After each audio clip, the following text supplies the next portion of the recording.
Ladies and gentlemen, please take your seat now. Thank you.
Ladies and gentlemen, please take your seat now.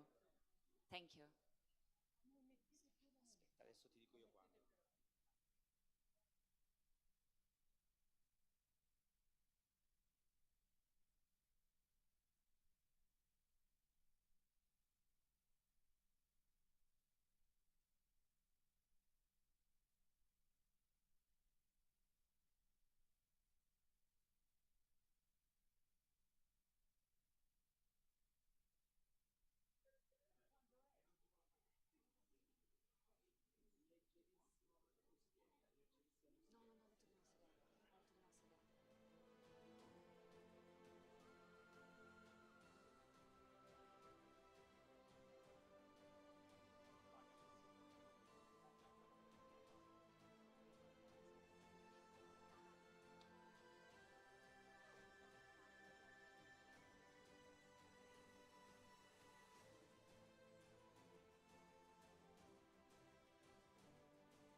Ladies and gentlemen, please take your seat now. Thank you.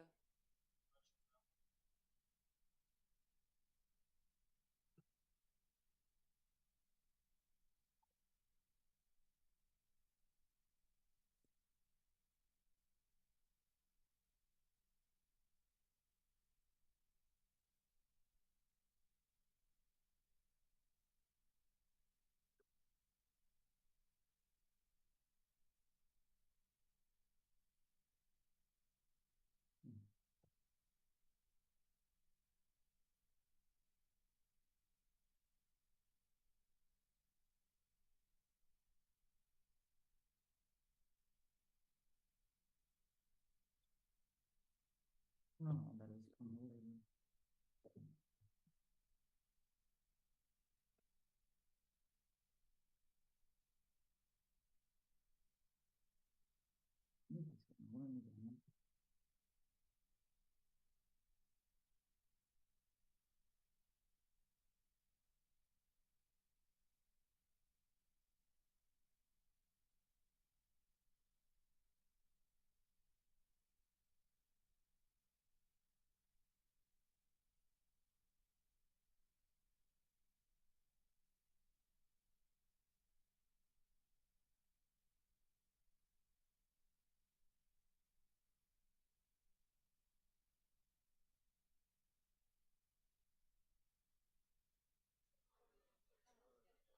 Ladies and gentlemen, please take your seat now. Thank you.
President of the Italian Republic, the President of the Islamic Republic of Mauritania, and the President of the Republic of Niger are now entering the room. The opening ceremony of the 8th edition of the Rome-Med Dialogues is starting now.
The President of the Italian Republic is now taking the floor.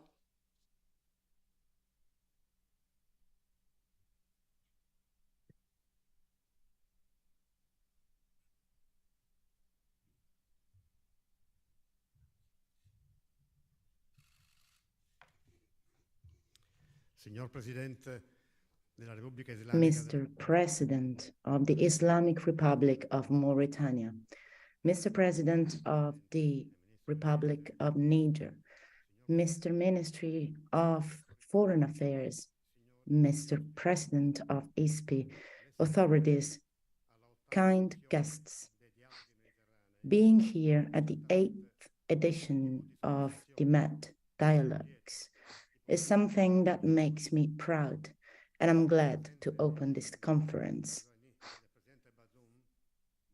The presence of these important presidents provide this initiative with the opportunity to give a concrete testimony on how Italy look at this wide panorama of the Mediterranean Sea.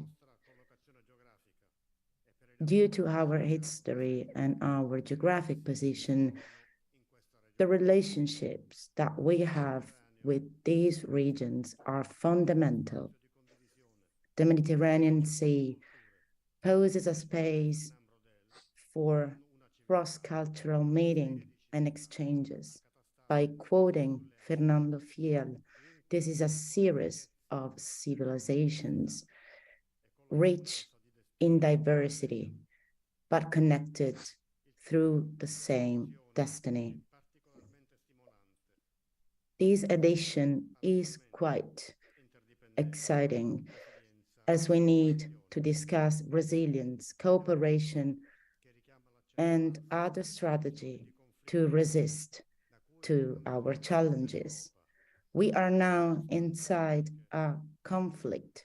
We're looking at tragic circumstances due to the Russian position in this moment. Europe has taken a part in a conflict which adds to poverty, scarce food and energy, and other aspects that will be discussed during these works and should be treated as something that we need to face to find mutual and shared solutions. Our task is to pose this problem and put it on the table, but also propose solutions to go out from this difficult storm. So the key words are interdependence, resilience, and cooperation. Today, in the light of our political and cultural differences, we need to delve into detail, to discuss and to consolidate our collaboration in order to face the challenges that we are now facing and the one that we will face in the future. We're finding ourselves at a crossroad. We can look at peace or at war in the future of this planet, but we should start from the principles of civil coexistence within the field of the NATO system, and in order to make this system more democratic and more egalitarian for all the countries, thus avoiding a polarization at an international level in consideration of the diversity that exists and of the need to discuss them. This two-day conference will allow us discussing different perspectives on peace, development, and security by attempting to enriching our visions and share knowledge and practices. At the very core of our discussions, there will be justice for human dignity and the dignity of all the peoples, which are so affected by the conflicts and the extremist movements, as well as by terrorism. Our purpose is to work together in concert in order to consolidate democratic and institutional processes where they are most affected or threatened, such as in Syria and in the Sahel region. I would like to take this opportunity to thank President Ghanani and President Bazoum for their commitment to these issues, and they have to know that they can count on us, on the Italian Republic, for our support. The conflict in Europe also generated a crisis for food supplies on the southern bank of the Mediterranean Sea. This obliges us to find solutions in order to promote food systems that are also sustainable and able to produce wealth for the local populations and the local supply chains, as well as protecting the ecosystems. This is a global challenge which might affect the Mediterranean area with additional problems, issues, and insecurity.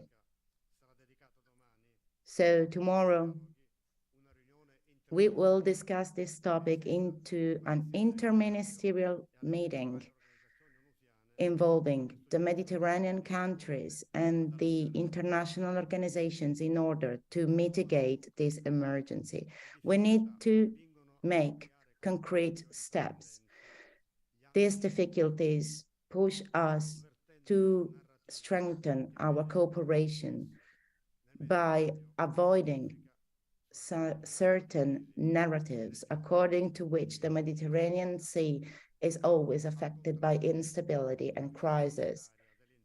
Instead, being unified in the same vision, including African and European countries that work in concert in true and concrete partnership, provides us with a valuable element and a valuable solution for our challenges. And I'm talking about our potential, our resources, our materials, starting from renewables, as well as human resources, which we should develop and promote and enhance, also thanks to the instruments provided by the European Union.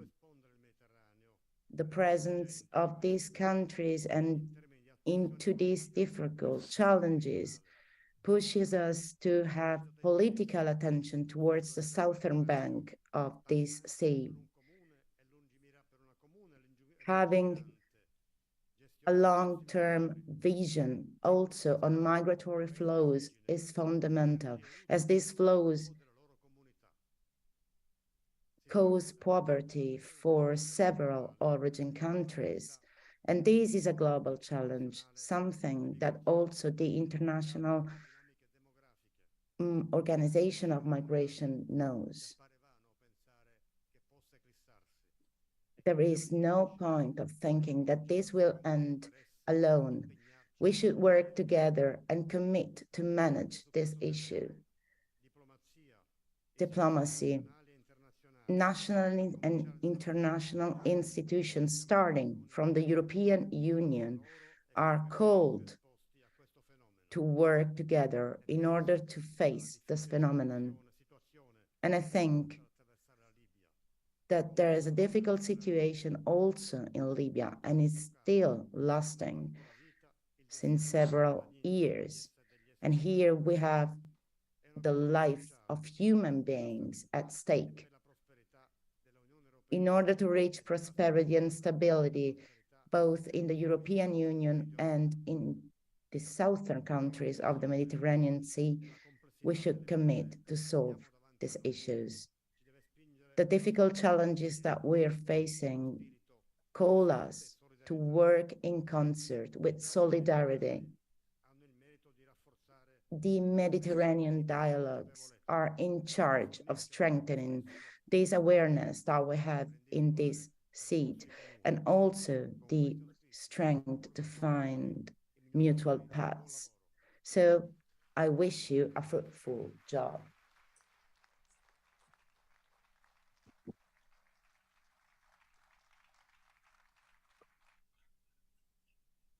The President of ISPI, Giampiero Massolo, is now taking the floor.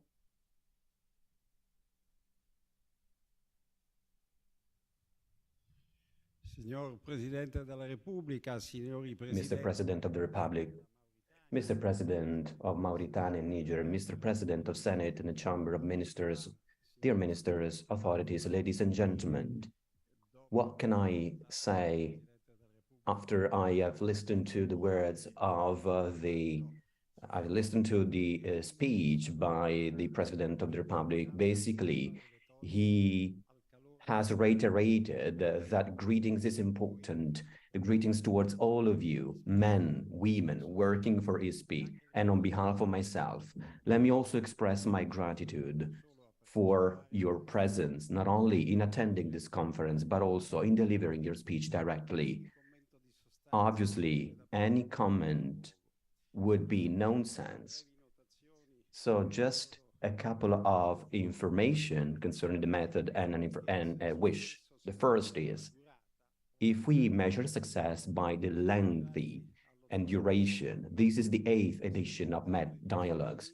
We have had 8 editions so far, and we have strongly believed in the fact that dialogue, speaking, pays off. Is the only way, is the only formula to achieve success. My second comment regarding the method is the ever-increasing desire to embrace a positive agenda, especially when it comes to sailing in the storm. This is mad, and we insist on believing that this represents consistency, and consistency is the witness of success. And then a wish. I can't say that we are not concerned when witnessing a situation where dialogues and riots are becoming increasingly important. Everyone has its own opinion about them, but we keep on believing that fora like this, promoted by the civil society, by research institutions, which combine together authorities, governments, economic sphere, and cultural sphere, provide a great contribution and mitigate differences. The reminder is up to the initiatives that governments take and the constant effort by diplomacies. On our part, we tried to accomplish this goal, and we will continue in this regard. Thank you. The Italian Deputy Prime Minister and Minister of Foreign Affairs and International Cooperation, Antonio Tajani, is now taking the floor.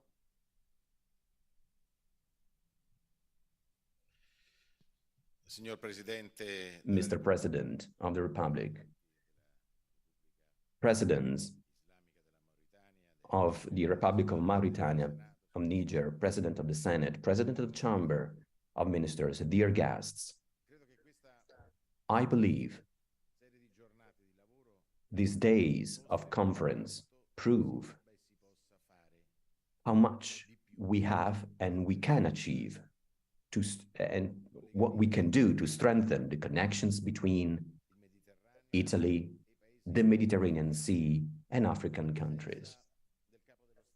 The presence of the head of state, and I truly thank him for joining us today and for opening this day with his speech. Everything proves that Italy is strongly committed to strengthen ancient connections and new connections, which, however, remain fundamental to ensure peace and stability in the Mediterranean Sea and in African countries. Unfortunately, Russian aggression against Ukraine has shocked what used to be a complicated situation following the crisis of Lehman Brothers, which involved all countries of the world after the coronavirus epidemic. However, we have to react and withstand the storm. And I would like to thank the President of ISPI for dedicating a great effort in organizing this event. These days, with all the meetings and all the dialogues, will be useful to strengthen security as well as stability in an area which is called to address dangers, risks, as reminded by the President of the Italian Republic. The risk of terrorism, for example. We know and we are aware that organizations move not as much as they did some years ago, yet they are able to reorganize their structures, and it creates concern.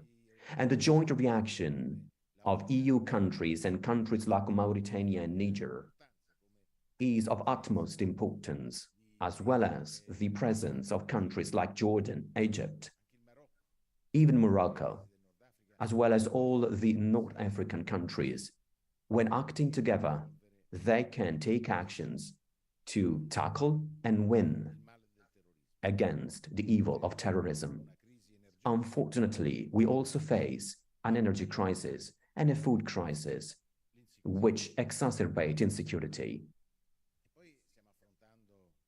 In addition, we are witnessing a digital and green transition, which is extremely important, yet it will require efforts, although in full awareness that agriculture industry at all levels, national, international, must be able to adapt to new challenges. The European Union Med Agenda, which is worth 7 billion euros, is strongly wanted by Italy, Mr. President. They are all initiatives, just like the Global Gateway, have the intention of mobilizing up to 300 million euros. And they all represent tools which have a clear goal. And only by working together shall we be able to build a positive interdependence when using the common goods of the Mediterranean. Peace, prosperity, security, health, blue economy, digitization, innovation, science, and technology. If we can work together, will we be able to win all challenges, as you mentioned before? And the talks characterizing this conference started from the awareness of our independence. The Mediterranean Sea has always been a crossroad and a hub of civilization, a platform which connects Europe, Asia, and Africa. And Italy is strongly committed to act as a protagonist for a fruitful cooperation between Europe and Africa. Yet we don't want to look at Africa as from the view of the Africa, so we want to focus on the spirit. Our commitment intends to provide shared answers for the functionality of supply chain, food crisis, food security, and Russia-Ukraine war and the pandemic emergency have unveiled the fragility of the supply chain. We want to diversify markets to supply raw materials. And this has become an economic and crucial need to achieve our independence and sovereignty. Italy has strengthened and will keep on strengthening the cooperation with the Mediterranean partners to diversify its own energy supply sources and will resort to renewable energies, an action that, thanks to a specific gas pipeline, allow our country to contribute effectively to achieve energy security across Europe. We all want Italy to become a major energy hub in Europe.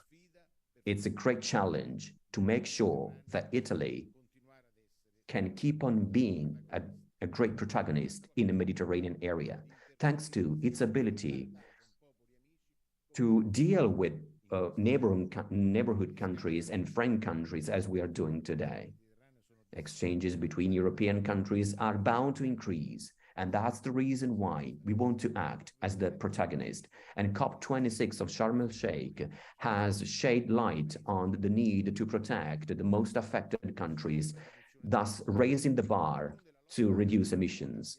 The fight against climate change as well is one of the root causes for the flee or the escape of many African people from their homeland, their home countries, because unfortunately, climate change often kills agriculture, which is the only resource they can count on. During my mission in Niger as a president, I was very concerned in seeing how desert was progressing, was growing towards the capital.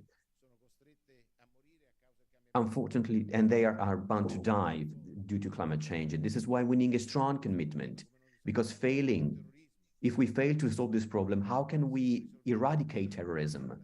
How can we eradicate poverty and diseases? We will never be able to solve problems like immigration.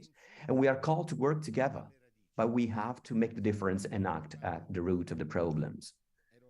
Mr. President, when I led the parliament, I insisted on Europe for achieving a great plan for Africa, 100 billion euros of investment to promote growth and to fight the major problems affecting not only Africa, but also Europe. thus adopting a strong strategy based on friendship. Mr. President, I do believe that we are required to promote a season characterized by a stronger diplomacy, even in economic terms. I believe that economic diplomacy can represent the protagonist of the upcoming years. We are called to promote missions to foster growth from a commercial perspective as well as from an industrial perspective, so as to strengthen joint ventures already existing and the new ones, so as to make sure that our economies can work together, because we have 4 million of small and medium enterprises and industries which have a great savoir-faire, a great know-how. We have so many resources we desperately need, and if we combine our know-how with your resources, means that we can finally create a collaboration that can benefit your populations and thus favor an ever stronger friendship between us. It goes without saying, we also need to strengthen transports. So by land and by air, we have the sea motorways. And I think we should connect African infrastructure with the Trans-European network, so as to ensure a great development and so as to build ports. With the recovery plan, we are strengthening the port system of Italy. This means promoting the development of trade. It means fostering opportunities, growth for everyone. Obviously, our cooperation relations, in my opinion, yesterday we were talking about it with the Egyptian president, the prime minister, and the Minister of Foreign Affairs. We have strong cultural relations, which are different yet common. We are interdependent. And this means we have to be able to promote exchanges. As a Minister of Foreign Affairs, we are working a project to favor the presence in our schools, in our universities, of young people coming from North Africa, and to allow them to come to Italy, train, and then go back to become managers. But at the same time, we want our young people to study in African university as well as in Gulf countries, to better know that area and to better know those cultures, thus ensuring an exchange between managing classes. People who used to work together, to study together, and become the protagonist of the future. In my opinion, this is a vital tool. We will promote scholarships to favor the integration of non-European countries joining our universities and schools. This means creating job opportunities, training top management, which will be employed in new joint ventures aimed and designed to promote employment and growth. At the same time, as we have spoken with the President of the Republic, we have to work with the ministries of many countries joining us in this conference. We have spoken about migration as well. We are called to work together by solving the problem at the source. We are called to promote regular migration flows. Mr. President, as you know, the other day, at the Fiumicino airport, we welcomed more than 100 people coming from camps in Libya. This was a very strong message revolving around reception for Italy, but also a clear sign that we are committed to tackle irregular migration flows and criminals. These were people really suffering and who had suffered in the past. And now they have been received and they will be granted job opportunities in Italy. So regular migration flows. Mr. President, we are preparing a strategy to favor the reception of skilled workers and young people that can be easily employed in Italy and that can be fully integrated. In my opinion, this should be one of the great efforts we make. If we succeed, if in doing so, we could effectively fight against those who are trying to poison the Mediterranean Sea. The head of state is right when he sheds light on the situation in Libya. We want to effectively work under the supervision of the United Nations to deal with ever-increasing problems which risk exacerbating. Libya is a friend country and close to us, with the ability and resources to grant prosperity and growth in the Mediterranean Sea. If we see it being united, seeing them united is our strategic interest. Mr. President, we will stick with your suggestions and we will keep on doing so.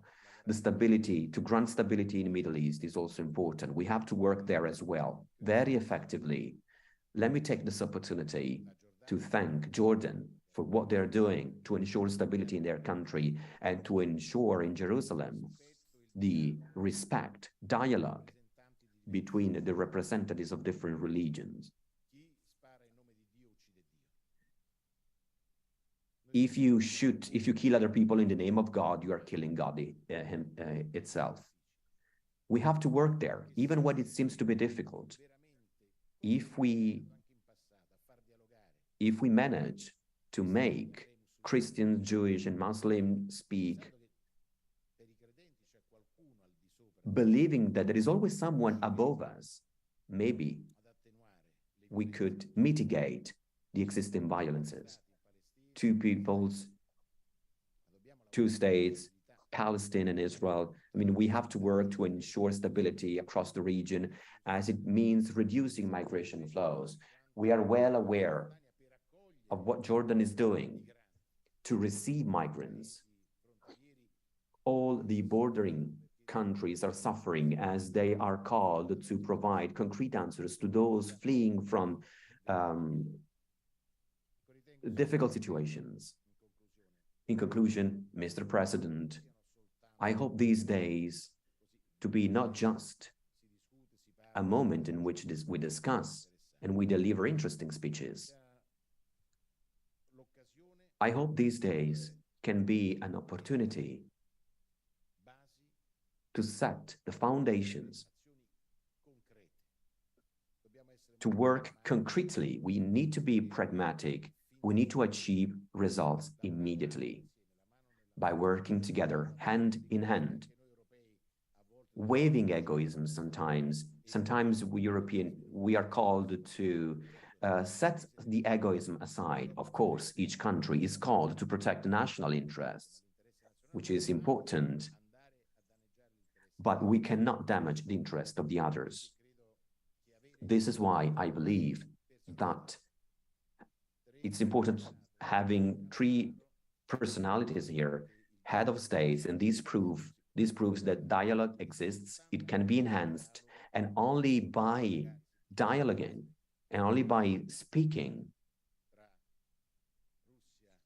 and hopefully Ukraine and Russia will manage to negotiate and to achieve peace, because peace is what really ensures independence. Invasion can never be accepted. However, we are still called to work to achieve peace, as we are doing today. Mr. President, I believe that the meetings you had with your counterparts in Niger and Mauritania represent real steps, cornerstones to strengthen dialogue in an area which deserves to live in peace and which has to achieve growth with courage and resolve, has to tackle the problems and win the major challenges to ensure peace, prosperity, well-being, and better perspectives to billions of people, because in 2050, there will be billions of African people who deserve to live in peace without being forced to flee from war,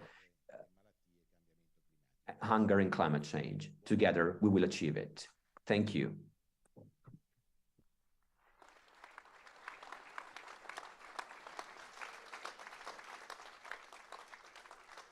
President of the Islamic Republic of Mauritania is now taking the floor.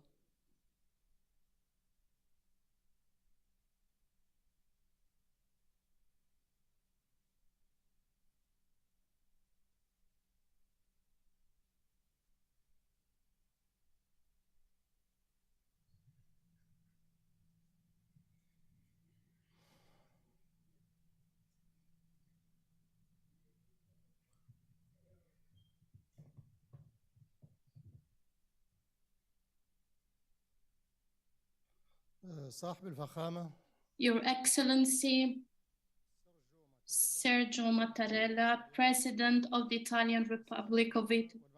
Your Excellency, Excellencies, ladies and gentlemen, first of all, I would like to extend my sincere gratitude to Mr. Sergio Mattarella, the President of the Republic of Italy, for organizing the 8th session of the Mediterranean Dialogues.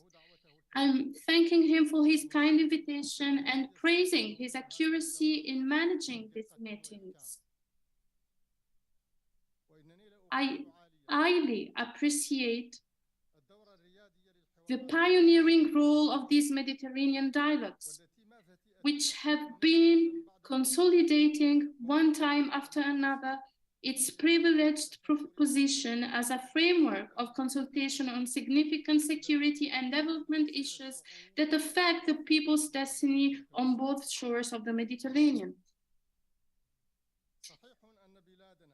Our country, the Islamic Republic of Mauritania, doesn't directly overlook the shores of the Mediterranean Sea, but it remains its first gateway to the Sahel countries and Sub-Saharan Africa. Ladies and gentlemen, the security of our world today is in extreme danger because of the expansion of hotbeds of tension and armed conflict, social unrest, and the growing spread of extremism, terrorism, and organized crime. And we are also looking to these challenges. So this situation is also linked to the inflation, economic stagnation,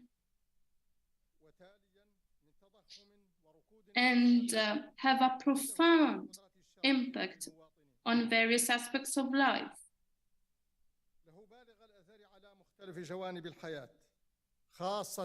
Especially because nowadays the world hasn't yet fully recovered from the catastrophic repercussions of the COVID-19 pandemic.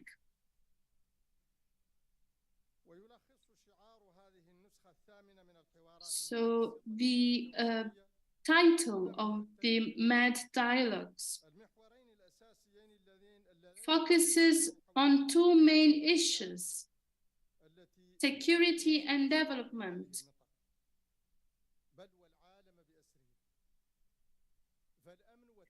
So security and development are critical challenges faced by people in this region and the world as a whole.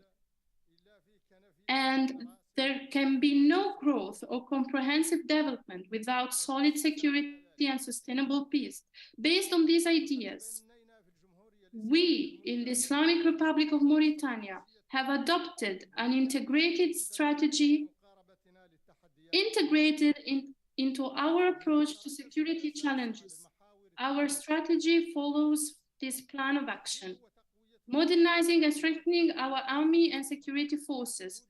Our efforts have been concentrating on training and raising the operational capabilities of the army and security forces by fortifying intelligence networks, reorganizing the security system, establishing special units, and active coordination with regional and international partners.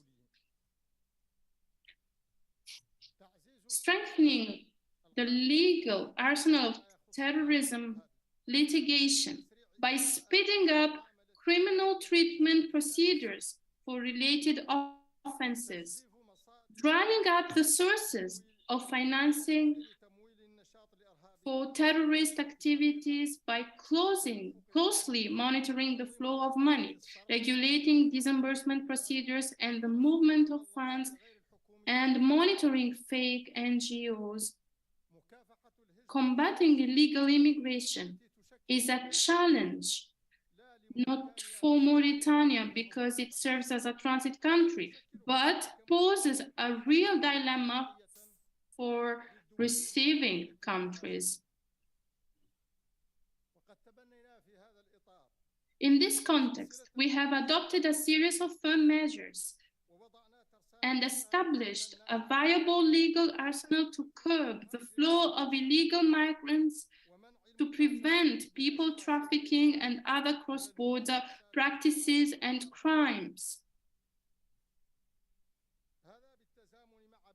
These measures are combined with tremendous efforts to strengthen social cohesion, combat poverty, injustice, fragility, and exclusion, and consolidate good governance and individual and collective freedoms. Our strategy wasn't limited to the military and development spheres. It included an intellectual one, which is the crucial element, as the radicalization of ideas is often the origin of violent actions. Extremist ideology transforms the environment, which becomes the fertile ground for actual destructive, terrorist, violent, and lethal offenses. Therefore, we worked to purify minds from the seeds of intellectual extremism by spreading the culture of peace and love among the values of tolerance, moderation, and brotherhood as authentic pillars of the Islamic religion. We were also keen to correct intellectual and doctrinal deviations. We believe that victory over violence and terrorism will not be sustainable unless it is an intellectual victory as much as a security victory. This is the reason behind multiple meetings between scientists and our young people. Thanks to scientists, many of them are back on the right path, having received support and assistance to reintegrate into everyday social life. Furthermore, they set up the African Peace Conference annually in cooperation with the Abu Dhabi Peace Forum. In summary, security is a concept that goes beyond the mere defense of territorial states. Security includes the preservation of social cohesion and the safety of individuals and groups in the face of extremism and terrorism, as well as the evil values of tolerance, openness, and justice, which are initially the quintessence of the three monotheist religions and their profound essence. By virtue of the depth of interdependence and mutual influence between different states, security is no longer a matter that each state conducts in complete isolation from other countries, but has become a collective international affair. Lasting peace will be possible only in the context of security for all and in the context of comprehensive and sustainable development. Excellencies, ladies and gentlemen, the Mediterranean dialogues are a model of openness, acceptance of the other, and dialogue to strengthen collective action to address common challenges.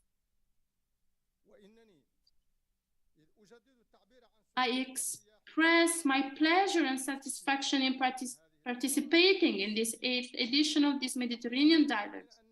It will strengthen our collective capacity to promote economic integration among our countries, enhance the implementation of agreements that will stimulate investments, develop regional partnerships, and constantly improve the comprehensive and sustainable development of solid security and lasting peace.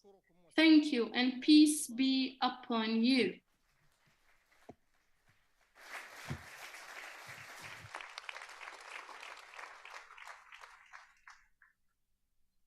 The President of the Republic of Niger is now taking the floor.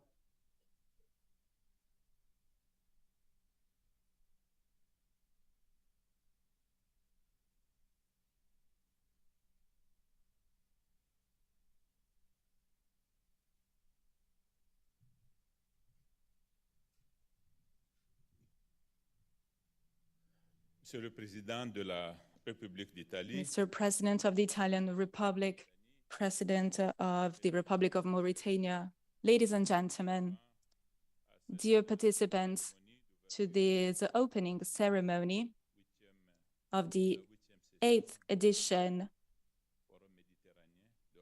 of Med Dialogues.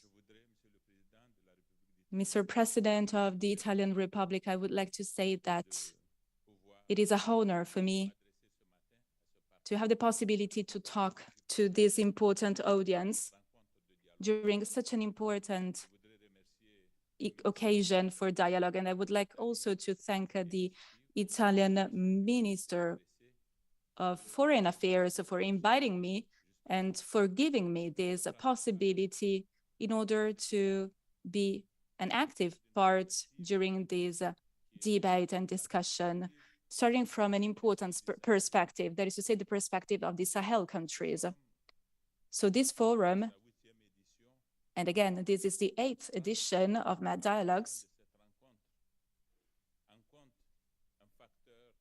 decides and tries to take into consideration an important factor, that is to say, a new border of Europe, a new frontier of Europe that is not only limited to the Mediterranean Sea, that tries to encourage the cooperation with Northern African countries, and that also tries to include the countries of Sahel.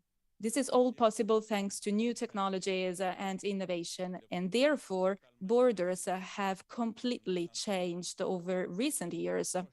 Right now, we all feel closer to Europe compared to the past. And this is definitely normal. The problems that may take place in our area, that is to say the Sahel area, are also problems that have a more direct impact on Europe as well. So today, the most important topic is safety and security. This is more important than ever. And we all have to understand that we have a shared common destiny. So during these meetings, we would like to try to make you understand how we face some specific challenges and difficulties so that you will be able to properly discuss about those challenges and difficulties. Also, when it comes to your own country, to your own region. And this will also give you the possibility to fine-tune also some tools and instruments to be better, to understand a little bit better the different challenges of our region. In the Sahel region, terrorism and violence is a widespread problem. 2 days ago, a terrorist leader was killed in Syria. This information was provided to the general audience 48 hours later.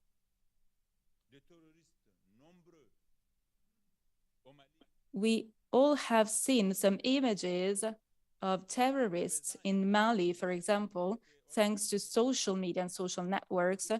while they were organizing a specific ceremony and event, gathering thousands of soldiers in order to find the new leaders of the Islamic State. Of course, they will work and be based in Syria or Iraq, for example. It means that terrorism nowadays is not only based in the Middle East, but also in the Sahel region. And that specific event or ceremony taking place in Mali could also be possible in other countries of Africa,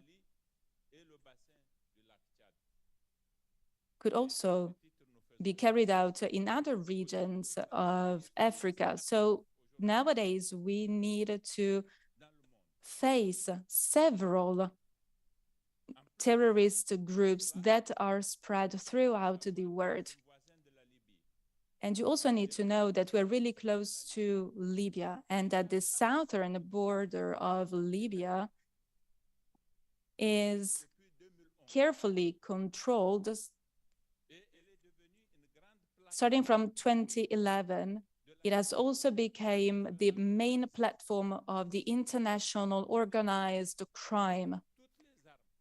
And starting from that specific border, all the weapons that are used by terrorist groups in the Sahel region are then offered to all the different soldiers.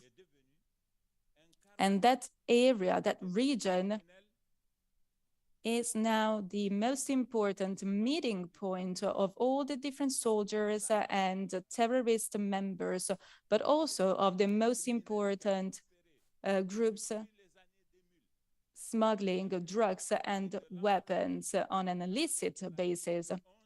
Starting from 2011 again,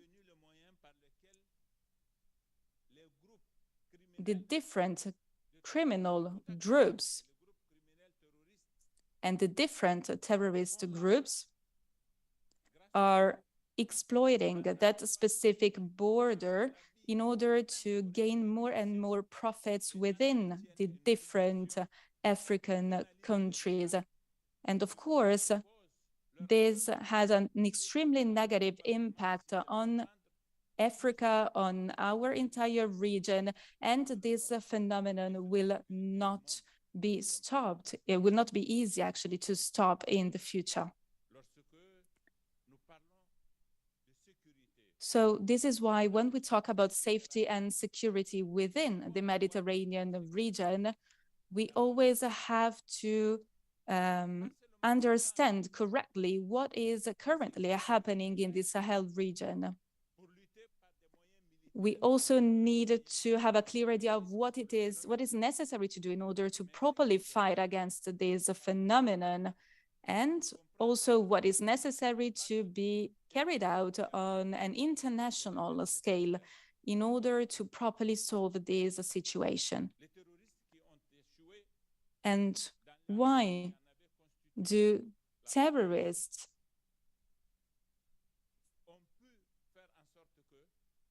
that are no more active in their first countries of origin are deciding right now to move to other countries, such as the Sahel region? The main reason is because within the Sahel region, we have two main problems that we can only solve by cooperating with other international countries. The first problem concerns the effects and the impact of climate change. We have already listened to the priors, excellencies talking about that, and the greatest advancement of the desert has drastically reduced biodiversity and has also deeply affected agriculture in the Sahel region.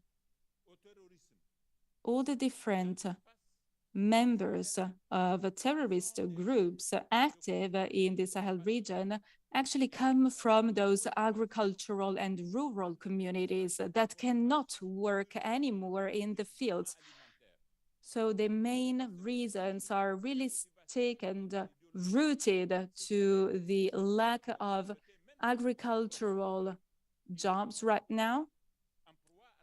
And it is also rooted within the economic sphere. And of course, it has a great impact on the new generations. So this is one of the most important elements that we needed to take into consideration. Then, of course, the terrorism does not only affect rural or agricultural communities, but it also affects the entire society. But it is also necessary to adopt some measures so that we can limit the impact of climate change. Therefore, we can avoid these consequences, terrible consequences that can threaten the security, safety, and stability of the Sahel region. One of the main reasons concerning the prevalence of the terrorist groups is also linked to the fact that the Burkina Faso and also Mali governments are not operating right now. And these are all visible consequences also on other countries, such as my country. So our country, Niger, is now threatening this ongoing, constant threat. And we need to deal with this specific phenomenon on a daily basis. Another feature, another characteristic of the Sahel countries that is now quite specific is the demographic growth. The Sahel countries are now experiencing demographic growth of more or less 4% per year. Let's say 3.5, 3.8, or even 4% per year. So when we combine the effects of climate change, the impacts of climate change together with such demographic growth, you will have a situation that is definitely out of control. And this is also the base actually for migration. This is also the base for terrorism. And when it comes to the discussions that we are having right now on the international scale, we need to try to solve or to regulate those two problems. Otherwise, we will be obliged to face a more dramatic, even more dramatic situation that will concern all the other countries of Africa as well. And this is what I am currently observing, because I've also worked as a prime minister of my country, of minister of foreign affairs of my countries. And nowadays I am the president of the Republic of Niger. And I can totally assure you that over the years, we have experienced several challenging situations. We've already had the possibility to share about those situations and topics during international events, but we have to keep on discussing about those facts and aspects. So as we frequently say, Africa is not a problem for Europe. Africa represents also a comparative advantage for Europe. And I was saying that also to the Italian president of the Republic. Africa is also a beneficial element for all the other countries of the world. Nowadays, we all have to face the problem of terrorism. And African countries have benefited from a great support from Europe, way greater compared to the support received by other countries of the world. So I really have to thank Italy, and I have to thank the president of the Italian Republic for this support of this specific country when it comes to the fight against terrorism. So some months ago, for example, we received some helicopters from Italy, and I really would like to thank you for that. And I also would like to thank the Medor Foundation for their support. because quite soon some more helicopters will be delivered to Niger. So these are all very important facts for us, and we can definitely understand that Europe is now understanding that we all share a common destiny. This is also true for other European countries, of course, because they are all increasing this support towards African countries, because we do not only receive a military support, but also other types of support in other sectors, such as the economic one. And so if Europe is active and is ready to support us, it also means that Europe understands that Africa can be a beneficial partner for Europe. So today in Africa, we have a lot of resources, but unfortunately, we are lacking on specific skills and competencies, and we are also lacking on investments in order to properly develop those resources.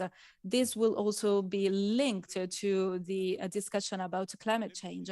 We need to decide common and shared solutions in order to face the challenges of the future. And the mechanisms we can propose within our countries are not satisfying. We need to rely on external funds. But the resources are present in Africa nowadays. It is just that it is difficult to have access to those resources. We need the support of other countries, and we need greater investments in order to properly use our own resources, in order to produce the necessary energy that we need in order to have a greater situation within Africa, but also on the international scale. So this situation, this actual situation, will definitely have an impact on the international stability. And of course, we have to keep on talking also about migration, but we have to change our perspective, our vision when it comes to migration. We cannot keep on talking about migration as we used to do some years ago. We need to take a step forward. We need to adopt a new vision and perspective. But in order to do that, we also have to think about, for example, the conclusions of the 2015 Valletta meeting. Back at the time, we were able to define great important strategies that unfortunately did not gave us the opportunity to reach some specific goals, because the actual situations were not in line with those aims and goals. Nowadays, we need to rely on a real dialogue between developed countries, banks for development, banks, civil societies, and all the different actors and stakeholders involved in this context, so that we will be able to put in place some specific laws in order to give the possibility to the developing countries of the Sahel region to properly exploit their resources. Another thing, in order to fight against the excessive demographic growth, concerns some promotion of educational systems, so that those education systems can be more effective and students can get greater competencies and skills, so that they will give them the possibility to get a job during their adulthood. This is only possible if we can rely on trained teachers, and in this way, new generations will be able to live their life in our own countries, and will also give us the possibility to limit the phenomenon of migration. So those two aspects concerning the debate when it comes to the different measures to be put in place, and also when it comes to the fight against the climate change, needed to be carefully discussed all together. And I really would like to raise your awareness when it comes to the need to work together with us to improve our education system, because it is only thanks to education that we can reduce the demographic growth, and we can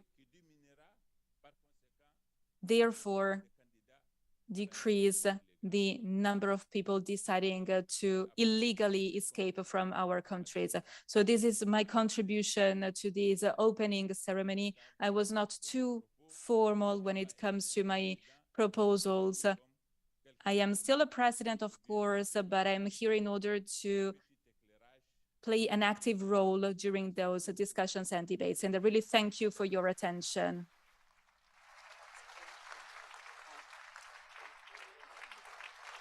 The Executive Vice President of ISPI, Paolo Magri, is now reading a message from His Holiness Pope Francis.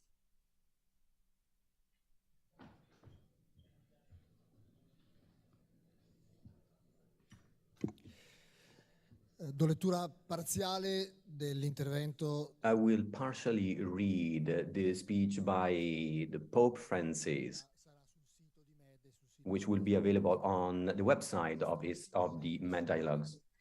Distinguished ladies and gentlemen, a warm greeting to all of you partaking in this 8th Rome Med Dialogues conference, which for several years has been an appointment promoted by the Italian Ministry of Foreign Affairs and International Cooperation and by the ISPI in order to promote shared policies in the Mediterranean area.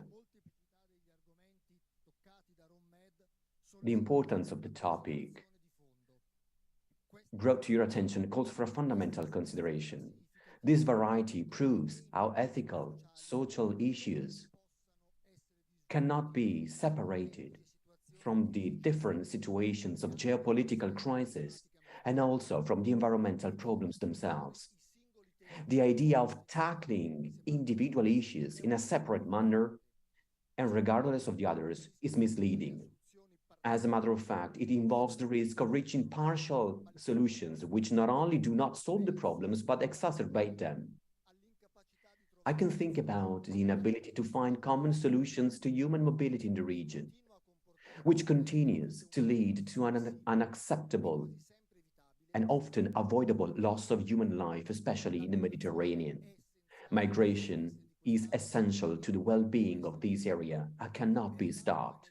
Therefore, it is in the interest of all parties to find a solution that is inclusive of different aspects and right requests, which is beneficial to all, which guarantees both the human dignity and shared prosperity. The interconnection of the problems requires that they be examined together in a coordinated and broadest possible vision, as emerged overwhelmingly already during the pandemic crisis, another clear confirmation that no one is saved alone.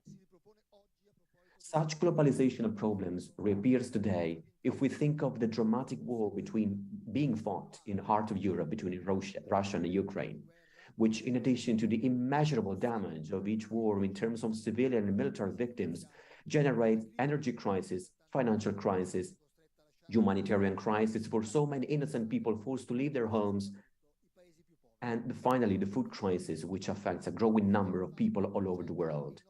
The Ukrainian conflict is in fact generating huge consequences in North African countries, which depend for 80% on wheat from Ukraine and Russia. This crisis urges us to really consider the situation from a global perspective, just as its effects are global.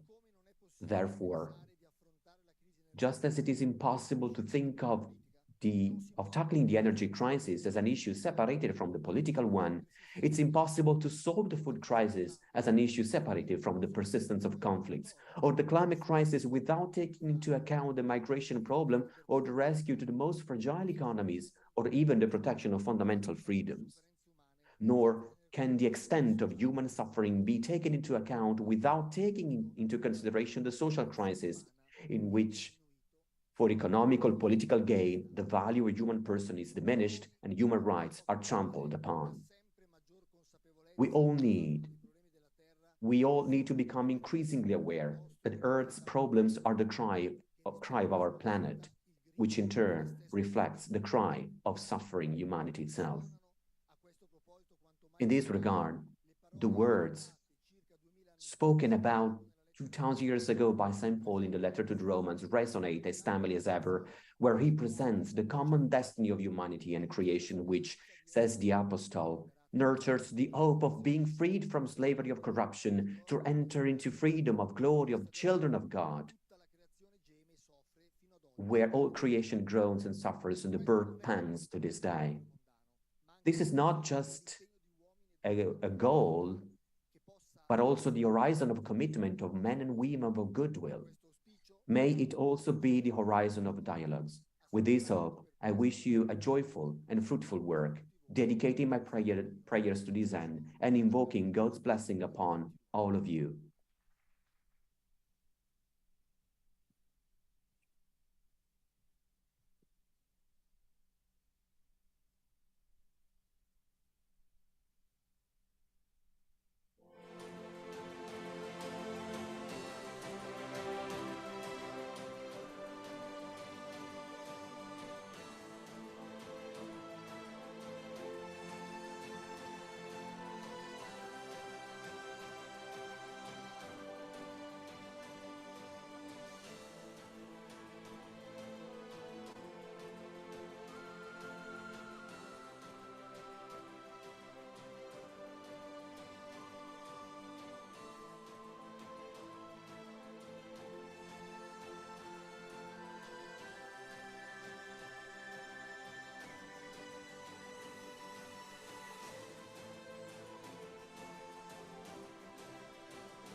Ladies and gentlemen, please take your seat as we are going to start next session. Thank you very much. Please take your seat.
Ladies and gentlemen, you are kindly requested to take your seat now as we have to start next session.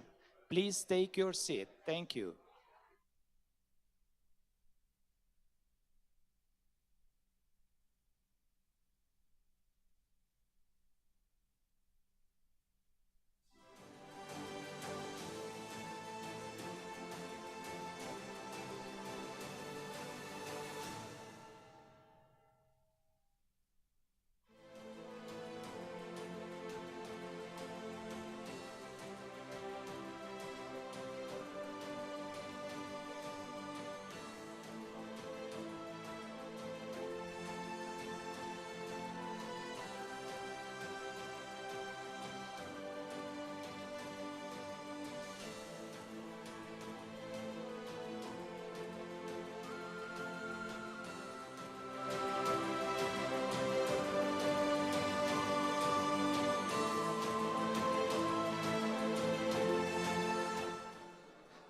Ladies and gentlemen, we are starting next session now, so please take your seat as we have to start.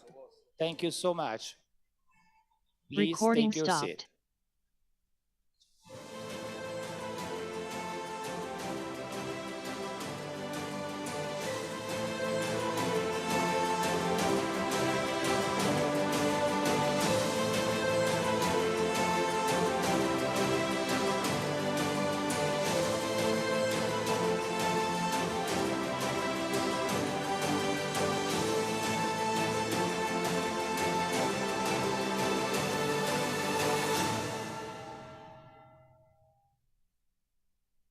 Recording in progress.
Oui, bien sûr, madame, bien sûr, bien sûr. Oui. Welcome to... Sit down, please. Welcome to our first panel on global orders reshaping. How is the Ukrainian war reshaping the global order? How is redefinition of the international balance among great power reflected in an area caught in its own dynamics of change? How do countries in the wider Mediterranean region position themselves in this evolving environment? These are the main questions our distinguished panelists will address in this 40 minutes panel. We have to be a little bit shorter than we thought because we are a little bit late with the previous session. But let me introduce our distinguished speakers. Let me start from Minister Tajani, Minister of Foreign Affairs, International Cooperation, Italy, Minister Lamamra, Minister of Foreign Affairs, Algeria, Mr. Safadi, Minister of Foreign Affairs, Jordan, Mrs. Bushamagui, Nobel Prize Laureate 2015, and Ossan Zaki, Assistant Secretary General of the League of Arab States. Thank you for being with us, and excuse me for being a little bit quicker than expected, but as said, we have to catch up with time. And so let me immediately start with our minister, with Minister Tajani, asking you on the three questions, what is the view of Europe and the view of Italy? Parlo in italiano, che è la mia madrelingua, visto che siamo in Italia. I will speak in Italian. In my opinion, the difficult time we are living needs a joint response. Together with me, next to me, I see speakers that during this crisis, and thanks to this crisis, we have consolidated relations with them, especially in the energy sector, for example.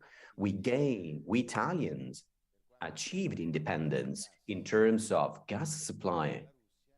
So we are now independent from Russia, also thanks to an important agreement with Algeria. This morning, also spoke about it with the Ministry of Foreign Affairs of Mauritania, so the possibility of working on hydrogen, for example. And war is, of course, a negative aspect, which has provoked turmoils in addition to those caused by the coronavirus and those caused by the Lehman Brothers crisis. At the same time, it has an element which has to unify us.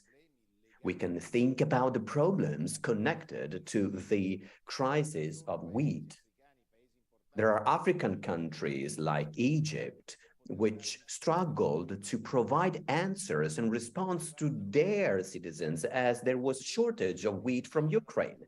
We all committed, and last day and the other day, I signed an economic support to Ukraine to develop a project to send wheat to the countries most in need. This crisis has, in any case, proved that we can have solidarity between different countries, and then we can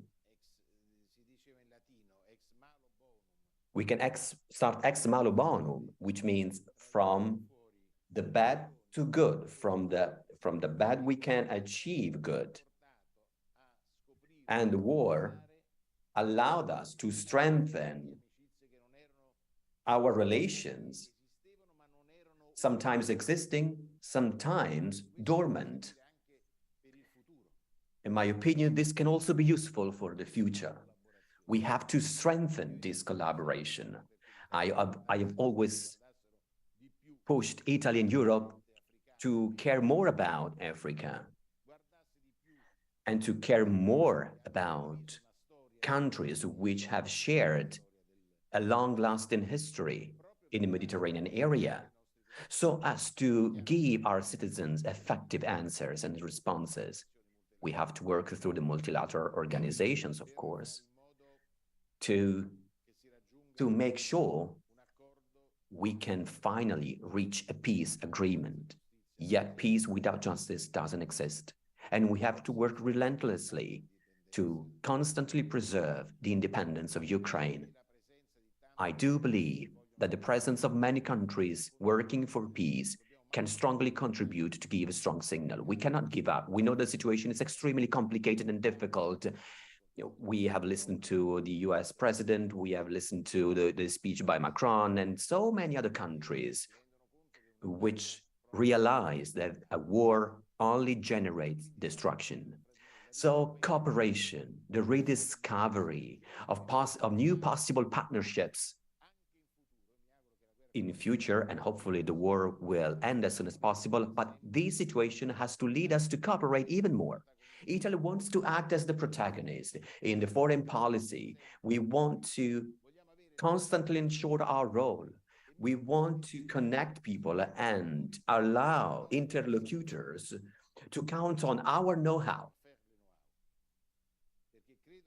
Because I believe that this can be the best source, the best tool that Italy can deploy to reinforce and strengthen existing and new partnerships. Of course, war needs to be considered as a tool which allows us to understand that new partnerships can prosper to protect the future. Thank you, Minister.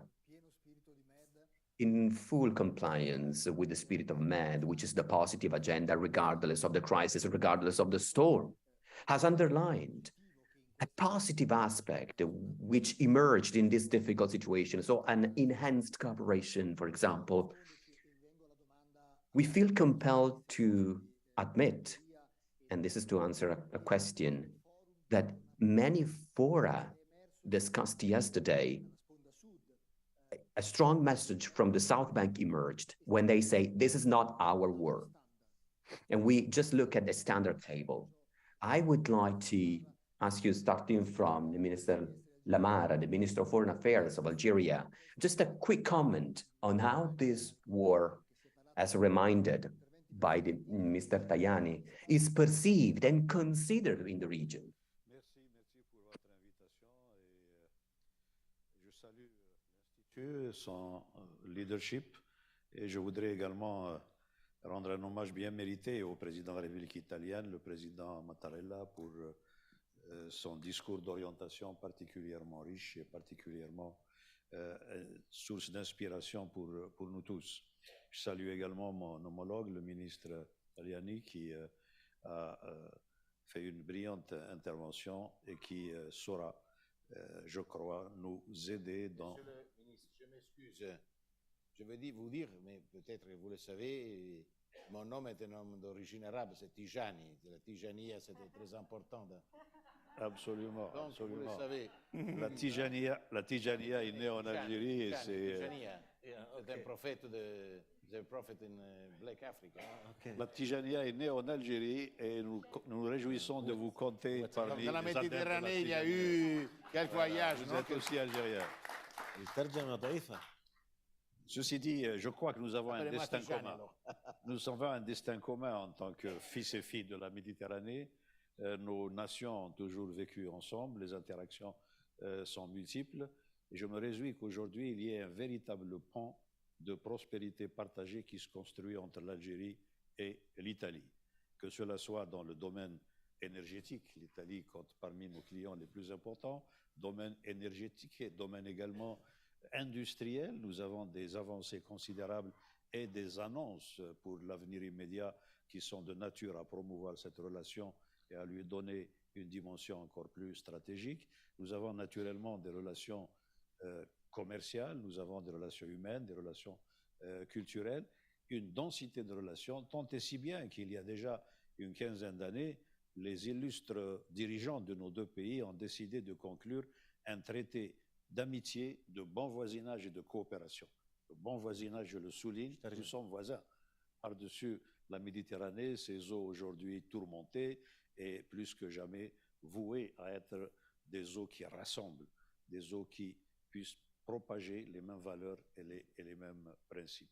Cette relation avec l'Italie, donc, se veut un exemple pour l'avenir, à un moment où le monde troublé qui est appelé à donner naissance à une reconfiguration des relations internationales, à un moment où ce monde-là est à la recherche de relations équilibrées entre des pays développés et des pays en voie de développement, pour faire en sorte que les espaces de coopération puissent ultimement s'accumuler, se développer, s'articuler pour projeter une relation internationale qualitativement meilleure que les confrontations auxquelles l'héritage de la Deuxième Guerre mondiale a donné lieu pendant toutes ces années-là et dont nous voyons certaines des manifestations en ce moment même dans le paysage lourd de la relation entre l'Est et l'Ouest qui trouble les principes des Nations Unies ainsi que le fonctionnement de l'ordre international.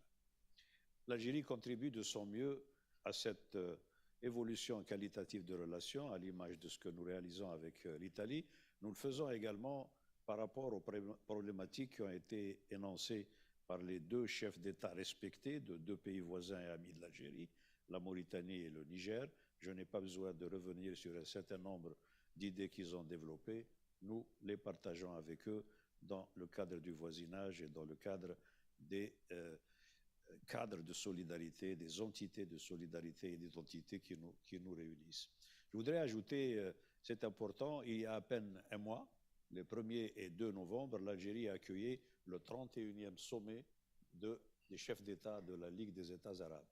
Un mois, et déjà, il convient de souligner l'esprit qui a présidé à ce sommet et également l'héritage qui en est resté en termes de promotion de la paix, de renouvellement de la paix, de l'appel du monde arabe à la paix, une paix basée sur le principe de 2 États, une paix basée sur les frontières de juin 67, une paix qui s'articule autour de l'initiative arabe de paix que tout un chacun connaît et qui porte véritablement le potentiel d'une paix réelle en tant que contribution à ce vaste espace méditerranéen avec ses prolongements moyen-orientaux, européens et africains que nous appelons de tous nos voeux. Cette paix à laquelle nous travaillons, nous y travaillons également du côté palestinien, puisque les efforts du président Abdelmajid Tebboune ont abouti à la réunion de tous les groupes et formations du vaste spectre politique palestinien à Alger, qui a débouché sur une déclaration d'Alger qui projette l'unification et la relance des processus démocratiques au sein de la partie palestinienne, ce qui constitue un bon placement dans l'avènement de la paix dans la région.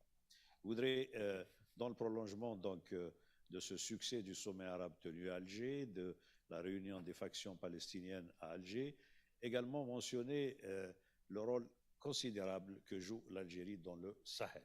Le président Bazoum a parlé de la problématique de l'expansion démographique avec ses expressions telles que le terrorisme qui menace toute la région et également en termes d'immigration illégale. Sur tous ces terrains-là, je crois que l'Algérie joue un rôle central, un rôle de puissance médiane, médiatrice, un rôle de puissance qui travaille au développement de la région et qui travaille également à faire en sorte qu'il y ait des solutions africaines aux problèmes de l'Afrique, des solutions arabes aux problèmes du monde arabe, et à faire en sorte que cette Méditerranée, qui est un carrefour de civilisation, un carrefour de valeurs partagées, un carrefour de principes, soit véritablement l'un des pôles de la construction ou de la reconstruction du monde de demain, parce que ce monde-là, qui a atteint un certain niveau de développement, d'interconnexion, et également ce qui a produit une mondialisation imparfaite et incomplète, mais néanmoins, ce monde-là a indiqué la voie à suivre, c'est celle de plein épanouissement des principes et buts de la Charte des Nations Unies qui demandent à être appliqués partout, y compris en accomplissant, lorsque nous parlons du phénomène de l'annexion de territoires par la force, qui est dans l'actualité, en veillant à ce que ce principe cardinal des Nations Unies s'applique partout à travers le monde, et notamment au Moyen-Orient et en Afrique, dont il est vrai que si on n'arrive pas à appliquer un tel principe cardinal à des situations qui perdurent depuis des dizaines d'années, il se pose alors le problème de la crédibilité de la revendication de ce principe pour les zones du monde où il s'oppose avec acuité, avec notamment accompagné d'un conflit armé particulièrement dévastateur.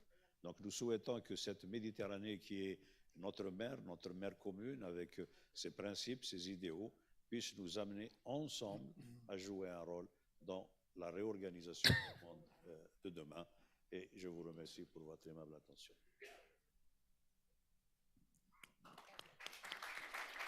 Grazie, molto grazie. Bravo Tijani. Il ministro Safadi mi guarda. Thank you. Minister Safadi is looking at me with a concerned sight because he needs to go and take a flight in 10 minutes. So I will now leave the floor to him.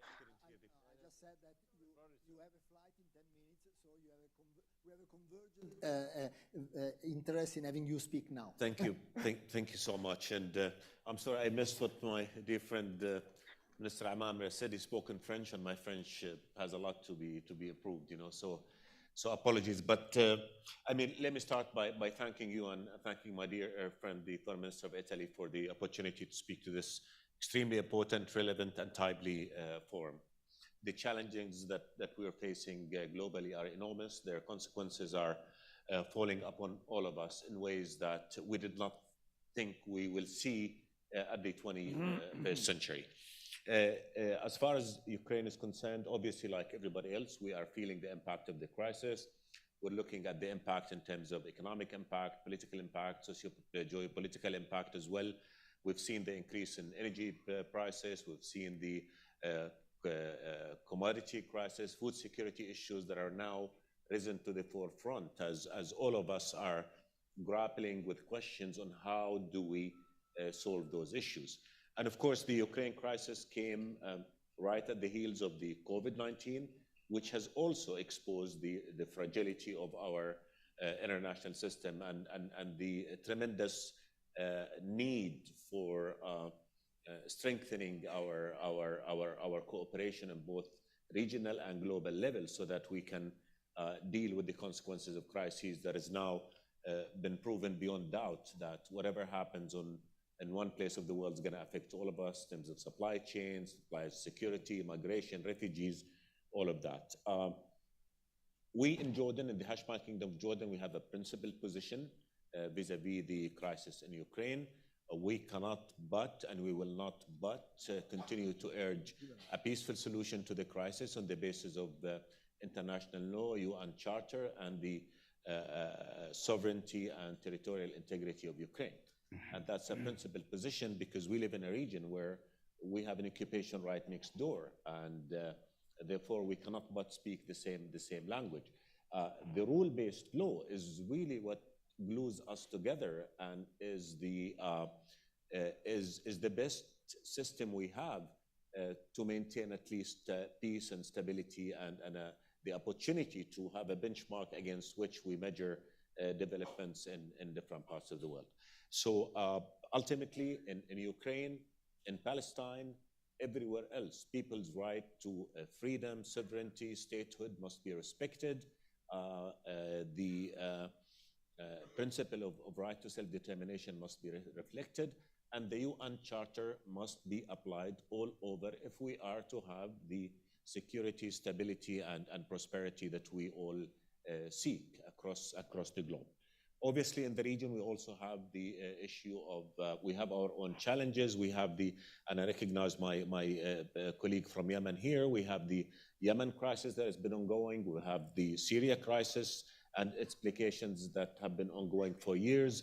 We have the situation in Libya, and of course, we have the core issue. We have the central issue in the Middle East, which is the Palestinian-Israeli conflict that have yet to be resolved on the basis of international law and of the UN Charter, which would guarantee the right of Palestinians to statehood and sovereignty on their national soil, to live in peace with and security with Israel. So all these are challenges that we're grappling with.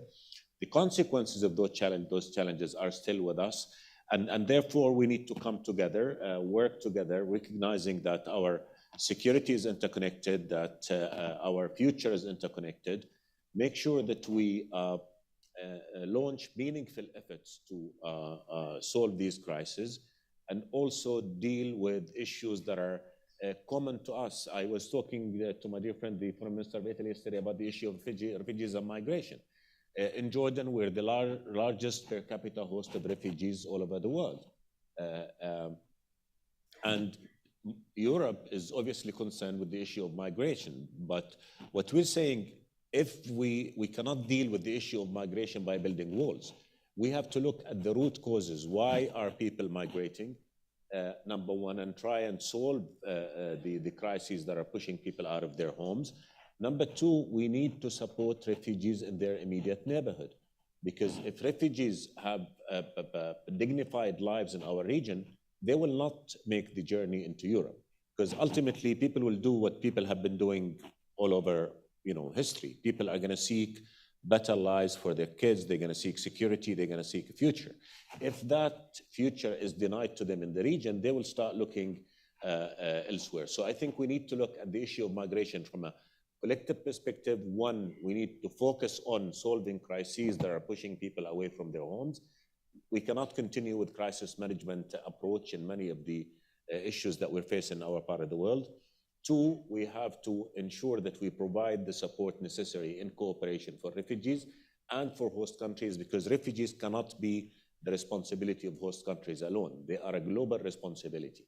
And the cost of sustaining refugees in the region, to be quite honest, is a fragment of sustaining refugees in Europe. And the chances for refugees to go back to their countries in the region are much higher.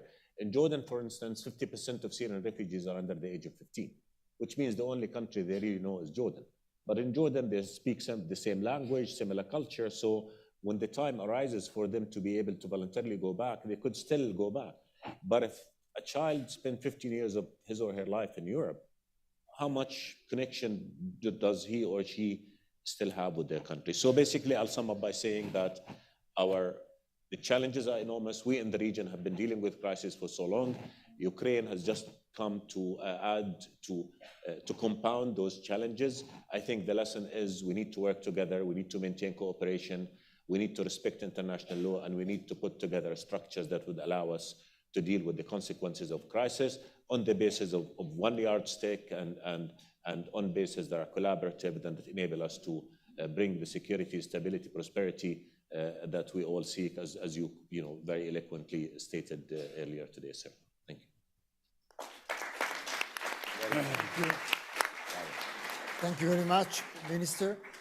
I will now move to Mrs. Bouchamawi, mentioning something that was stressed in a panel, in a forum yesterday. We had a policy planner forum in which a panelist warned that historically, tense great power competition, like in the Cold War, did not help the advancement of domestic reform agenda in MENA countries. Would you agree? And what would you see the role of civil society being? Thank you so much. I'm so honored to be here, even though I'm the only woman here, but I think I represent the civil society. Thank you so much, Excellency, and it's difficult to speak. After the politician, and maybe my speech is going to be quite different, but what I listened this morning, your speech and all the opening speeches, I believe that there is a political will to move, to find solution to all our problems. So what we do need, we as civil society, we do need your political will. We need your will to move, to let us sit together, dialogue together, have at least a kind of listening to each other, understanding each other, because we can change the world. We can change our environment. And it is very important for us, because now we are all of us who are living this crucial time, wars, terrorism, inequality, injustice everywhere. So what we have to do is how we can put all the problems, the main problems on the table, discuss one by one, and go straight practical, solution.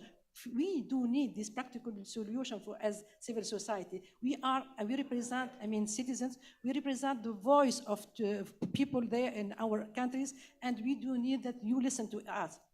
Second, the role of the civil society is very important. But before, starting with this role, we need to reform our educational system in our countries. We need to have more people that they are aware about their rights, about their duties, and also we have to include women. I think it's very important to have women in all discussion. When we discuss about conflict, we have to involve women. We need to have women around the table because women are more affected than others in any conflict problems.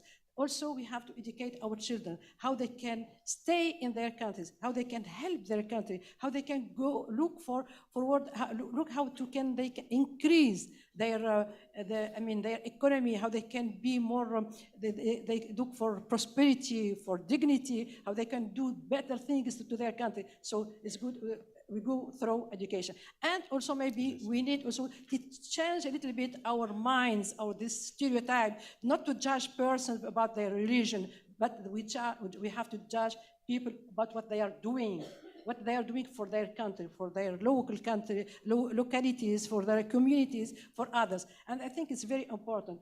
And I really appreciate so much when you involve the civil society in all this political negotiation, dialogues, conference, because you give us a voice, you give us a way how we can participate, how we can give our ideas, and how we can be more, practical, because we have to share everything. And that's why I insist on sharing, on discussing, on listening to each other, on accepting each other, on accepting our differences, but we have to go forward, forward and be more peaceful, because we do need, for us, for the new generation, we do need to have a peaceful world. We need to live together.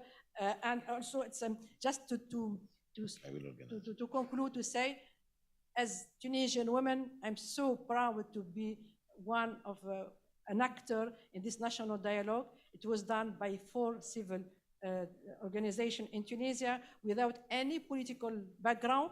We did it for our country. We forgot our ego. We forgot our belonging to to our organization. We did it because we to find a solution. We found a peaceful solution for our country by and through the dialogue. And I think it's very important. Dialogue is the key for the peace. Dialogue is the key to live together. Thank you so much.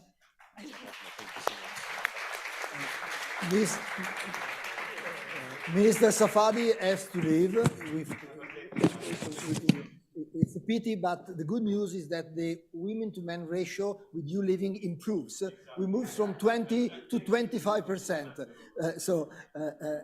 And we are, of course, ready to invite all the women Minister of Foreign Affairs of the region in the future, but you have to appoint women as Minister of Foreign Affairs. Yes, you're right.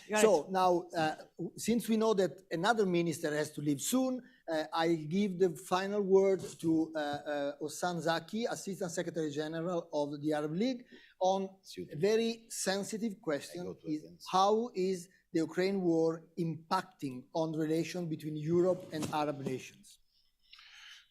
Thank you for including us in this panel. First of all, a quick word about the effect of this situation, the war, and before the war. We have witnessed, of course, the COVID situation, and then the war came right after. This has proven to many of us that 2 things were taken for granted. First thing is globalization. That globalization is a phenomenon that would remain with us forever. Actually, we think it has failed to respond to the needs of the COVID situation, and then a war at the scale of the Ukraine war. The second thing is international peace. We realize that international peace has also been taken for granted. And then when a war such as this one, which is, in all honesty, is a regional war, but has a global effect because of the positions taken by NATO, United States, Europe. Of course, it has a global effect, and then this effect has extended not only to the political or security arenas, but unfortunately to the economic arena, to the food security arena, and all of the rest. So we have taken all this for granted. Now, looking from a bird's eye of a regional organization such as the one that I have the honor to represent here, it is easy to say that we are using this situation in order to try to enhance the regional cooperation. Regional in the sense of the member states of our organization. We need to enhance this. We have had various forms of cooperation in the past. We still have, but we need to upscale this. We need to enhance this. And then we have a huge varied areas of cooperation with Europe.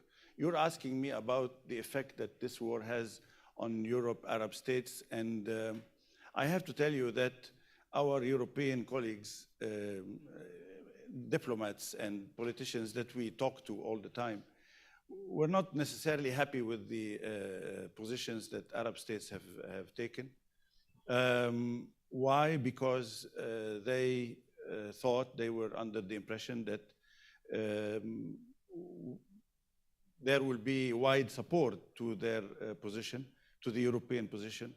Whereas we all understand that Arab states, just like African, Latin, Asian states, everybody has relations with Russia, everybody has relations with Ukraine. We never asked and never wanted to be in a position to pick and choose one over the other. We understand the position that Europe has taken, and we understand the positions that are based on principle and principle of international law, just like Minister Lamamra said. That's why the majority of Arab states voted in favor of a UN resolution in the General Assembly condemning the annexation of territory of Ukraine, because we have a similar situation in the Middle East, in Palestine, and of course, the international law when it comes to Palestine seems to be on leave.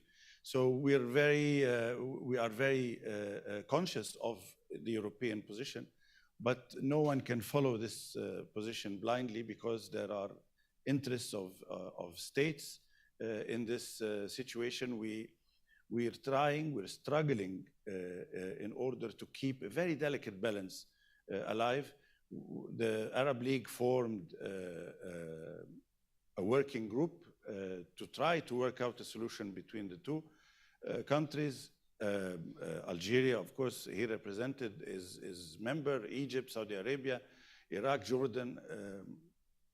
But there seems to us that the will for peace is not yet there, and that maybe the two parties are trying to settle the situation on the ground before heading to any negotiating solution. So we're trying to have a viable dialogue with Europe on this issue. It is not easy to have it because of what I just explained.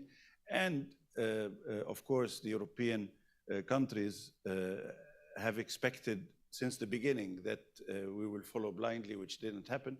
Now I think there is more understanding of where the Arab states situate themselves, even if there is a difference of views.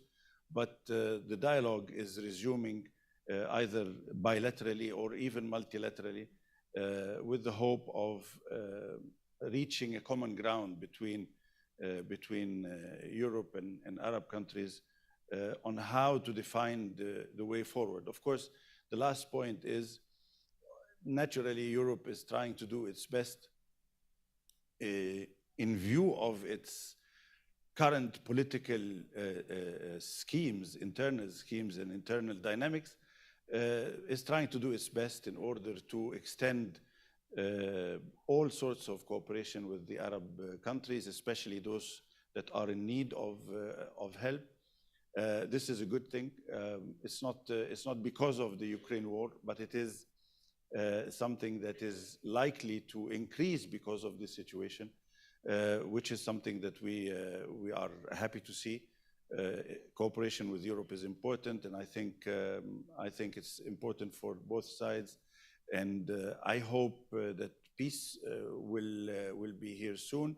As I said, we're ready to participate in reaching this peace, but it's a very delicate process, and it has to do with the will of the protagonists at first. Thank you very much. Thank you very much. And thanks to all panelists, and thank you for your attention. We move on with the program, and thank you very much. Thank you.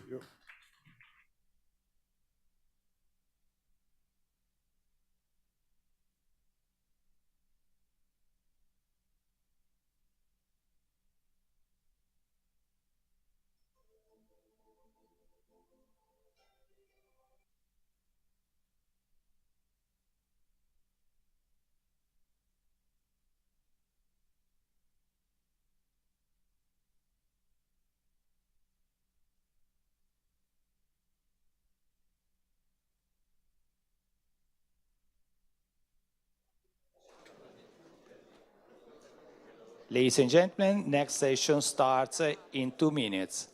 Thank you.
Ladies and gentlemen, please take your seat as we start next session. Thank you.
Ladies and gentlemen, we are starting next session now. You're kindly requested to take your seat now.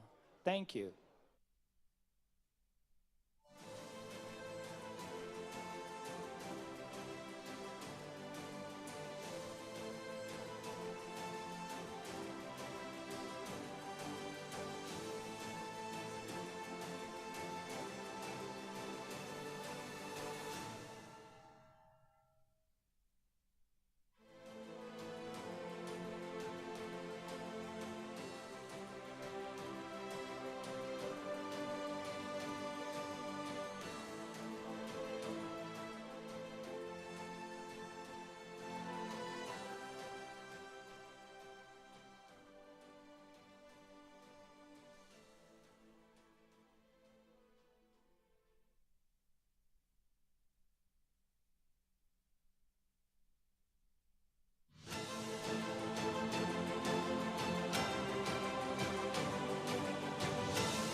Ladies and gentlemen, please take your seat. The session with His Royal Highness Prince Hassan bin Talal of Jordan is about to start.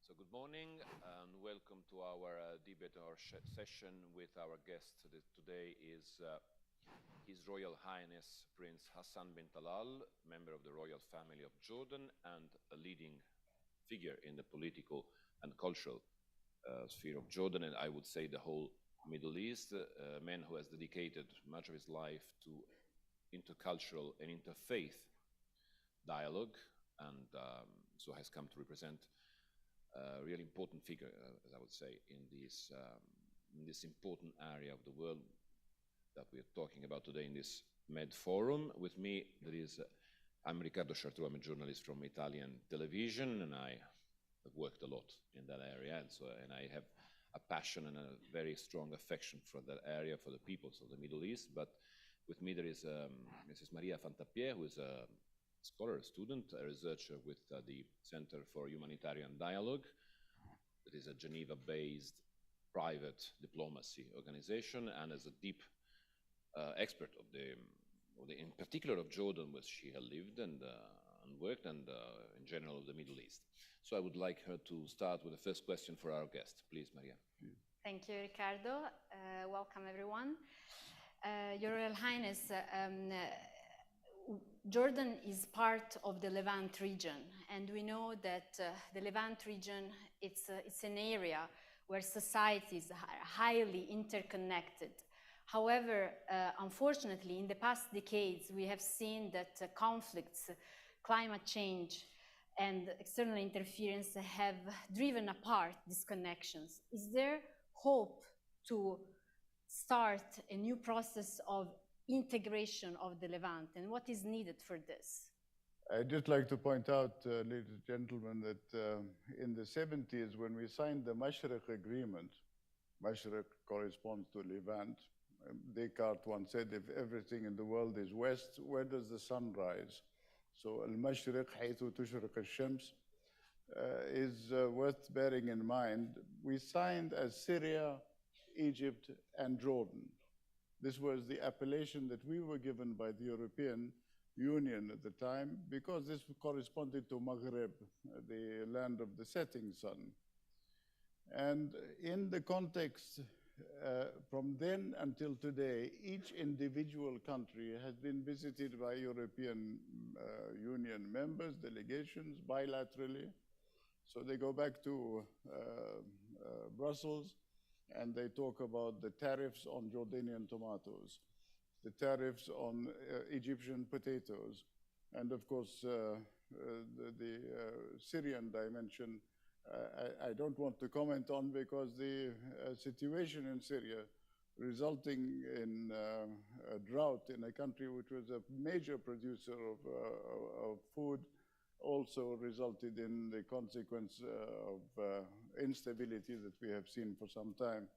So I'm asking myself, between Israel on the one side and the Gulf states on the other, does the cooperation in the region mean jumping over the Levant? The Levant, to remind you, is 71 million people. Iraq, Syria, Jordan, Palestine, Lebanon. If, of course, Israel would make up its mind about which part of the world it belongs to, then maybe we could invite this inclusive thinking. But at the moment, the level of hatred is toxic in our region. And I visited the Balkans. I brought Bosnian Muslim families out of the Balkans. I never thought that it would come to our region the way it has. And our region should be known by its development abilities, by its creative thinking, by its cultural contribution, and more of that later. But I would say that the concept of Middle East, our American friends talk about from Marrakesh to Bangladesh. I think that is a little bit of a vast map, which we really cannot recognize today, because what are the complementaries between the peripheries, South Asia in terms of manpower, and the Gulf? What is the complementarities between Europe and our manpower? Our migrants are going to Europe. The Palestinians are victims of victims, as Edward Said once would say. And nobody wants to attend to Palestine because of the priorities of Ukraine or whatever else, or the changes in government of Israel. So these issues are creating gaping, yawning gaps in our region, which is not looked at as a region. We would like to feel that those 71 million Arabs, why do the Poles, the Czechs, the Hungarians, the Slovakians have, with 71 million people, all the investment that they could possibly imagine? Why do some countries have a per capita income of $100,000? And we in our region, despite our best efforts, and I have never been a representative of a rich country in terms of resources, but I am a representative of a rich country in terms of the quality of human beings. And this is why we created in the ILO in the 1970s a call for the creation of an international labor compensatory facility.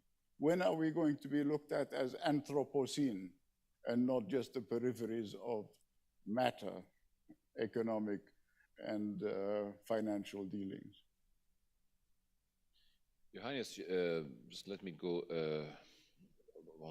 stay on this topic, because you mentioned Israel and the Palestinians, and I think Jordan has a very important role as the custodian of the holy sites of Jerusalem.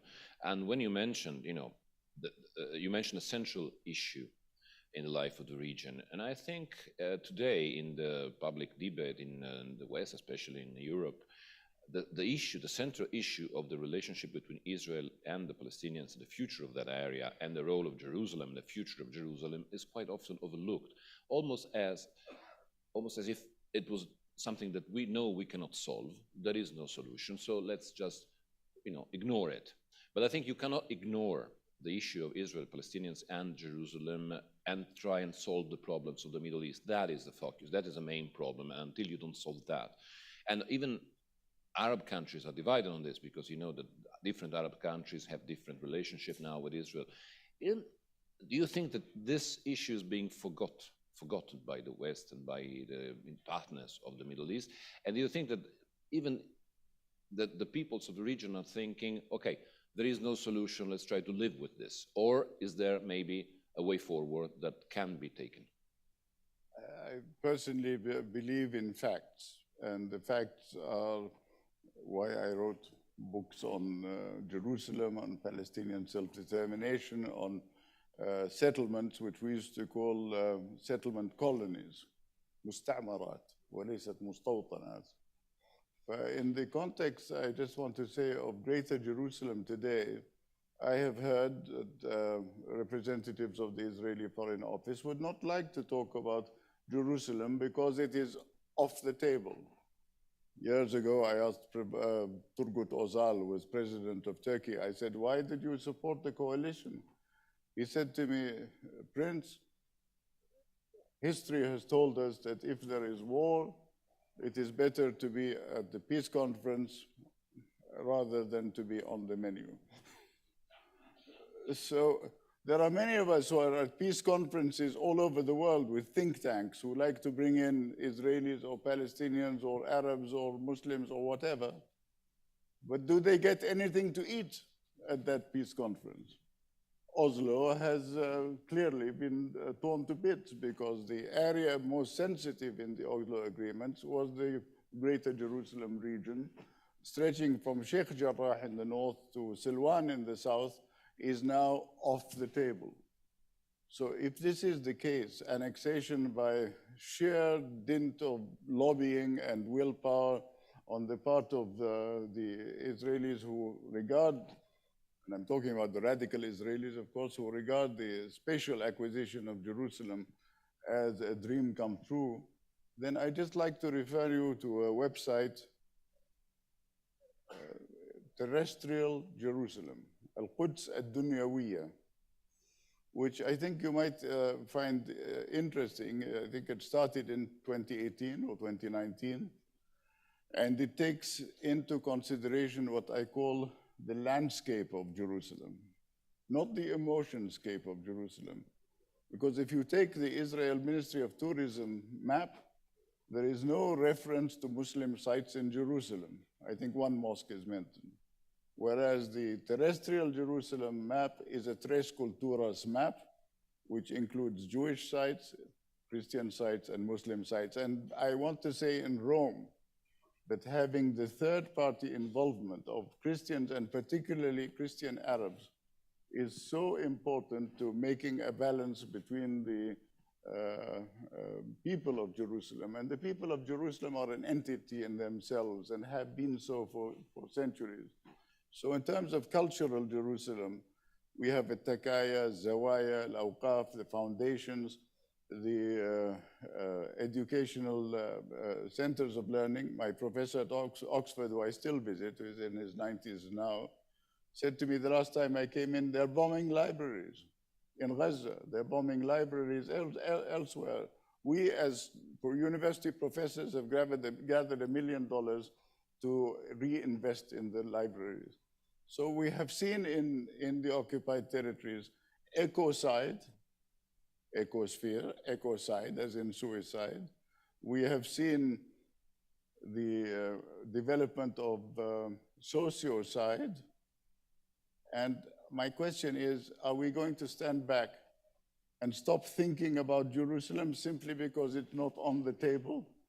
I really hope, and I remember Muhammad Mahdi Shamsuddin from Lebanon on one occasion, we said, let's create a Jerusalem, Al-Quds fil Damir, Jerusalem consciousness project, which will have everything to do with bringing the people of the book, the monotheists, closer to each other culturally, apart from anything else. I really think that interfaith dialogue is something that we mouth, but my experience over 40 years has been, it goes through 3 phases of fear. Fear of the other, fear of the folks back home, التطبيع والتهم والآخري, accusations of normalization, which is a contradiction in terms, because if you're normalizing, normally you make peace with an enemy, you don't make peace with a friend. And thirdly, a sort of agoraphobia, fear of open spaces. Like I should have had butterflies when I came onto the stage, because what am I going to say? I've got to the point in life where I don't really care too much about what I say, because I have to make the point. There is justice and there is injustice, and the two cannot live together. So if the colonies, settlement colonies, are front-ending further expansion, excuses like the littoral of Israel, like the littoral of the Egyptian delta, being affected by the encroaching Mediterranean Sea. As you know, the sea is rising and the delta is affected. And this is a pretext for further expansion. Oh, you've got a lot of desert in Jordan. Why can't we have some of your desert to develop our solar power, for example? Well, why can't I have some of your expansion to develop a Palestinian sense of dignity and self-worth? And that's why I would like to say to you, please take into consideration الانهدام الإفريقي العظيم. The Great Rift Valley stretches from Madagascar all the way to Turkey. So you have tectonic plates, European, Asian, African, that could be a project for all of us. Like the Danube Commission, we need a Rift Valley Commission, which would be a new start for you, the Europeans, who are looking for foreign policy initiatives, as I appreciate, not in projects, but in a concept of bringing stability to a region where for too long we have been fragmented and balkanized. By the way, I'd just like to say that in terms of Ukraine and Russia, it was Halford Mackinder, the founder of the term geopolitics in 1900, who spoke about the world island, the Baltic to the Adriatic, the Baltic to the Black Sea. Now, if Asia and Europe are separated geopolitically by these mighty rivers, well, isn't it true also that we are separated by a valley that runs through all our countries? It's not uniquely an Israeli-Palestinian reality, although the Palestinians have suffered immensely, but it is also Lebanese, Syrian, Turkish, Iraqi, Jordanian, and much more. So I just want to say that things being taken off the map sporadically, like we don't talk about Somalia anymore, we don't talk about Yemen anymore, we don't talk about human dignity anymore. For God's sake, well, what is foreign policy about? For me, foreign policy is about the Anthropocene and not about the globalization of matter. So culture, I think, ranks very highly in our thoughts, especially in Rome, where we are today. Thank you. And we see mounting challenges. And as we heard this morning, and as you rightly pointed out, we can face these challenges only if there is regional integrations, especially in the Levant. And one of the issues that you have mentioned is the issue of droughts and water scarcity. Now, water scarcity has been a driver and a multiplier of conflict in the Levant. Is there an opportunity or a way to make water a driver for cooperation if there is possibility actually for all the countries of the Levant to talk about how to manage their water resources? I think that in terms of the European Union, it started with coal and steel. In the Levant, neighboring as we do the Mediterranean on the one side with the new finds of oil and gas proliferating, neighboring the oil finds in the Gulf, from 1900 to the Second World War, and the importance of this region. Why is it that this oil cannot be used in developing a regional concept like coal and steel of water and energy? So integration can then flow from the identification of oil and steel in Europe through policies that brought together the Club of Rome, forgive me, I was president of the Club of Rome, that's something else, a cultural club, but brought together the Rome Declaration. Why can't it be, hopefully, something that can bring together a Levant declaration that we are interested, we the peoples are interested from a bottom-up approach, if I may, to developing a united peoples of the Levant. Hopefully one day united peoples in New York, not the United Nations, but something that recognizes the fact that politicians are fractious for obvious reasons. Peoples will rarely turn their back on peoples. Look at the good football games now in Qatar. And the second thing that I would emphasize is that security is about human dignity. So there is Fahras al-Hirman al-Muta'addid, the multi-deprivation index, which we have to look at. Somebody says he's poor or she's poor. I have no doubt that she's expressing herself, but is it poverty in education? Is it poverty in health? Is it poverty in job opportunities? Is it poverty in climate change? Our region is going to be one of the hottest regions in the world in a matter of years. We are burning as a region. We sent a technical paper to the Sharm el-Sheikh conference from the Aqaba meeting, which we held with scientists. And it is the science diplomacy that is also requiring harnessing, not only the development diplomacy, which follows projects to make the rich richer, but concepts that make regions more effective. Your Highness, let me just come back to the issue of the Levant, and you mentioned there's 71 million people living in this region, but we can't overlook the fact that Jordan is a beacon of stability in the Levant, whereas if we look at the countries of the region, Lebanon is in a deep social and economic crisis. Iraq is a country fractured along sectarian, tribal, political fault lines.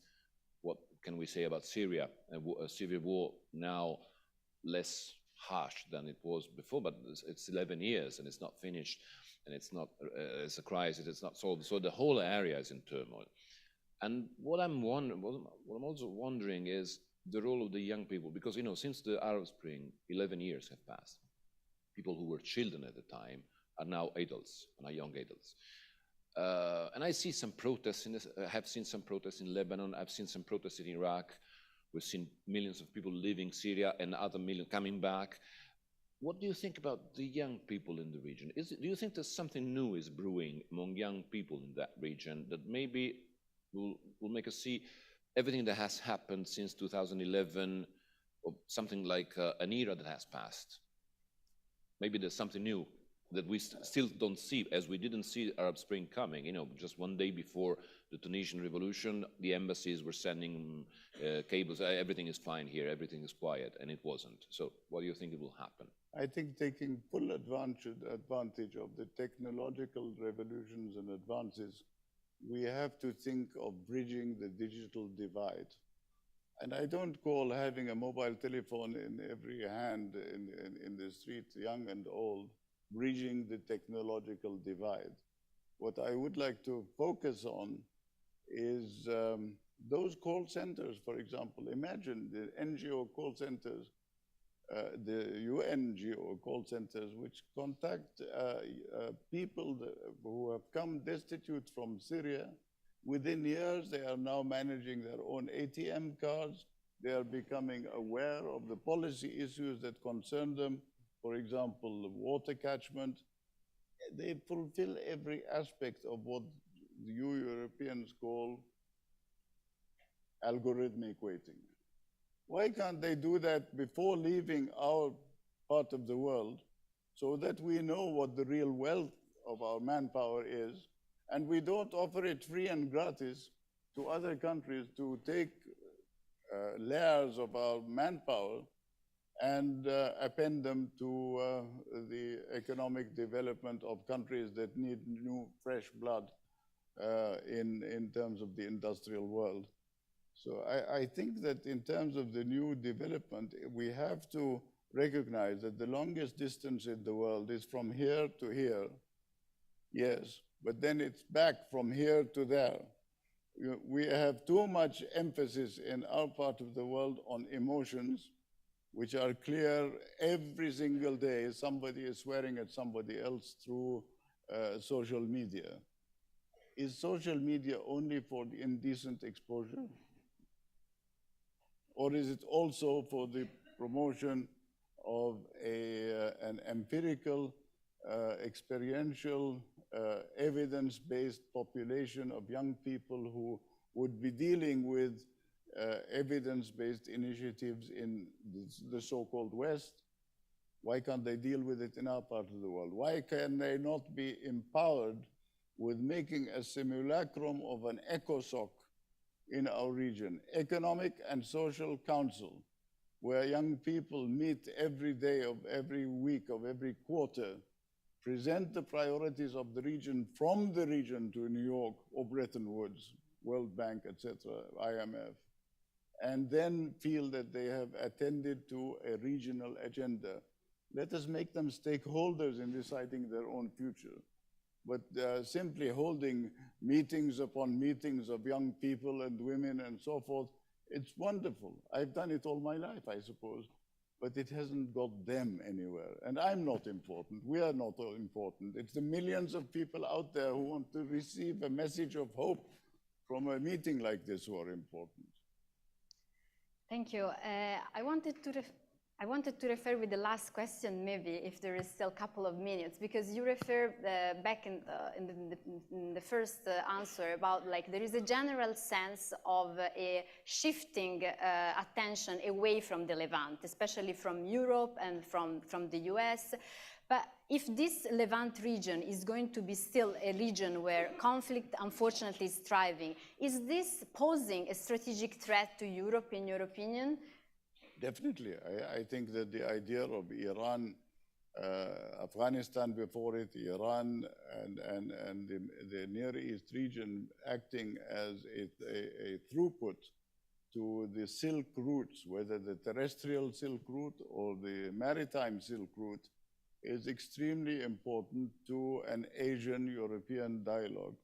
And that's why I referred to the Asian-European geopolitics that are separating Asia from Europe. That's why I presume they meet in Bali and the President of the United States meets with the President of the People's Republic of China.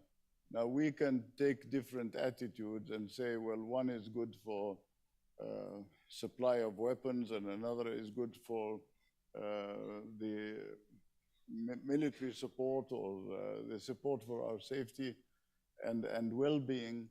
But if we want to move out of patronage and say that we as a region have something to credit us with, why can't we be credited at least with opting for what I would call positive neutrality? No, you know, people are asking about non-alignment. There is no non-alignment in the world today that we can revive unless there is at least an understanding of positive neutrality. Those football games, you know, when the referee says that, to me the framework is positive neutrality. Because yes, the Iranians played football with the Americans. Now, is that a limited satisfaction that the two teams get? Or is there some satisfaction for us? When they're young people, they were young people. Isn't there some hope that the rippling effect of all this tokenism might one day influence the creation of institutional altruism, institutional effective altruism? Zakat is all about institutions acting altruistically towards those who could be empowered. Zakat now funds half of the budget of the HCR. We have 51 million refugees in our region. And we always go to Washington and say, can you give more support to refugees? If we can produce a very clear, with the integrity that it deserves, well-run institution that everybody recognizes, and by the way, Muslim Zakat is not just for Muslims. It is Muslim zakat for all those who are suffering in the world. If you have a child coming in with cancer or with some awful disease, you don't say, is this child Christian or Muslim before you treat him or her. So isn't it time that the image of Muslims changed from blood-sucking extremists as we are painted? On the other hand, what can you do? I mean, the other day I saw an American evangelist and he said, all we evangelists, not me of course, but all we evangelists hate Arabs and Muslims. That was the opening remark. So I said, well, and good morning to you too.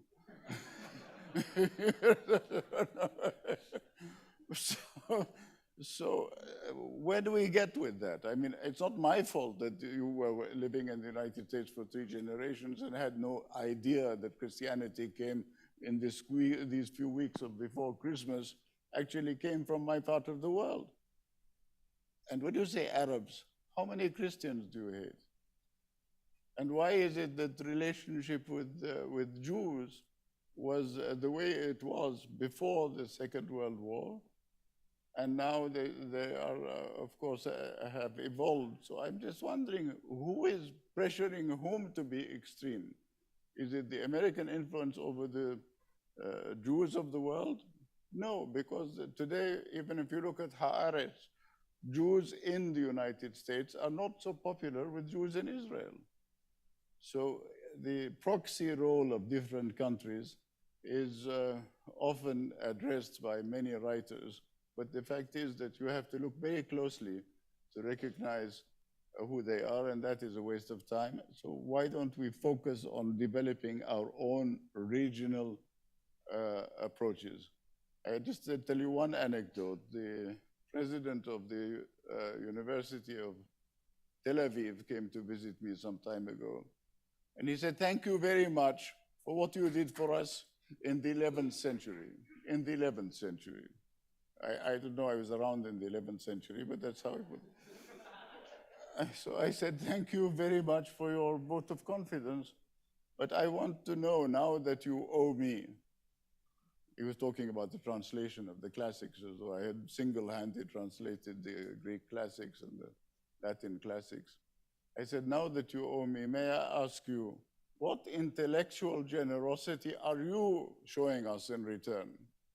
And the same could be asked today of many countries in the region. Instead of saying, no, I don't like you, I won't talk to you, I'm right, you're wrong, why don't we develop, once again, the art of dialogue, the noble art of conversation, not of conversion, mind you, but of conversation in the interest of the public good. Thank you.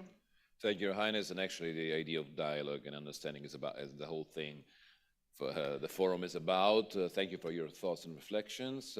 We all thank His Highness Prince Hassan bin Talal and Ms. Maria Fantapia, who's with us, and we end our debate here. Thank you very much. Thank you very much.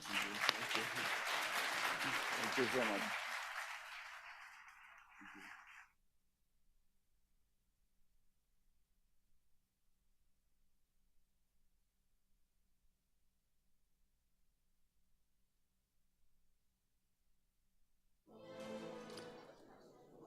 Ladies and gentlemen, please remain seated as next session starts right after. Thank you.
Ladies and gentlemen, we have to start next session now, so please take your seat. Thank you very much.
All right. Hello, ladies and gentlemen, and welcome to the session dedicated towards a broader paradigm for energy security. Energy, we've been discussing energy along the years here at MED. Is always a center at MED. We discuss energy as a mean of creating cooperation between the two shores of the Mediterranean to foster economic growth, to fight poverty, to create a positive agenda. But that was a time of relatively abundant and secure energy supply. The world has changed since the outbreak of the war, since the invasion of Russia in Ukraine. We are facing dramatic threats to energy supply and a wild ride in prices of energy. Now, how about what the future lies in from this perspective? Priorities has clearly shifted towards securing an affordable and reliable availability of energy without harming our climate action goals. So in this panel, we're going to discuss how government officials of producers countries, together with the leaders of major oil companies and experts in renewables, are managing the gap between urgent needs of securing supply of energy and longer-term green targets in terms of sustainability. Let me introduce our guests, starting with Mohamed Arkab, who's Minister of Energy and Mines in Algeria. Welcome. Also to Mohamed bin Mubarak bin Daina, Minister of Oil and Environment in Bahrain. We have Francesco La Camera, Director General of the International Renewable Energy Agency, Claudio Descalzi, CEO of ENI, and Sheikh Nabaf Saud Nasir Al Sabah, CEO of the Kuwait Petroleum Corporation. Welcome, everyone. Let's start with an applause to start with some energy. The meeting. Minister Arkab, let me start with you, because since the beginning and the outbreak of the last crisis and the war, I know there was a long queue of European leaders and oil companies manager in front of your door knocking and asking for more gas supplies from Algeria. How are you and how far can you go in replying to the need of European countries to diversify their supplies, and how do you see the hydrocarbons situations in your country? Merci pour cette question. Et tout d'abord, thank you very much for this question. And first of all, I would like to thank the Italian authorities for inviting me, and it's an honor for me to participate to this meeting. As you said in the introduction, Algeria has done a lot for energy security of Europe. We have a significant program which is well structured for the whole production of energy in Algeria. So first of all, with our European partners and especially with Eni, we have worked a lot for the development, and we will continue in this partnership policy. We will continue to work for the new law on hydrocarbons in Europe in order to implement it and to find new partners and specialists in this field. And we are currently at the 5th contract that has been signed in order to increase the production of the product sold. So I want to thank Eni, which have worked with us in close collaboration on a completely new experience. So we signed a contract with Eni 5 months ago, and we started to produce in November, and we have implemented new quantities of gas. And this is thanks to the infrastructures that are existing in Algeria, and also due to the transport to the final customer. So we are currently following the strategy of partnership. So we search for new partners and mostly European partners. We are currently facing some issues. Maybe we'll talk about it later. And we will see how we can strengthen our partnerships, but we also need fundings, and we need to search for this energy, and we need to invest a lot and search for energy. So it's an industry that requires many efforts, equipment, and fundings, and also a lot of time. So in this way, we also need to make sure that we can increase and especially gas in Algeria and also for Europe.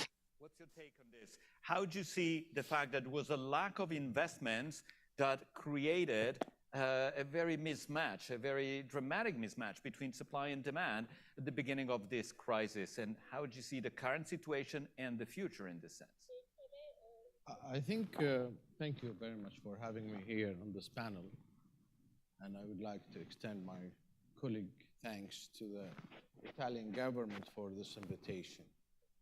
I think the situation we are in here today has different reasons. One of the reasons is the lack of investments on any fossil fuel. This has been done because of the challenges we face on the climate change.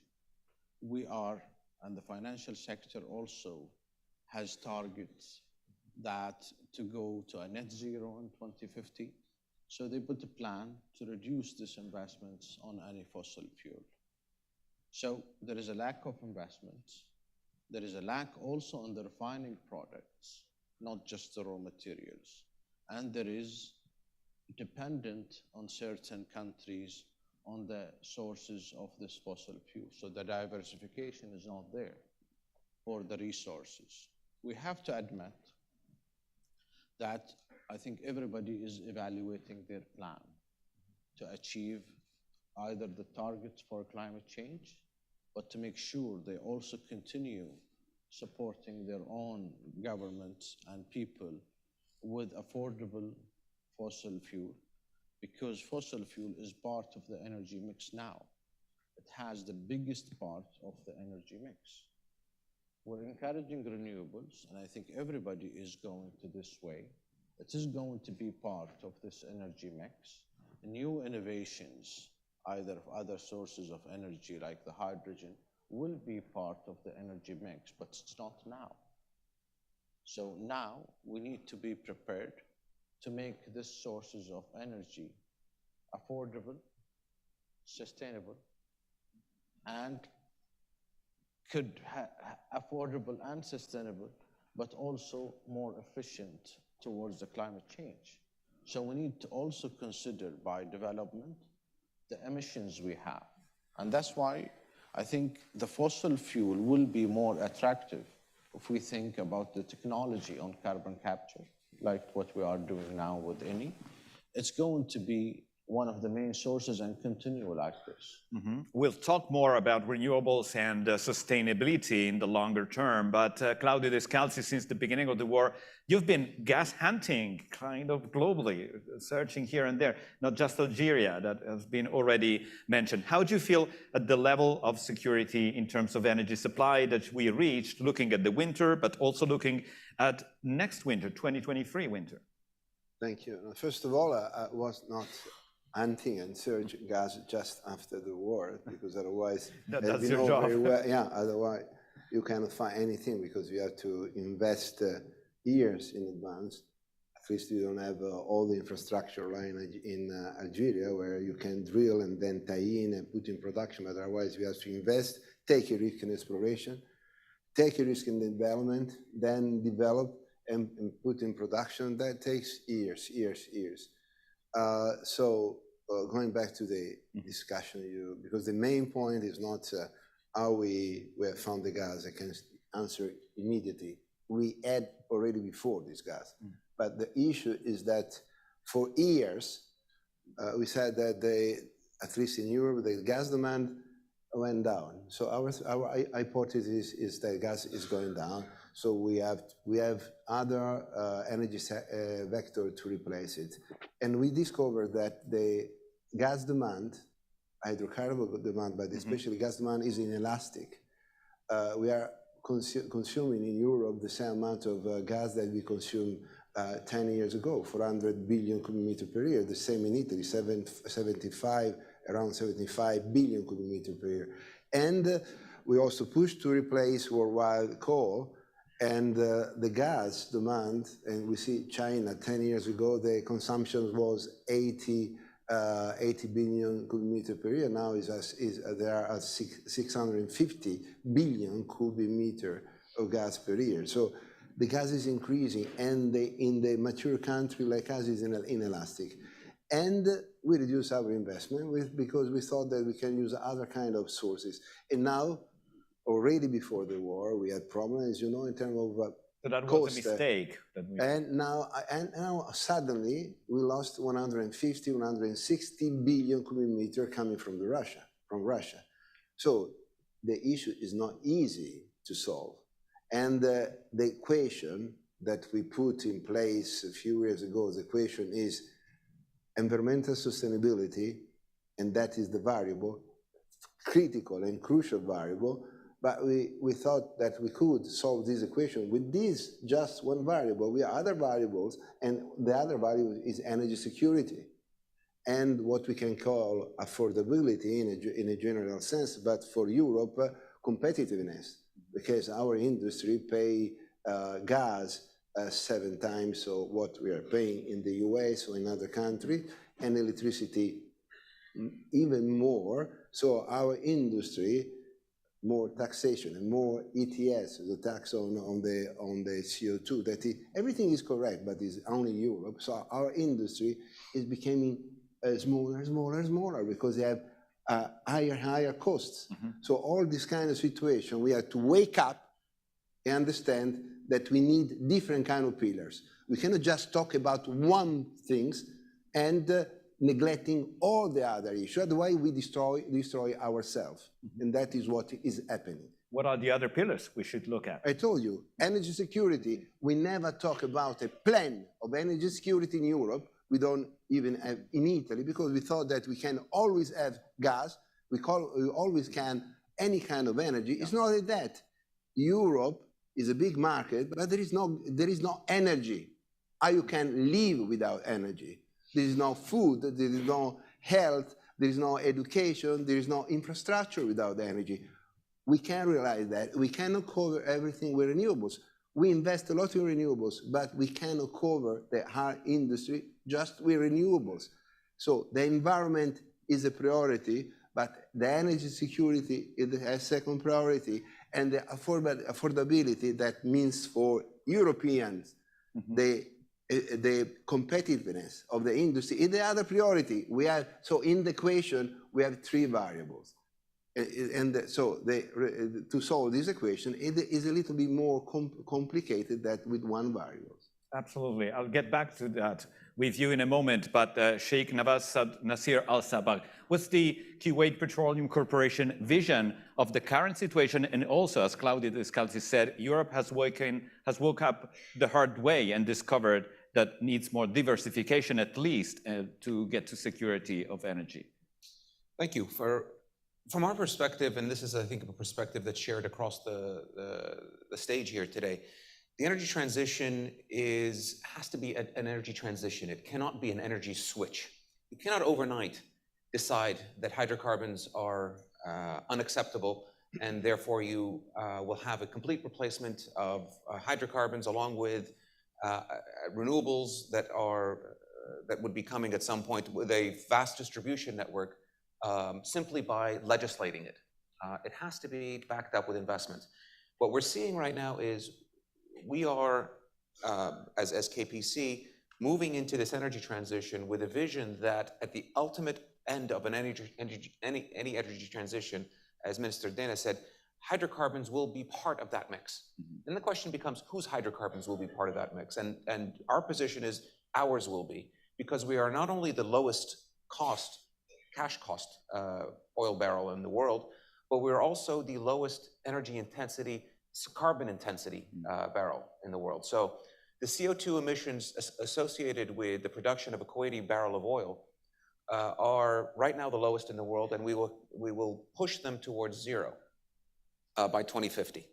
Second point there is that the crux that we find ourselves in, as you said at the beginning of the session, due to a lack of investment, really goes back to the time when oil prices collapsed in 2014, when exploration budgets dried up around the world.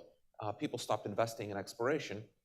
And as you know, the life cycle of an exploration well is about 7 years from the time you make an exploration discovery until you can bring it to market. So all the oil that was supposed to have been discovered by 2015, for example, was supposed to be hitting the market 7 years later, which magically is today.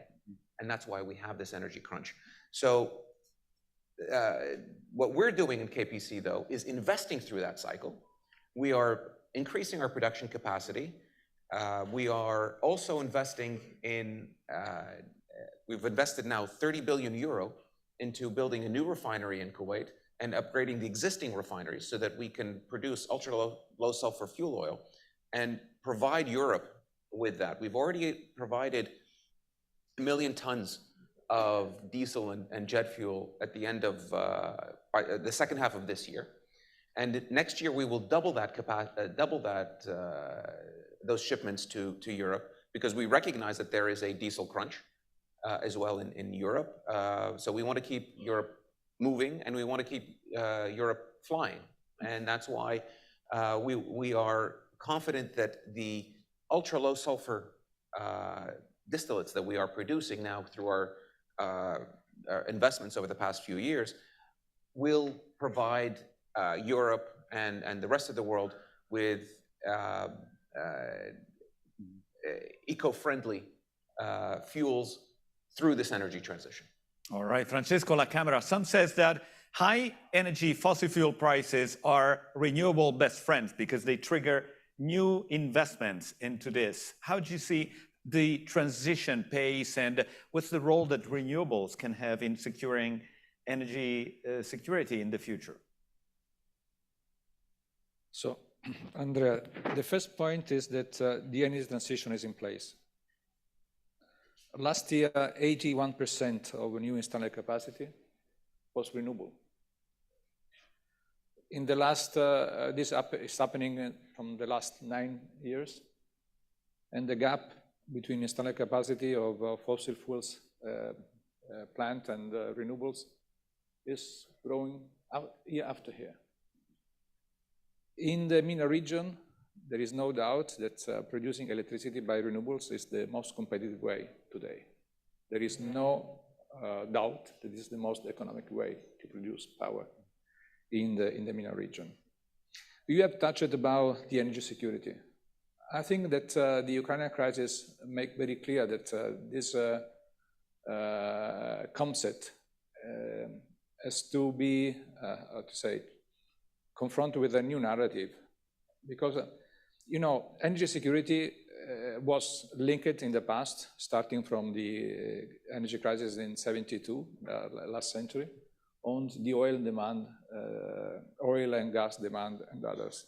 The fact is that we have suddenly discovered that 80% of the country in the world are fossil fuel dependent.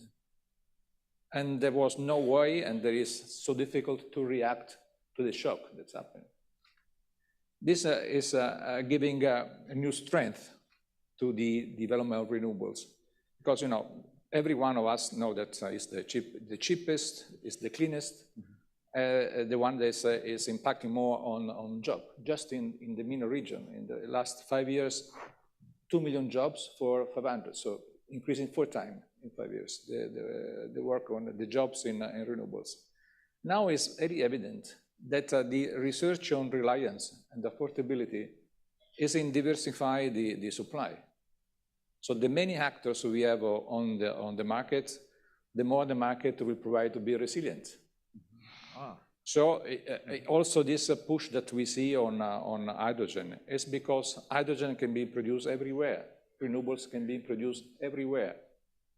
And so this means having more actors in the market, so more capacity to react to shocks. No? It will not be a pure competitive market, but it will be a market where it will be impossible to cartelize, for example, the energy, or in some way use the energy in these geopolitical challenges that we have in front of us. So in my point of view, responding to your question, I think that now the political community is believing that renewables could be the way for ensure more energy security. And there is also another aspect that I wish to, I think that I agree with all I've been saying. So fossil fuel will not discover by a switch. The fact that we have, if we want to be very simplified, is we have 3/4 to 1/4, 3/4 of energy coming from fossil fuel today, the other quarter from renewables. Then when we talk, and I finish, I want to be brief, because also we have to find a way to have a narrative that fit with the climate change fight. So we know that for getting to the 1.5 or 2 degrees, we have to change. This 3/4 has to come from renewables, so the other quarter from fossil fuel in 2050. We have in our scenario, the ARENA scenario, still we have fossil fuel, we have gas, we have also a small portion of nuclear, but the major part of the electricity will become from 90% of renewables. But Francesco La Camera, what kind of investment would be needed to get to that target? We have launched our number, that means 5.7 trillion per year globally. Honestly, we have discussed this 2 days ago. So there is no doubt the direction where we are going, Andrea. So we are going to a new energy system. And then possibly in the second round, I can talk about the barrier that we have ongoing to the new system. But the fact is the scale and the speed of this transition is not putting us in the capacity to respect the Paris Agreement goal. In our point of view, the 1.5 will disappear in a couple of years. Minister Arcab, how do you see Algeria in this new energy system, as Francesco La Camera was saying? What your plans are in terms of renewables? There's plenty of solar power, but also that could be used for creating hydrogen in your country. Do you have any concrete plan to go also in that direction? Si vous permettez, laissez-moi revenir rapidement sur la sécurité. So I just would like to go back to energy security, first of all, because I just would like to add something concerning this very important topic. So when it comes to energy security, from our point of view, we do not only mention the supply, but also the structures, and we have to make the sustainability safer. So we needed to turn the market into a safe market, and we needed to better understand the needs of energy. What we are currently seeing is that there is a real problem when it comes to sustainability of energy, and investments from companies, from oil and gas companies are really heavy and important, but we also need a long-term vision. We need we needed to make sure that those investments will be carefully used in the future within this new energetic system. So if we talk about energy safety, then we, of course, needed to talk about the safety of the supplies, the safety of the structures, the safety also when it comes to the sustainability of the usage of energy. And going back to the question concerning renewable energies in Algeria, we have important programs when it comes to energy transition. First of all, the usage of the photovoltaic energy on a wide scale. And this is also part of the actual government plans. So we aim at increasing by the end of 2037 the number of megawatts produced with this new with this renewable source. And we also want to focus on energy sustainability in order to better use energy, thanks to some very specific and important programs that will be put in place within the entire country. We will also improve the electrical grid, and we are trying to modernize and to turn our grids and systems into updated ones, focusing on these technological evolutions and innovations. And then another project that has been recently adopted by the Council of the Government concerns a better usage of hydrogen, so that we will have, again, another important program. We're now looking for some pilot programs together with some partners and pilot sites in order to better understand how to use this technology and how to put in place this program. And our goal is to produce energy from hydrogen and to provide hydrogen to Europe and energy to Europe, of course. Maybe we will put in place also a third program. Why not? Because there is a huge demand in this, but we hope to become important players when it comes to the Mediterranean region concerning renewable energies. And Algeria has very important capacities and skills when it comes to renewable energies, because we can produce more than 2,000 kilowatt per hour thanks to renewable energies. This is possible thanks to the different operators within the renewable energy sector. So we have the rooms and the spaces to use, and we have the capacities actually for the renewable sources. And we hope, together with the support of the European countries, to invest even more actually in this domain. So only 200 kilometers divide Algeria from Italy and from Italy and Spain. So maybe we can also export our energy so that we will be able to assure the sustainability of energy. Mix looking at the future, where do you think Bahrain is in its road to carbon neutrality, and what's the projects you're working on? Well, Bahrain is a small island, so it's not like Algeria, they have a lot of space. So this is one of the main challenges we're facing with the renewables. So we set up a target to be 40% of our electricity renewables by 2035, but it is a challenge because of the size of the land. Maybe wind and can do this. But I think we have to differentiate between the renewables as a source of electricity and renewables as a source of power. So the sources of power, still there is a lot of need for different kind of energies. I know the IEA now is promoting a small nuclear plant, but after Fukushima and Chernobyl, I think a lot of people are really concerned about the safety. The energy mix is not going to be easy. But we believe cleaning the fossil fuel is our main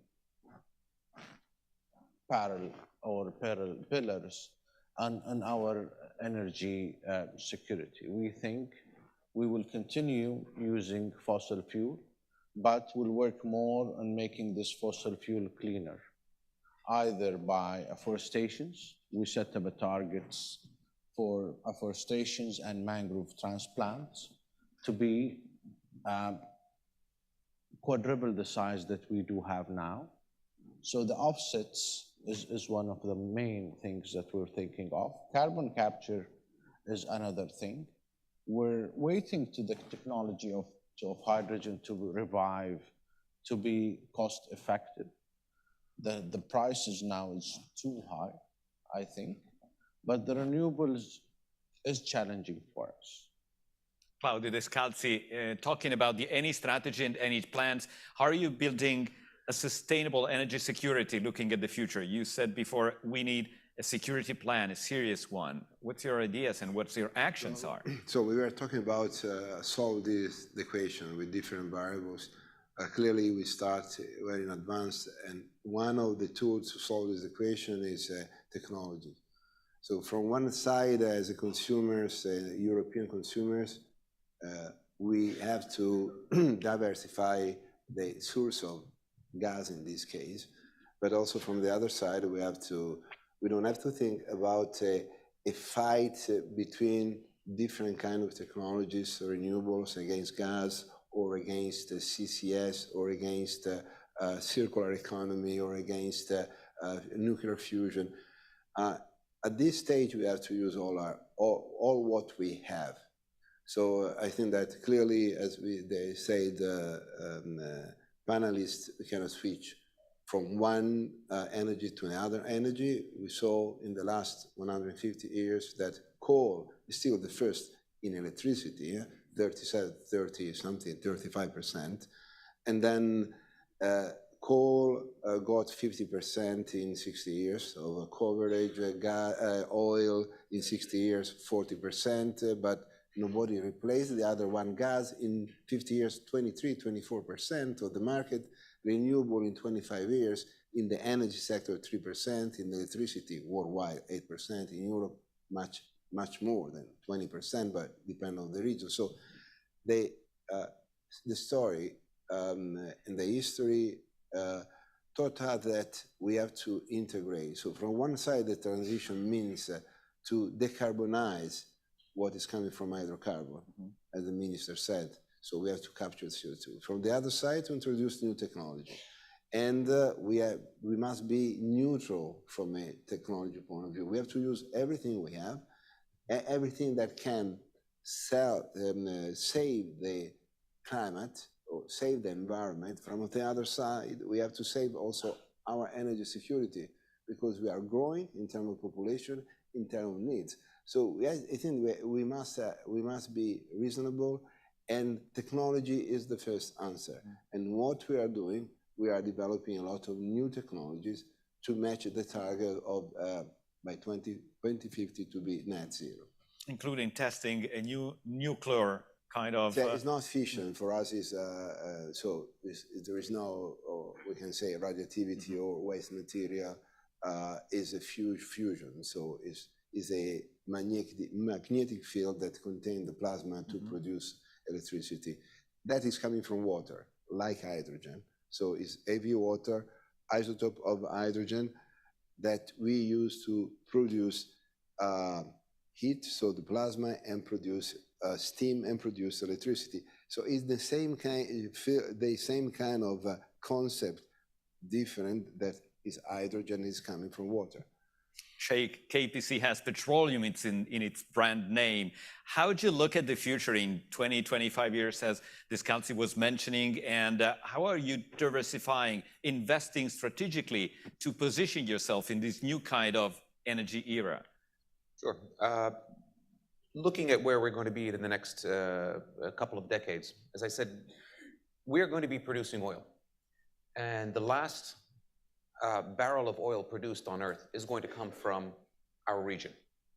We want to be that last barrel, for the simple reasons, as I said, on cash cost and also on carbon intensity, but also on what we're doing in Kuwait, as some of my co-panelists were saying, to do offsets and to decarbonize our production. For example, on the offsets, certainly mangroves are very important, and in fact they're about the most efficient plants at sucking carbon out of the atmosphere, as you can find, and easiest to grow.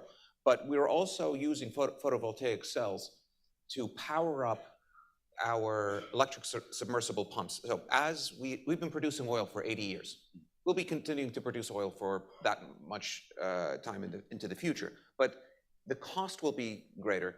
The energy intensity will be greater. So how do we offset that energy intensity over time? We've rolled out a pilot project to build up photovoltaic cells to power up the electric submersible pumps that we're going to be needing more and more as our fields move from primary production into secondary and ultimately to tertiary production, which just requires more energy.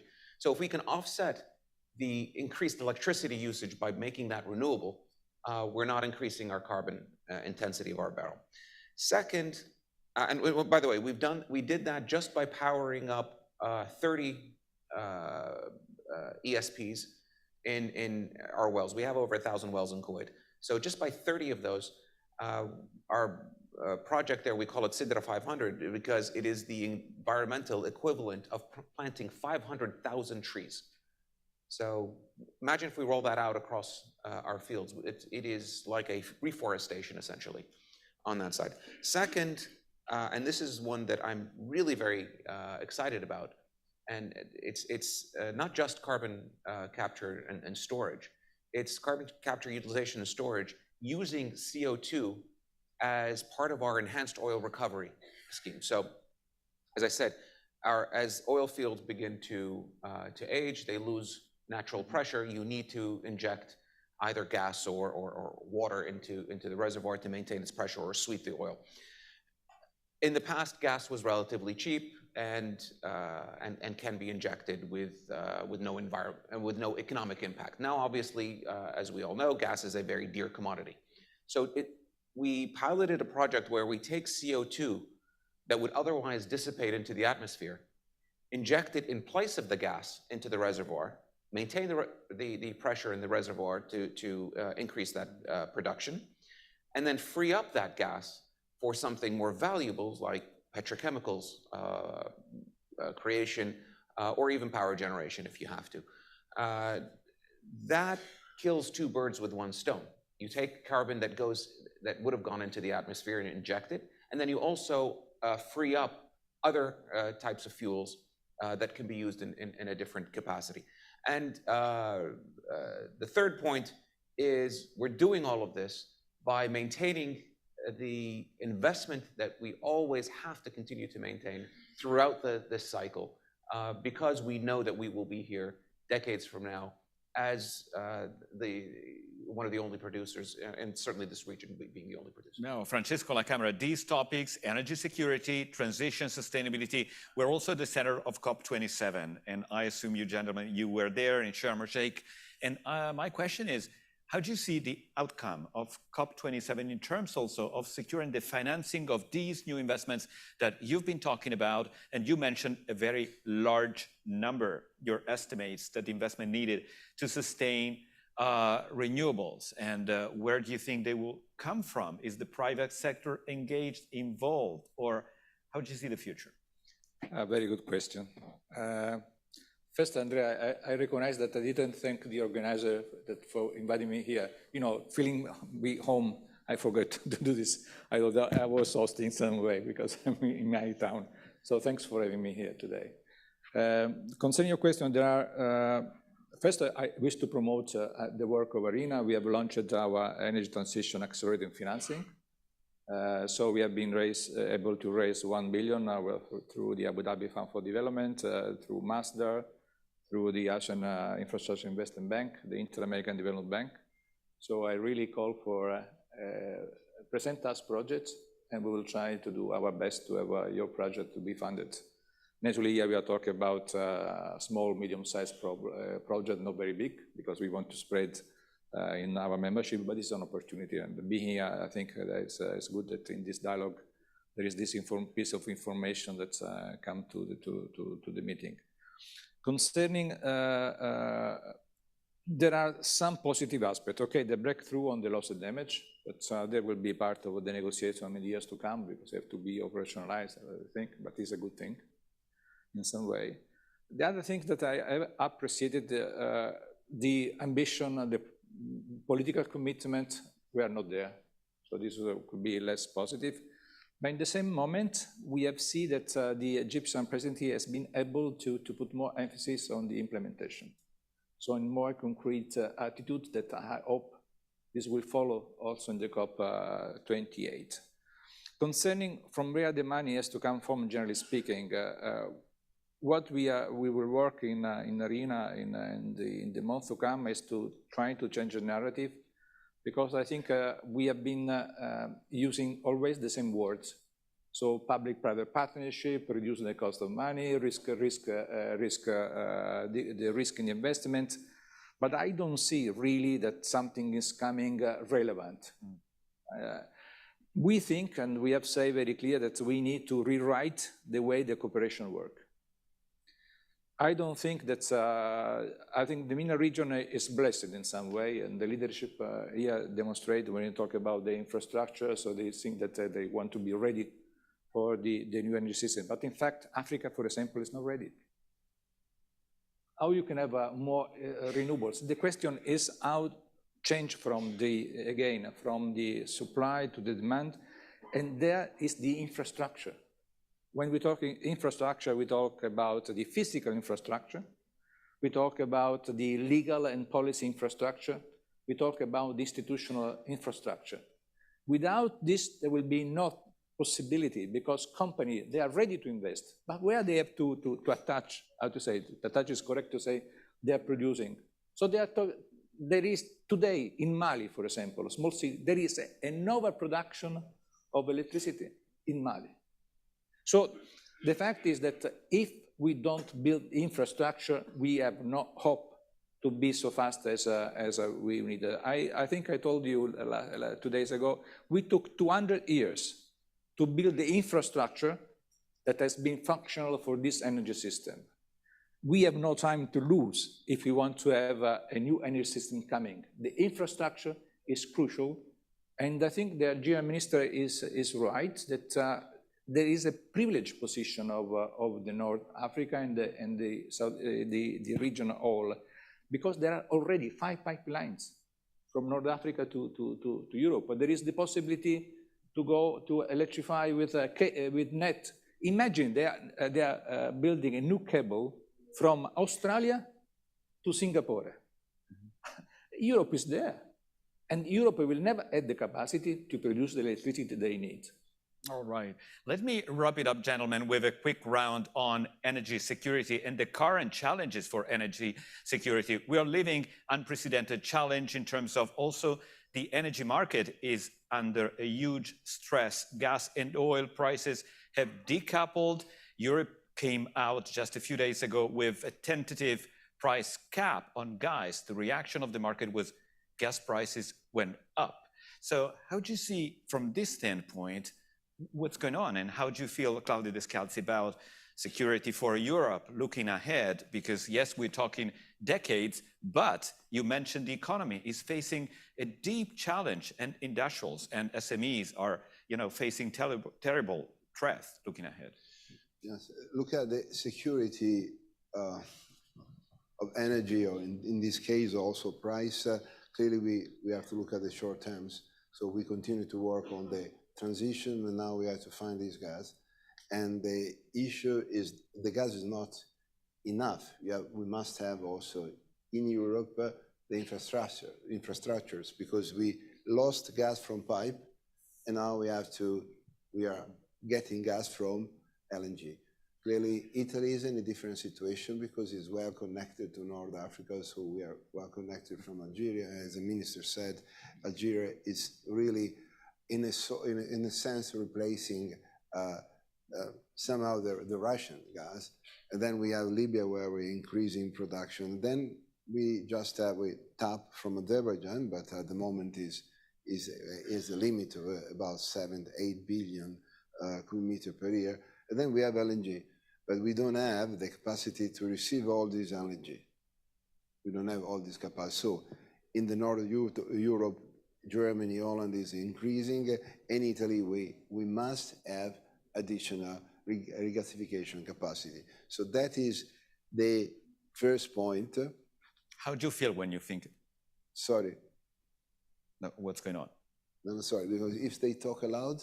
Okay. Listen to them, please. and I cannot talk. Okay, yeah. Sorry Please be if silent. Absolutely, okay. No, sorry. You were talking I'm too about... direct, but... No. You were talking about the need I cannot listen everybody at the same time. regasifying. No, I was talking about the regasification. Yeah. The issue is but the price is the other big problem.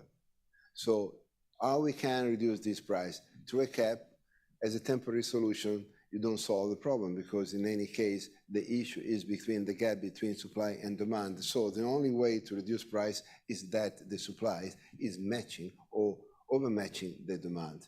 So we must have a redundancy in terms of infrastructures and redundancy in terms of supply. But the problem is what my fellow colleagues here on the floor said. To do that, we have to make investment for the long term. What means 10 years, 15 years, 20 years, and we have to recover this.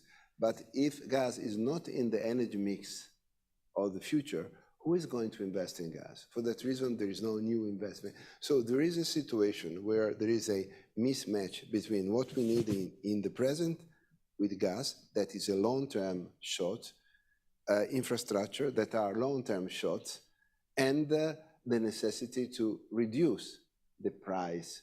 And the cap is not the cap is temporary, but it's not solving from the underlining the problem.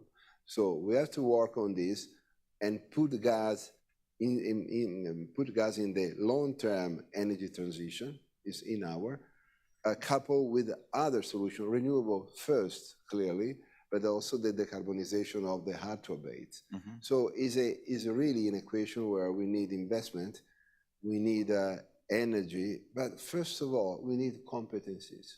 So we must know about what we are talking. We are talking about something that we must know is a very complex issue, the energy issue, because there are investment but technology.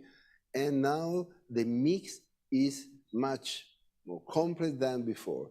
So we need competencies. And when at the level of politicians, institutions, and companies, we have to understand what we are talking about. Otherwise, we risk to take a path that is the wrong one and is a cost for everybody. And we see where we are. The issue is that we have been misled because we thought that we can switch from one energy to another energy. It's not like that. As Francesco said, we made investment for a long time, 20 years, on infrastructure. Now we have to change, and that can be done gradually. Otherwise, we are going to hurt ourselves. And based on the market reaction, the way the European cap has been drafted was not that competent and skillful. Minister, would you like to add something on that? Please. Let me add to that. I mean, maybe you don't know. About the last COP 26, a text was presented to be added to Paris Agreement that we should cut off all fossil fuel.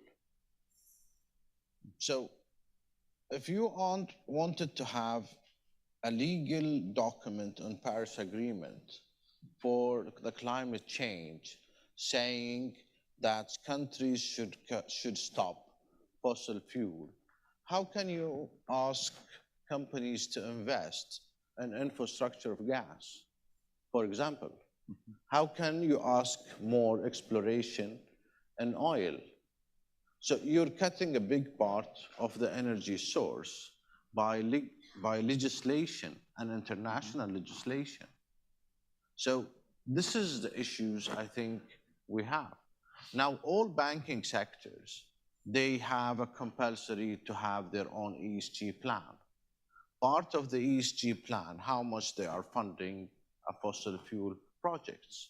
And all of them are backing out of this investment to comply with their ESG plan. This is part of the issues we're facing today. And this has been done, 7, 8, 10 years ago. So we're sending the world a mixed signals. Do we want energy now or we don't? Do you want us to increase producing or not? Yeah. How can we increase producing at the same time we can't invest. So this is the mixed signal. That was the conversation in Glasgow when the discussion was, among phase down or phase out fossil fuels. Now the situation has completely changed, and the rhetoric we are using, the discussion is different. And Minister Orkab, one of the key questions is, will we have enough energy to face next winter and the winter ahead, and especially coming from Algeria, for example? Do you think that, having said what you did in the last 6 months, the investments underway, the projects underway, put you in the position to pump more gas in the pipelines towards Europe? At what level? Algeria is a fair provider, and that will fulfill with its engagements. And we, in the program of our company on hydrocarbons in Algeria, we've implemented with our partners a program to supply and to guarantee the supply for the demand. So we guarantee it as regards the whole demand for Europe. So we are also working to develop with our partners and to increase the production on natural gas. So there will also be many projects to come on the very short term with the existing infrastructures. Now, if you allow me, the Mediterranean area offers a real opportunity to work together in partnership, and it should increase the production. And we also need to have much more diversification in the energy mix in our country or elsewhere. So we are working in order to diversify the energy mix, in order to produce also natural gas, and make that natural gas is the energy that can go with this energy transition. So we need much more energy, much more investment in this energy. So in the Mediterranean region, there is a real opportunity to increase this partnership from the north to the south, and with many technologies, trainings, and transfer of competencies. And this will increase our chances to double our production and to work together for the energy security. You already mentioned an historic collapse in oil prices in the past as a source of the decline in investment in infrastructure, and we're paying the price for that currently. But you also welcomed, I think it was last month, the decision of the OPEC Plus to cut production of 2 million barrels per day. And what do you think this is the right time to reduce production? Well, the world is starving for energy. We're right now renewing our term contracts for next year at KPC. So I'm talking to my customers, asking my customers what they are requiring for next year.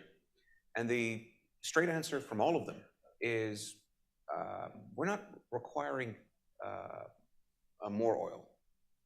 We are actually demanding about the same, perhaps even less. Just because of a fear of recession, a commitment obviously on volumes, and a fear of a potential recession. We may be in one yet now, or we may avoid it, hopefully. But from what I gather from our customers is that we're fine where we are. The big difference here is there's a disconnect between actual oil production and what you're seeing on the energy side, especially in Europe, gas. And those are, as you said at the beginning, are completely decoupled. The oil market is in relative balance at this point. And thankfully, you have an OPEC minister, an OPEC Plus minister. You can ask them for these. I'm an executive at a company. So I can't tell you very much about what will be happening there. But from our perspective, we see the market well supplied. Now, the question then becomes, What do you do for the future? And I think just going back to a couple of points that we were talking about earlier, you cannot vilify this industry and expect an outcome where you have a stable and orderly energy transition. By vilifying this industry, you cut off funds from it. You cut off the ability of this industry to continue to operate within its license. For example, we are doing what we can here in Italy, and I'll add my voice to my friend Francesco's. I'm keeping my thanks to the Italian government right to the end, because as he said, I feel at home and I feel almost as a host here, because we have been in Italy for decades, and are the second largest under our Q8 brands, the second largest provider of fuel in Italy. So this is something where we feel at home. But it's also very important that host governments continue to recognize the importance of further investment through a stable and welcoming economic and tax regime that allows and encourages this type of investment for the future. So by virtue of just building, what we've done over the past year, we've reduced our carbon intensity within our gas stations here. We have 2,800 gas stations throughout Europe. We've reduced the carbon intensity by 58% just by blending and by taking actions such as greening of our stations. So we have to continue to work together, and there's a process where we have to continue to work together, not to vilify. Descalzi, are you okay with that? Do you feel like you've been vilified in the past? Me? No, you as a company, Not clearly, because not personally, mentioning the company. Not personally, not as a company, as a sector. As a sector, yes, surely. The issue is in that we continue to repeat the same things, but now I think that is clear to everybody that, as I said, the demand in terms of, I talk about gas because for Europe now gas is inelastic, so it's always there. So if you have to put in our mind a question mark. If that demand is inelastic, what we can do. So that is the issue. We have to increase renewable, perfect. But we have to understand that when you talk about refinery, chemicals, ammonia, or steel, or other heavy industry, how you can do just with renewables, without batteries, without giving continuity. How do you reply, Francesco La Camera, and what's your takeaway? Because we have really to wrap it up now. My takeaway is that our narrative has to be built on the respect of the IPCC work on the 1.5 Celsius. There is a way that fossil fuel will be declined, but our understanding, Arina never say that we have to stop to invest in gas, never. Because we think that if we have to decline the use of gas, cannot be disruptive. Should be made in a way that is coherent with a sweet decline. Naturally, company has to be very careful in investing in a wise way, not to produce stranded assets. So that's in their interest. So we have to be balanced. We have to think that we have to get where we have to get. The region, everyone is committed to go net zero at a certain period. And what is important to say, my last comment, this is the discussion we had made very clear how close Europe and the MENA region are. In our point of view, the next energy market, especially when we talk about hydrogen, will be regional.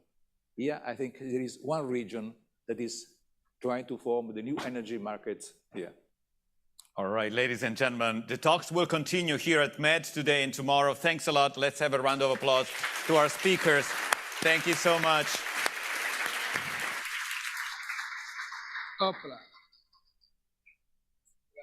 Okay.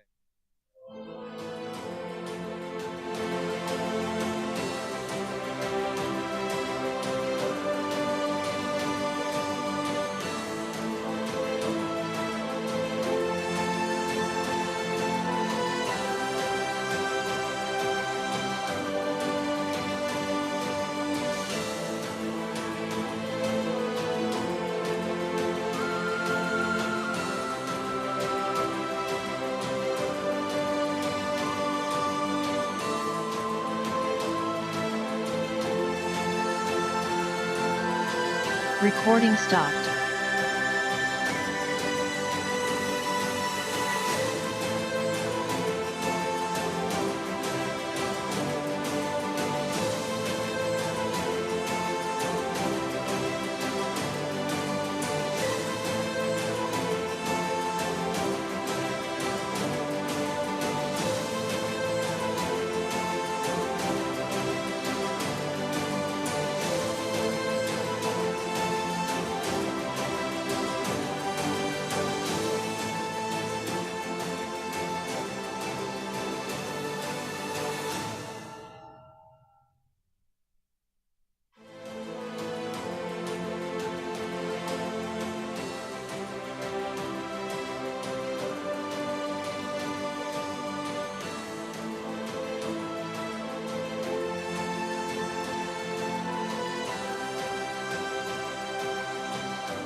Ladies and gentlemen, please take your seat as Rome Med starts again in a couple of minutes. Thank you.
Ladies and gentlemen, please take your seat as Rome Med starts again in 1 minute. Thank you.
Ladies and gentlemen, we kindly ask you to take your seat now. Thank you very much.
Ladies and gentlemen, please take your seat as we are going to start with next session. Thank you.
Good afternoon. Good afternoon, everybody, and it's an honor and a pleasure having this chance to discuss this afternoon with Minister Çavuşoğlu, a longtime friend of Mediterranean dialogues. He's the minister, as all you know, Minister of Foreign Affairs of Turkey. And we will be discussing with him, me and Maha Yaya, who's the director of the Carnegie Middle East Center in Beirut. Thanks for being with us this afternoon. And so, Minister Çavuşoğlu, let's start our conversation with a Turkish outlook on the difficult moment and world we're living these times. So it's a time marked by conflicts, by uncertainty. And so, seen from your perspective. First of all, thank you very much for this opportunity. Indeed, we are living in a difficult world. It's a kind of transitions. It's difficult to follow the change. Forget about adapting to change, but even to follow it is quite difficult. Change is only constant in life, we know that. But today's change is faster and more visible. The impact of the change is becoming also very visible. And we can say that we are going through an era of rapid transformation. And systems lifespan gets shorter, and the periods of uncertainty actually get longer. And we witnessed the birth of a new international system. But we believe that we shouldn't have, each time when we have crisis, we shouldn't have a new system. But today we have a problem to reform the current system. That's why actually we are facing many challenges, or the cost of the challenges or crises are higher. And we now have several new power centers and competing agendas. For example, technology has advanced enough that the food needs of the entire world can be met, but yet the food security is an issue because of the zero-sum mentality. And because of this zero-sum mentality, we are facing multiple crises, from climate change to energy insecurity. And no single country, we believe, can overcome these challenges. That's why we need a strong system. And however, the main issue is lack of trust among the states, among the actors.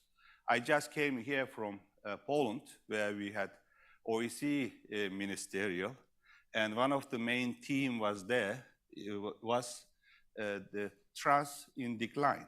And OECD itself was a guarantor of the European security. But at this moment, it is facing an existential, I always have difficulty to pronounce this word, crisis because of the global trust deficit. And the solution to this trust deficit, we believe that is in global governance and also the dialogue and diplomacy. In fact, there is a vicious cycle, I can say. Lack of dialogue creates distrust. Distrust leads to division and polarization, and these divisions prevent any dialogue.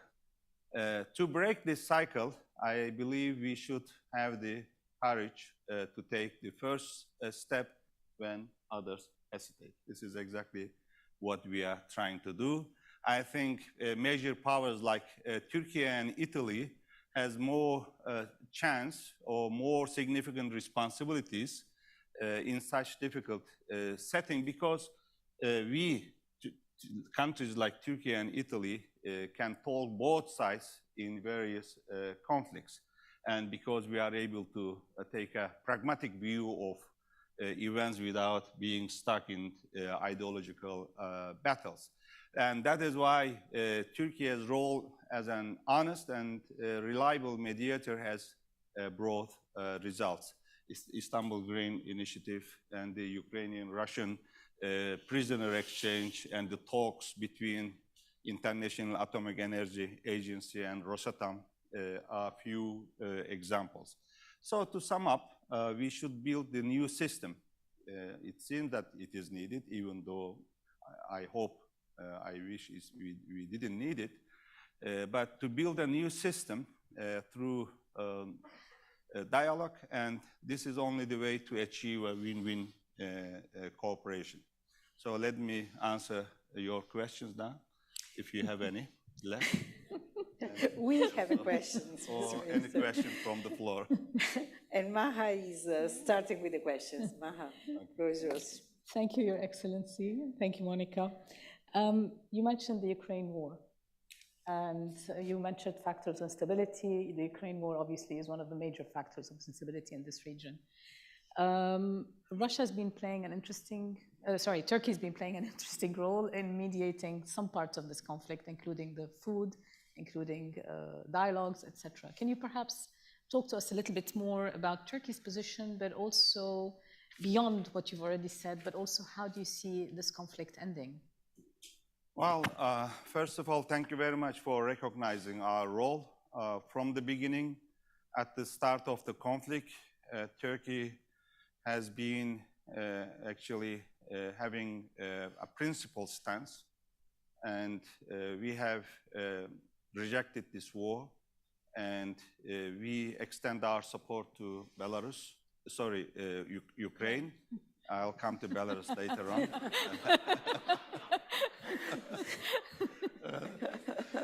I'll come to that, Ukraine. It's a second Freudian slip now. Right, and Ukraine appreciates our support, and we are rejecting this annexation referenda, illegal annexations, including the illegal annexation of Crimea, and we close the straits for the passage of Russian warships, and no military overflights from Russia to Syria. So we have been condemning these illegal acts together with other allies and international community at different platforms, including United Nations. But I just mentioned the grain deal and the other initiatives and confidence building measures. Now, to end the war, how to end the war is a difficult question, because it is much more complicated now. It was much easier when we brought them in Antalya first, two foreign ministers, but particularly when they met in Istanbul at the end of March. And I can say that they were close. I cannot say that they agreed on everything. First of all, they needed to get instructions from their leadership, from their presidents, but what they were negotiating were relatively more simple. Now it's more complicated, new realities. And Russia says that they are ready to go back. And with the new realities, they say, but are these new realities acceptable for Ukraine? Obviously not. So it's more complicated. And there are many other actors in the West. So I think we need to also convince some Western allies to do something to go back to negotiating table. Now, Ukraine is advancing on the ground, retaking some of their territories, occupied territories, but Russia, in return, deliberately targeting the civilian infrastructures. So life is getting difficult for the Ukrainians particularly, and for us, for all of us, Europeans also. And I think before the springtime, and we will have clearer picture about the ceasefire or truce or negotiation table. Thank you. We will not give up, and as Turkey, we will continue our efforts.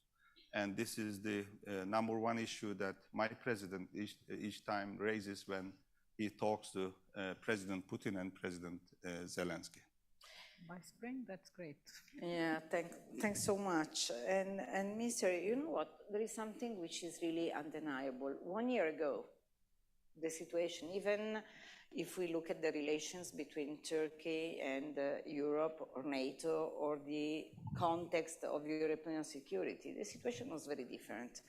And Russia's aggression on Ukraine has made evident the role of Turkey in this landscape, in European security, its role within NATO, and different relations, even with the US and the rest of Europe. So in the light of this last past year, which has been so troubled and complicated. How do you judge it? What is now the position of your country in this scenario? Well, Turkey has been contributing to European security tremendously. Europe's border doesn't start with Greece in the south. In the wider Europe, you know, Russia, Armenia, Azerbaijan, they are, or even some part of Kazakhstan geographically are in Europe, but in the south, Europe's and NATO's borders start at Turkey's border. So in fighting against terrorism, Turkey has been the main actor. We are only NATO ally that have been fighting against Daesh actively. We eliminated more than 4,500 Daesh terrorists. We deported more than 9,000 foreign terrorist fighters from 102 countries, by the way.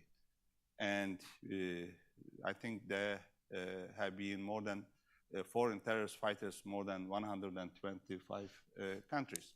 So in NATO, we have been one of the biggest contributor of NATO, and we are top 5 contributor to the NATO missions, NATO activities.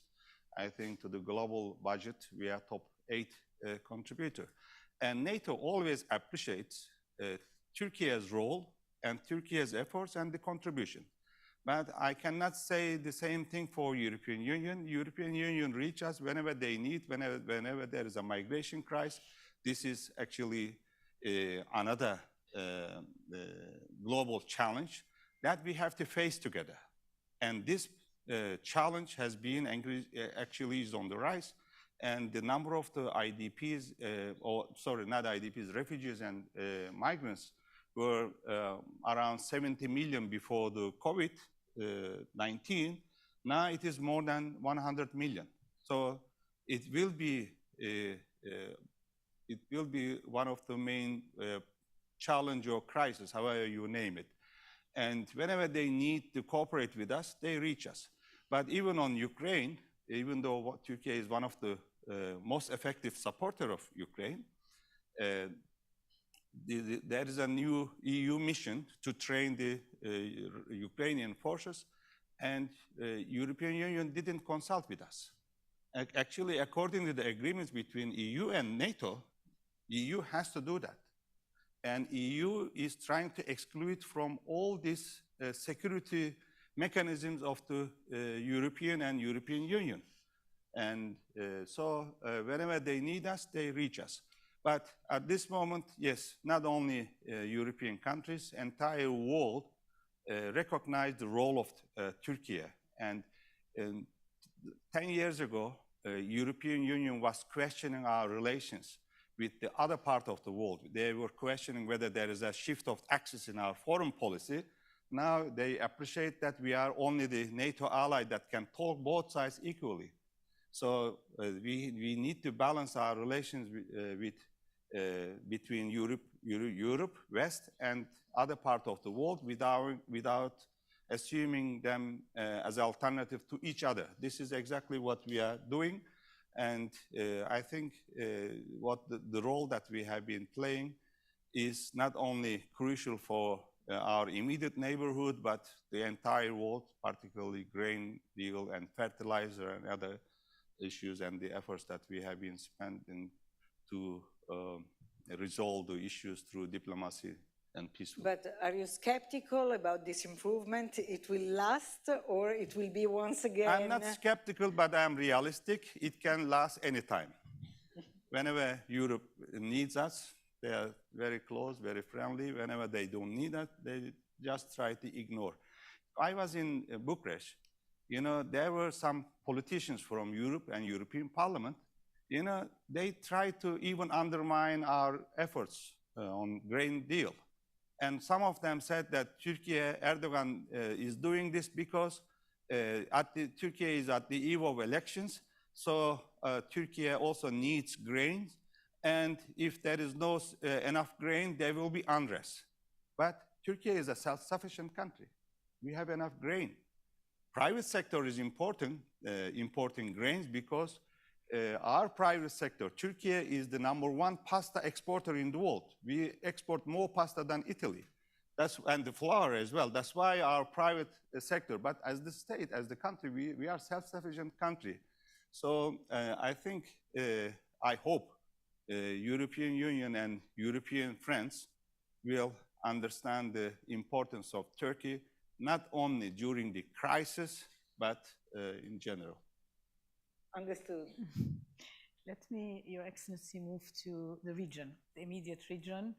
And what we've seen over the past maybe year and a half is Turkey moving more towards a de-escalation and improved relations with Saudi Arabia, with the UAE, with Israel, but even also with Bashar al-Assad, who was the archenemy. So how do you balance between the demands of these different relationships, if you like, and what Turkey has historically stood up for? But here we don't have any concern to balance our relations between them, between some Arab countries. There was an issue between Qatar and the other 4 countries. And again, our position was a very principled one. And we are against unilateral sanctions. We are against embargoes. We are against blockades, such blockades. So our position was very clear. Well, we didn't cut our diplomatic ties neither with UAE nor with Saudi Arabia. I can say that they were quite distant from us for a while, and then we normalized the relations. But it was our decision, actually, to cut the diplomatic ties with Egypt after the coup over there, whether you say right or wrong, but it was our decision. And we believe that now, since the world is changing and there are new realities, and there are many, many challenges that we have to face together, since no single country or organization can actually face those challenges. So there are also opportunities. And crises actually bring the opportunities with themselves. And we need to also take the advantage of these opportunities as well. And we had also an opportunity with the new president and then the government in Israel to normalize the relations. It doesn't mean that this normalization is or will be at the cost of a Palestinian cause and the status of Al-Quds, never. So, I think this normalization is mutually beneficial, not only between Turkey and Israel, also for the region. And Egypt is an important country for Arab world, for Mediterranean region, and for Muslim world, for Africa, for all of us. I think in the current circumstances, our region particularly needs a good relationship between Turkey and Egypt. Therefore, we have no problem, to balance that. If we are open, if we are fair, you don't need. And Israel knows that our position on Palestinian issue will not change. But the dialogue helped in the Ramadan, for instance, and after my president called President Herzog, Israel decided not to allow anybody to do a mosque and in the last 10 days of Ramadan. So the dialogue has been helpful for all of us. So no concern to balance any kind of relationship. You have to be open, frank, and candid.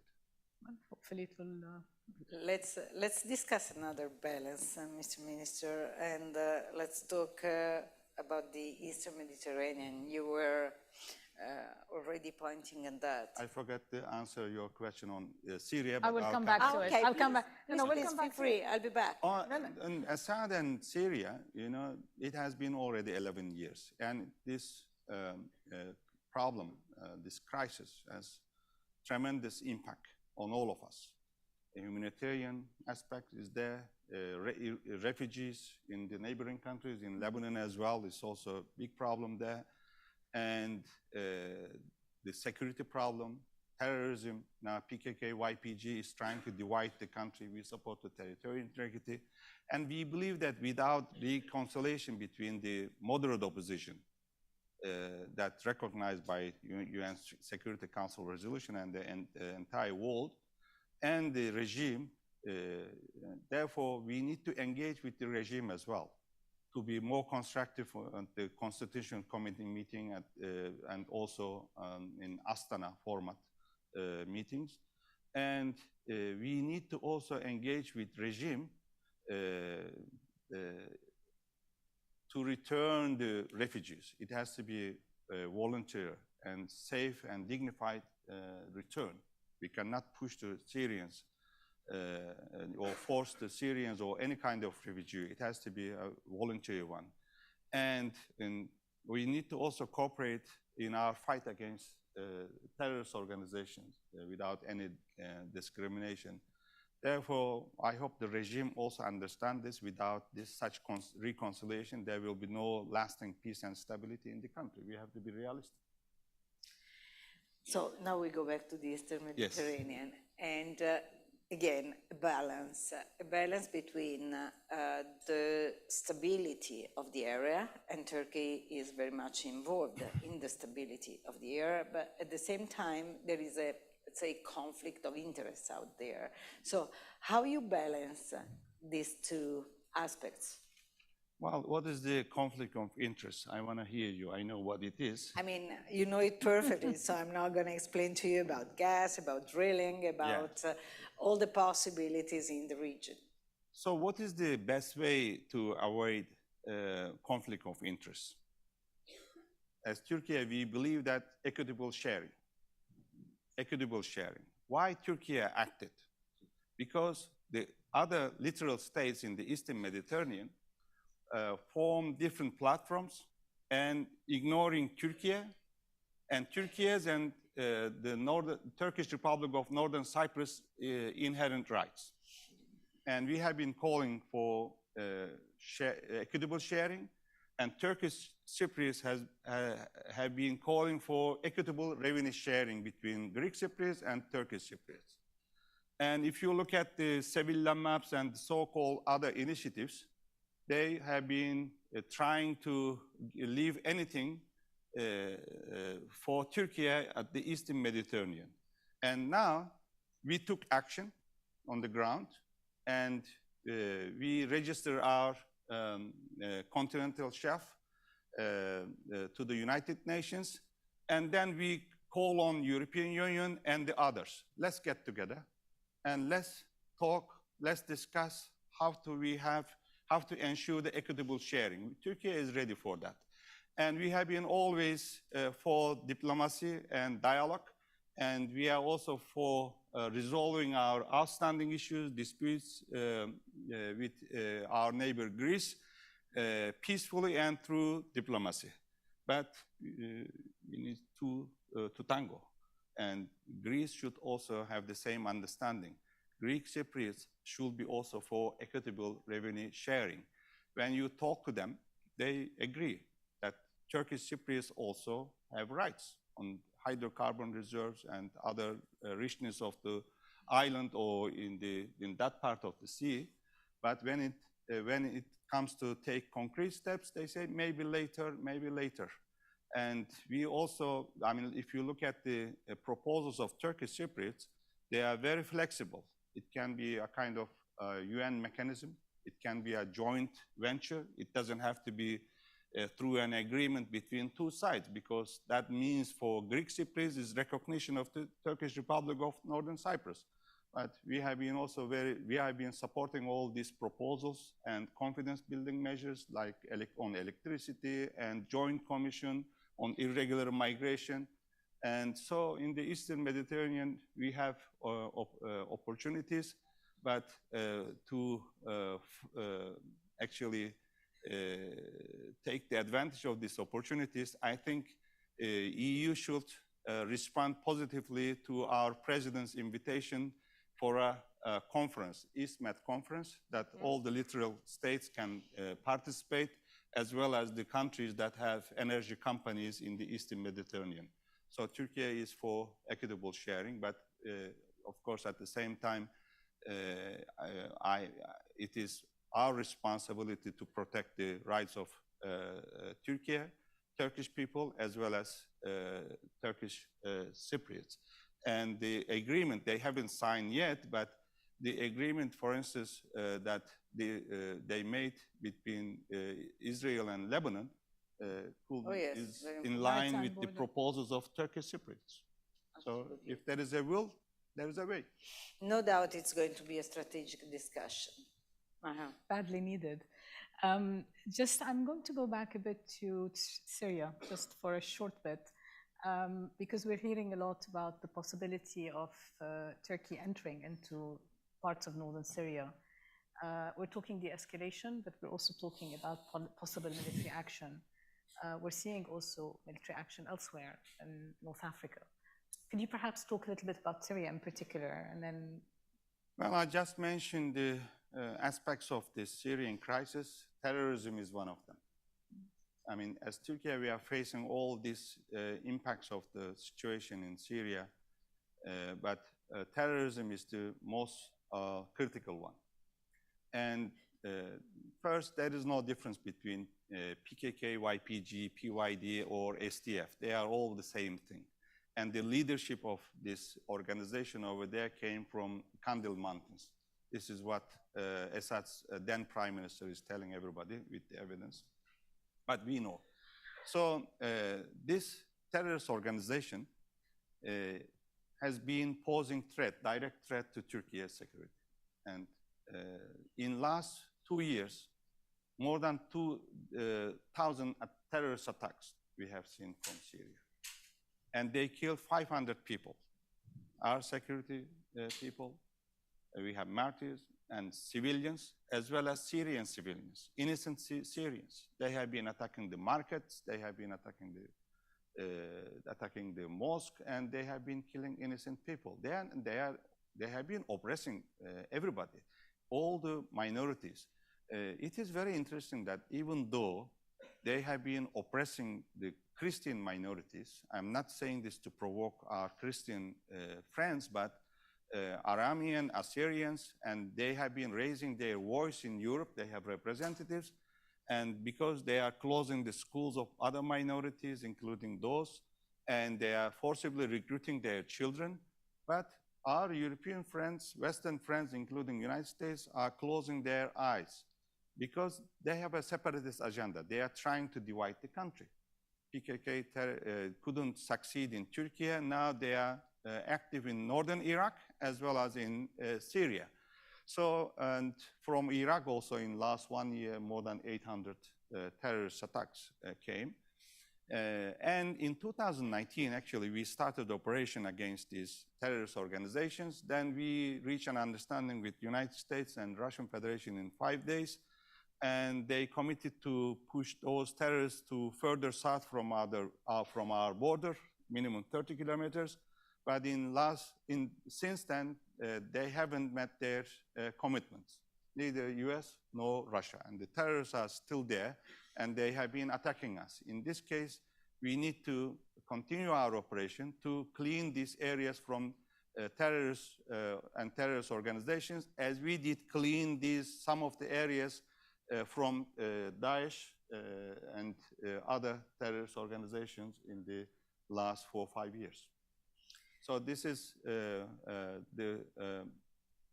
but at the same time, we are also in touch with the regime at the intelligence level, because this terrorist organization, as I said, since they have separatist agenda, is posing a direct threat to Syria and Syrian people.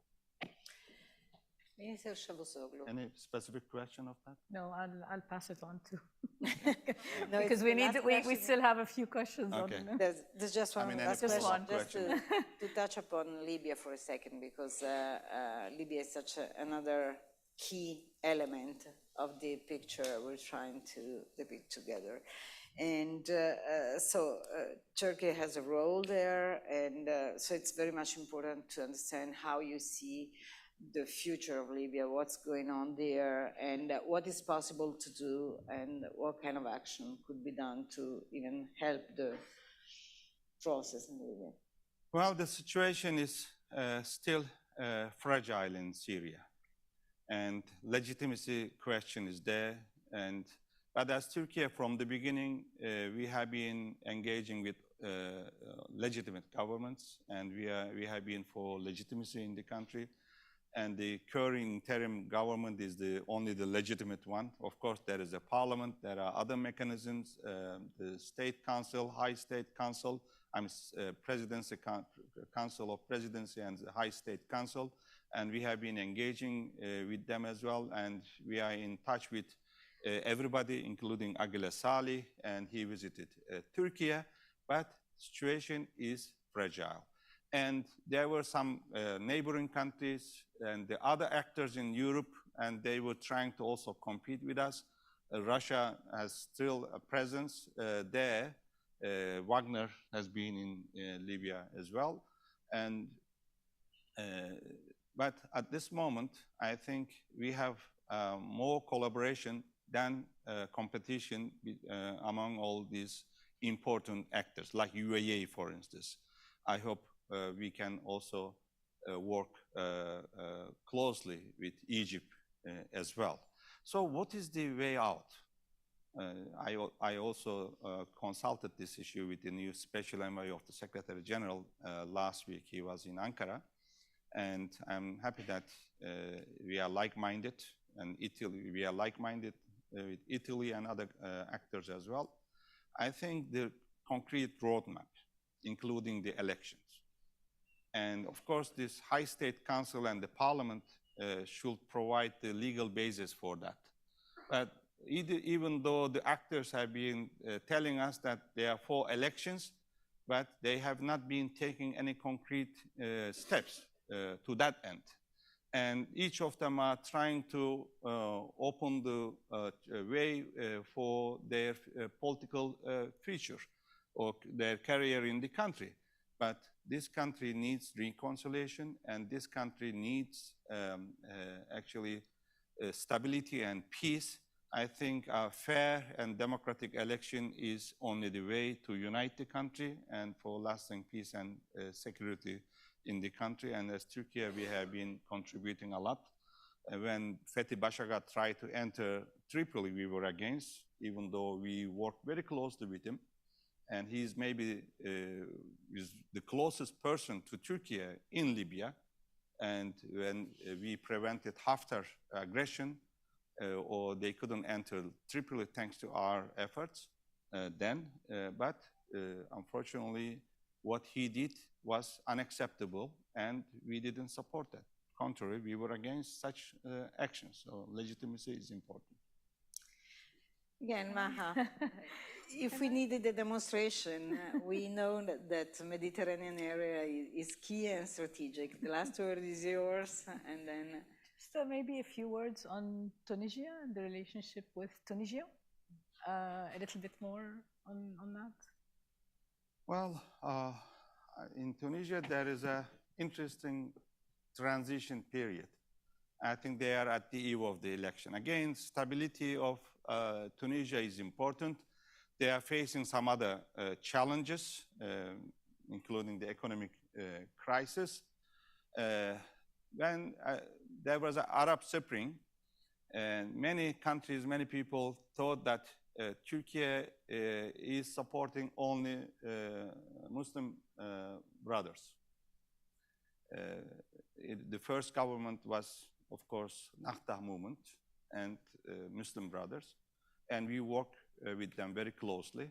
And then other governments came, and our relations became even better. So our relations is with the states and the people of those countries. But I hope this upcoming election will be fair and democratic, and also it will enable Syria to bring, I mix up the countries today, Tunisia, stability and progress and also welfare in Tunisia. Tunisia is a brotherly country for us. and Tunisian people, our brothers and sisters. So stability of the country is utmost important for all of us. Thank you. Thank you so much, Mr. Minister. Thank you so much. Our time is over, and let's make a wish that next year, when you will be back to MED, the world will be in a much better position. Thank you so much, certain. Thank you very much. Thank you. And look forward having you in Antalya at Antalya Diplomacy Forum, third meeting of Antalya Diplomacy Absolutely. Forum. Thank you so much.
Ladies and gentlemen, you are kindly invited to take your seat as ROMED, the next session starts in 1 minute. Thank you.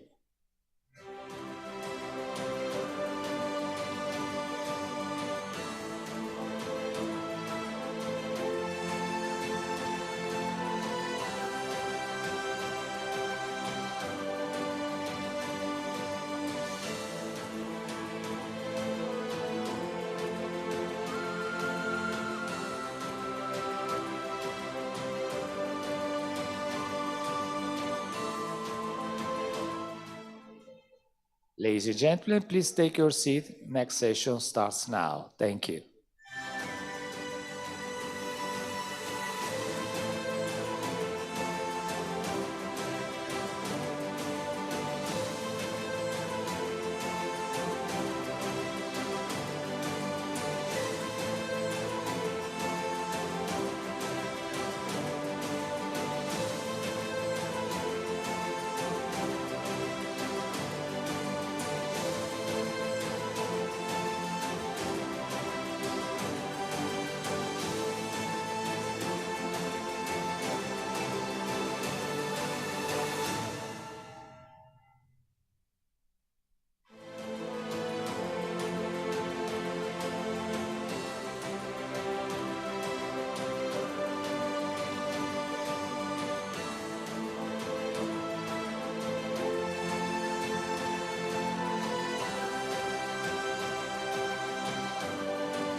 Good afternoon, everyone.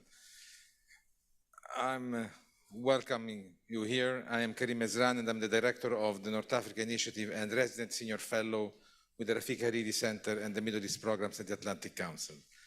I'd like to first and foremost thank the ISPI, Institute for International Political Studies in Milan, and the Italian Ministry of Foreign Affairs for having organized this panel and allow us to have such a tremendous panel here with us. Indeed, we are joined by an excellent panel and a list of speakers, and without further ado, I would go directly to them with some questions. We have Ambassador Staffan de Mistura with us, who is the Secretary General, Special Representative for the Western Sahara, but he has a very long time expert and United Nations personality. He has been the special representative of the Secretary General for Iraq, for Afghanistan, for Syria. He has an incredible career, an incredible curriculum as an international servant. He is the person that in this panel will exemplify the person that represents the United Nations soul and ideals. And for that, we are enormously lucky to have him with us here. Then we have Ms. Tanja Fajon, who is the Foreign Minister of Foreign Affairs for Slovenia. She started as a journalist. She holds a degree in journalism. For 8 years, she was a correspondent of RTV Slovenia from Brussels, where you probably learned everything about the European Union, so that you got elected more and more times to the European Parliament, where you held a lot of positions as head of committees, as head of research think tanks, and other things. And she served as vice chair of the group of the Progressive Alliance of Socialists and Democrats in the European Parliament, and was the only Slovenian ever to be named twice among the 40 most influential MEPs by the influential magazine Politico. She was elected president of the Social Democrats in 2020 at the SD Congress. We are very, very, very lucky to have you with us here. And then we have Dr. Rafael Mariano Grossi, who has again, more than 35 years of experience in foreign affairs, in diplomacy, in the peculiar International Atomic Energy Agency, which is this time a very important post to be. And we are very happy to have him to comment on the issue that you're going to face. From 2010 to 2013, he served as an Assistant Director General for Policy and Chief of Cabinet at the IAEA. Previously, he has had several positions in the Argentine Foreign Service, including Political Affairs Director. So you combine both things, the Foreign Service for your country, as well as the service for the international organizations. I would like to start with Ambassador Staffan de Mistura. We would like you to begin with, to warm us up with what is your opinion of the evolution of the international multilateral organizations? What have you seen in this important and rich career of yours undergoing in that area? What do you think are the diseases? What do you think are the flaws? What do you think are the successes up to this moment? And then we will discuss what is, and if there is an inflection point in this period in history where we have to change our approach or modify or whatever. Please, sir. Thank you. We are supposed to be very frank tonight, isn't it? I think so. Yes, good. So I will be frank. Let me, first of all, admit and accept the fact, because otherwise it would be, futile to say the difference to that we are going through a very difficult moment. The world is going through many difficult moments in the last 50, 70 years, 48 years where I've been working with the UN. Before that, it was the First World War, Second World War, there was the Cold War, there was the war against terrorism, then we have been having the Korean War, the proxy wars, you name it. But this is a particularly bad moment. We have to admit it. Otherwise, we would not be looking at this type of meeting about. And many young people are asking me, and I'm sure will be asking you, is multilateralism still alive? Is it really worth it? Is it really working? When in fact, might and right seems to be coinciding.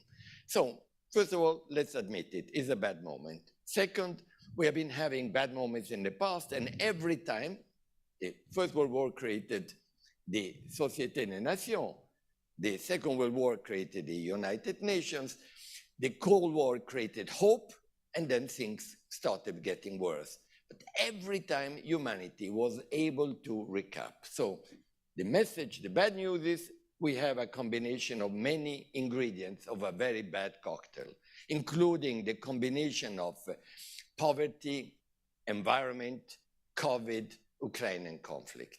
When you put it all together, you can see the difficulty. The good news is that still, like in humanity, there is always an entry point. For instance, the bad news that we have the Security Council paralyzed very often, perhaps except one or two cases in your case, Rafael, but in general, there is a blockage. So one would say the UN is paralyzed, the international community is paralyzed. Yes and no, and here comes the point. Yes, because the Security Council is the sancta sanctorum, and one veto is enough to block it, and you ignore the crisis. And no, because now, for instance, they are using much more the General Assembly. Look how many votes we've been having, votes in which there have been a message through the General Assembly. Next point. And then we have other sides. The weakness of the international community, of the UN, is that it's scattered, divided, separated, different bodies. But the strength is that you can use some of them in order to enter through the window. So shall I give you one example, or shall we leave it for later? Go ahead. I've been thinking about it, and please, you can jump into on that. Ethiopia and Tigray. In this period, we almost had given up hope.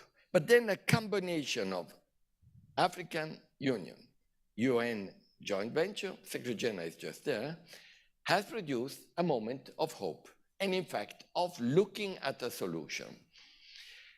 Ukrainian conflict, and now we get to where we are at the moment.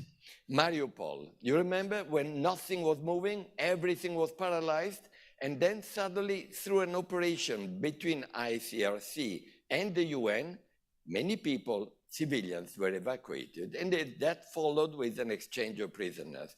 You may say it's very little, but it was a drop in the right direction.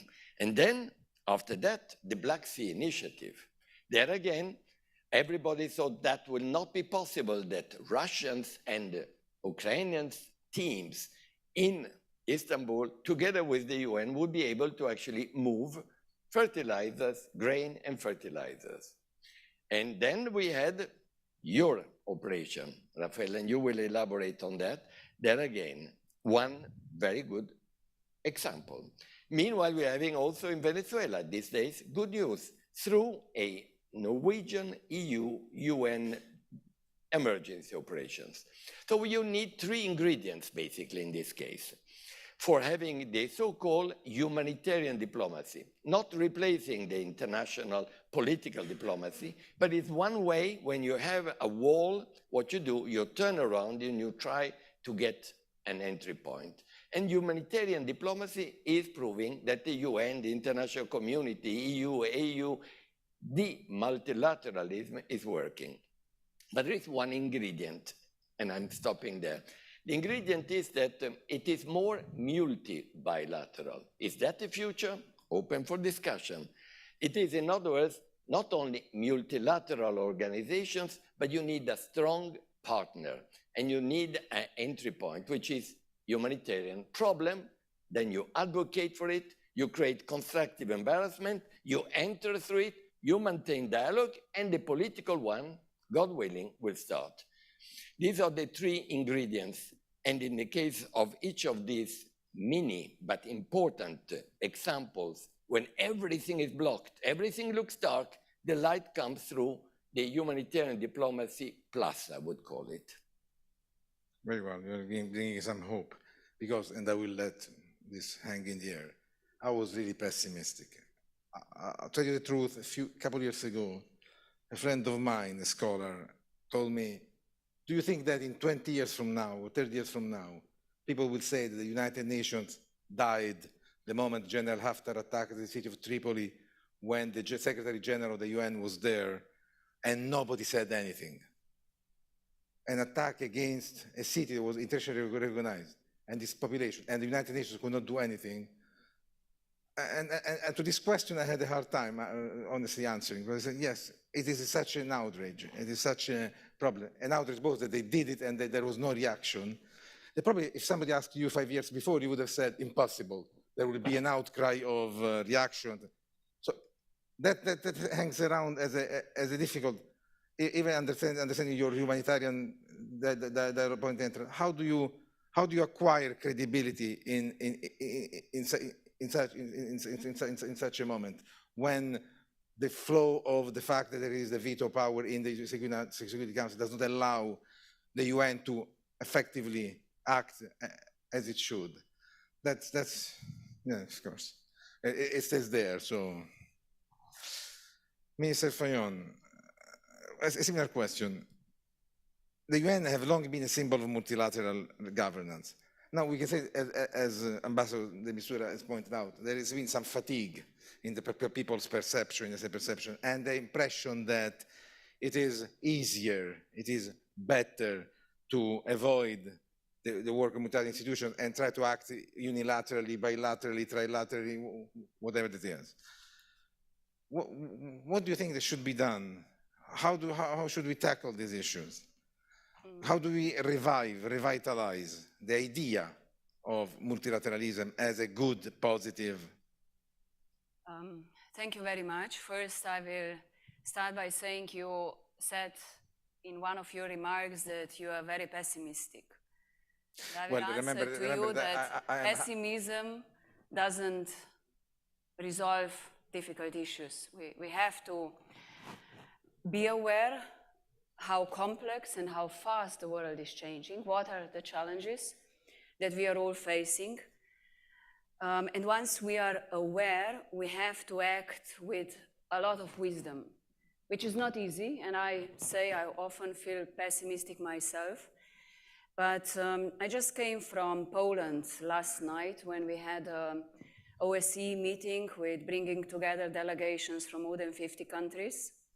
And this is one of the oldest platforms still of communication and dialogue that is still connecting the West and the East. And it's an old organization that today we are also discussing, is it at a crossroad? What is it happening? What is the challenge? And I would say, I just said it there too, that yes, we are at the crossroad. It hasn't started on the 24th of February this year, but already much longer before. The start of Russian aggression, or the big outburst of Russian aggression in Ukraine, was just maybe the final step. But now the question is, it will surely take us a lot of time and a lot of political willingness to be aware what is at stake. And this is when we come to humanitarian, international law, to the world order. And this is very important. I'm looking from the perspective of a small country, of Slovenia. We have our own experience with the wars in the Western Balkans, and we know how it is, and you are close to us. What is if you have instability or uncertainty around you? And with the war in Ukraine and what is happening there after 9 months, we all follow with a great concern. And most probably, it will never be the same anymore. It will not be the business as usual anymore. And we want to see, if I go now just to the war in Ukraine, that there is an escalation, stop, that we prevent escalation of further tensions and destroying of infrastructure, killing of civilians. The winter is here, people are having blackouts, and they will be fleeing also further from their country. And this is unacceptable, and we have to hold accountable all those that are responsible for atrocities. But this is exactly what is at stake. The world is changing fast. We have conflicts all around. We should not forget the other conflicts all around the world, and we were discussing that, why it's multilateralism and all these organizations very important. We have to rebuild confidence between us, between the countries, and really try to restore the rules that are there to protect the peace and stability. It won't be easy, but it requires a lot of political willingness, I say. We had also the meeting this week. I mean, we are touring from one meeting to another. I have to say that the general atmosphere, we had a NATO meeting, we had an EU meeting, but the general atmosphere, it always comes, yes, analyzing the situation. It's very difficult with a war on the European ground. But at the same time, we are all aware that we are maybe even stronger than before in awareness that we want to protect peace and stability, that we have to do more. And this more is what I think it's today even stronger uniting us inside these platforms. Whether we will succeed, it's a different question, but I am rather on the optimistic side, maybe because also I'm a politician and I have to give hope to people, but it is true, I truly believe. I just want to say something. I met 2 days ago in Poland a girl coming from Norway. And she was around 30 years old, strongly committed to UN, to multilateralism, working hard there in the Organization for Safety, Security, Peace, very strong believer. The girl was 4 times shot as a teenager in Norway on the island in a storm. And she was 2 hours hiding. She told me the whole story of her life. She recovered. It was a terrible situation for her, trauma, everything. But today, this girl, it was for me presenting an example. What does it mean for her? What we are doing, we are fighting for having peace, for young generation, for securing peace. It maybe sounds sometimes remote to us, but it is our great responsibility. And once you meet this kind of situation, be it very close to you or maybe at the other side of the world, we have an opportunity to speak with a lot of ministers being affected with climate change, with energy security, with terrorism. We have at the end all the same challenges, global challenges. And we cannot address them without having big players at the table, be it or China, be it or Russia. At the end of the day, going to big issues, we have to address them together. And only together, through these different platforms and multilateralism, we will succeed. Do you think there is a difference between crises and conflicts? Some are better managed by multilateral agencies, some are better managed by other means, or you think that everything should be addressed in a multilateral, more cohesive institutions and actors? Because the question that we are always asked is much more effective a bilateral one-to-one action to resolve a crisis, to resolve a conflict, than 115 or 10 or 15 or whatever they're going to do, states getting together and trying to elaborate a policy and then go on. How do you, with your optimism? I'd say it's always good to work on different levels. And especially in some regions, some know better what is the situation on the ground, definitely. It's more understanding, I can say, from Slovenian perspective. We have a very good understanding what is going on in our region of the Western Balkans, because we have ties, we have relations, we have families, we share the same history, so the approach is most probably logically easier. But when it comes to resolving conflicts, we have to speak with the same voice, also in a larger platforms that we are having. It would be very bad if we would come, from different directions with different agendas. And unfortunately, yes, this is also often the source of another conflicts or different geopolitical interests. And at the end of the day, why do we have wars? Maybe it's bluntly to say, but it's always fighting for power, for water resource, for energy, gaining power, and so on. And this is what is the reality of today's world. Can I jump on this? Sure. May I? Sure, of course. May I? Just, as you probably know, I didn't want to be a diplomat. I wanted to be a doctor, medical doctor. But then I was convinced that being a doctor of countries can be very useful too. And I always been approaching this type of question, and many young people who are joining the international arena need to feel it, otherwise they get frustrated, is that wars have always been existing in the humanity. Sadly, it is a genetically disease of the human beings.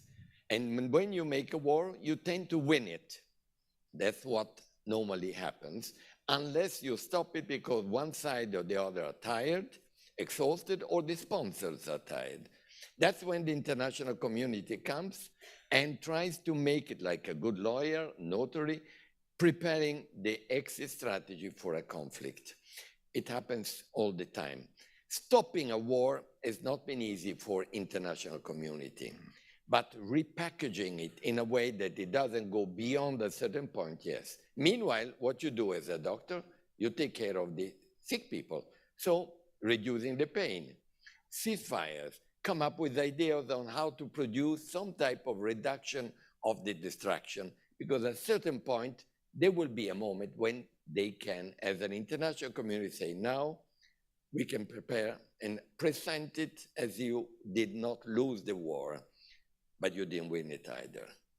Now, that is possible. The rest is not that easy, because history has proven that wars, until a certain point, are fought to be won. And that's a tragedy of human beings. Indeed. Thank you very much. Thank you very much. Mr. Grossi, you are a representative of a very particular international multilateral institution. What can you tell us from your experience in working in one? What are the flaws? What are the difficulties? What are the issues within this organization, in particular, that then can be spread to the others that you have run in your long career within it? What is that you would change? What is that you would improve in the working of this specific? I think everything is about what you have, the mandate you have, the problems that you are supposed to be dealing with. Apart from what you may believe in terms of principle or what should be done, when confronted, when a particular situation, what is it that you do? When the war in Ukraine started, the very first day, the Russian Federation occupied Chernobyl and Zaporizhia, the very first day. Immediately, there were fears of what could happen. There were, you remember, there were ideas that the famous or infamous accident of 1986 would reproduce itself maybe ×7 or ×6, someone said. Then Zaporizhia. What we immediately did was to plunge into the thing, to see what our mandate authorized us to do, talking to everybody, not pointing fingers, simply saying, I have a mandate which is to preserve nuclear safety and security and to avoid a nuclear accident. So I'm coming. Does anybody have a problem with that? No.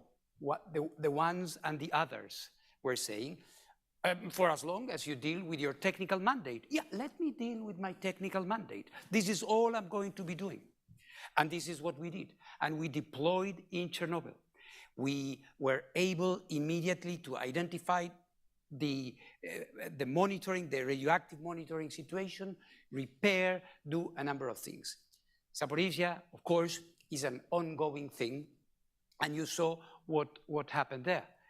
It is, if you want, the paradigm of the impossible. You have a nuclear power plant which belongs to Ukraine, but it is occupied by Russia, and it's operated by Ukrainians. And we had every day reports indicating that things were happening, that the plant was being attacked, the plant, this happened, or, that, or the other thing was happening. So we said, let us go. Let us go there. What does it take to go there? And we had to negotiate for months on end to be able to go, because how do you go? Do you go via Russia? My Ukrainian counterparts were saying, no, don't do that.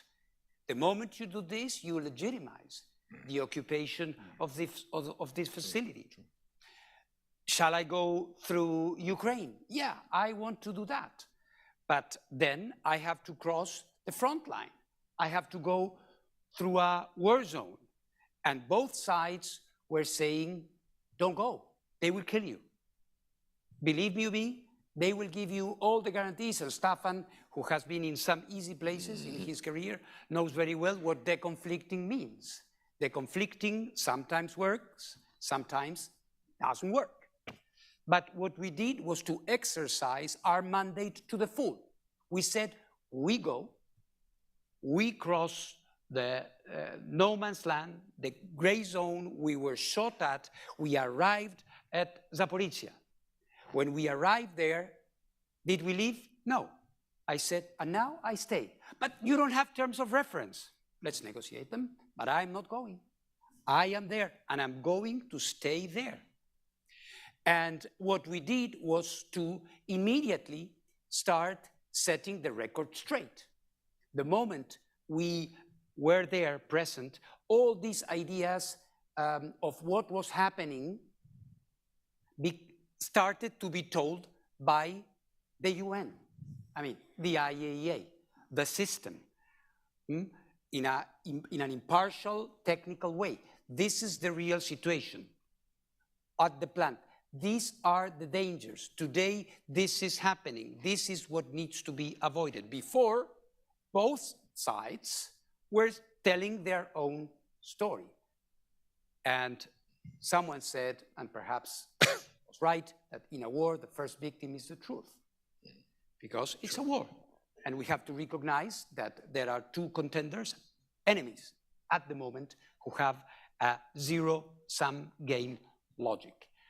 But we were accepted because it was known that in the general logic of the system, our presence there was adding value.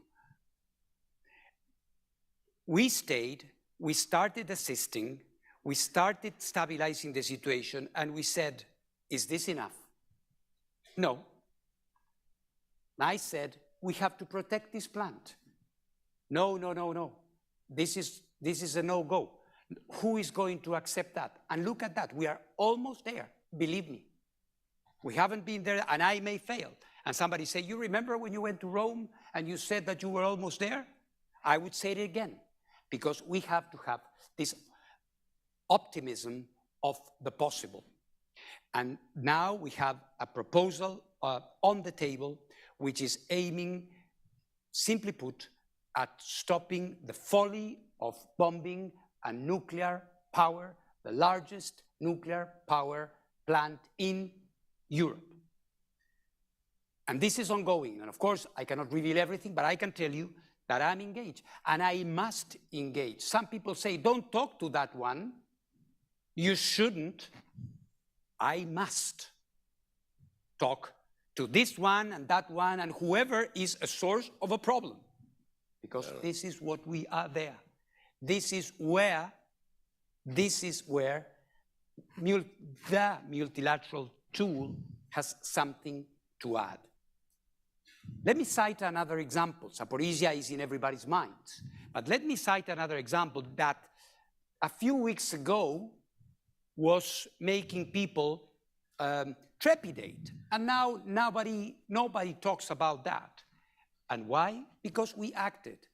Dirty bombs. Do you remember? Old story. It was not an old story 3 weeks ago. Somebody said, they are putting together a radiological device. 3, in fact, in 3 different places. And this was being argued as the first premise in a narrative with which conclusion was the use of nuclear weapons. Somebody was saying because there are dirty bombs in preparation, we might be entitled to use nuclear weapons. Is that so? So I called the Foreign Ministry of Ukraine because, you know, the IAEA does not do inspections a la carte or when I have the good idea to do it. And I said, invite me now. I will send my inspectors to all these places. And don't take it badly, let me go. And we will set the record straight, which we did. We went to a research and development place where there is nuclear material, so arguably there could have been something. We went to a mine and conversion center, and we went to a missile facility with our inspectors. We came, we informed, I went to the Security Council, I said, everything is okay, every single gram of uranium is accounted for. Have you heard about dirty bombs and the use of nuclear weapons because of the possibility of a dirty bomb being fabricated somewhere? So I think that apart from what we may believe in terms of theory, these examples indicate how proactiveness and the wise exercise of a mandate can have some answers. And let's be hopeful that I will succeed in Zaporizhia. But in any case, were I to fail, and I hope and pray to God it's not going to be the case, this was the right thing to do.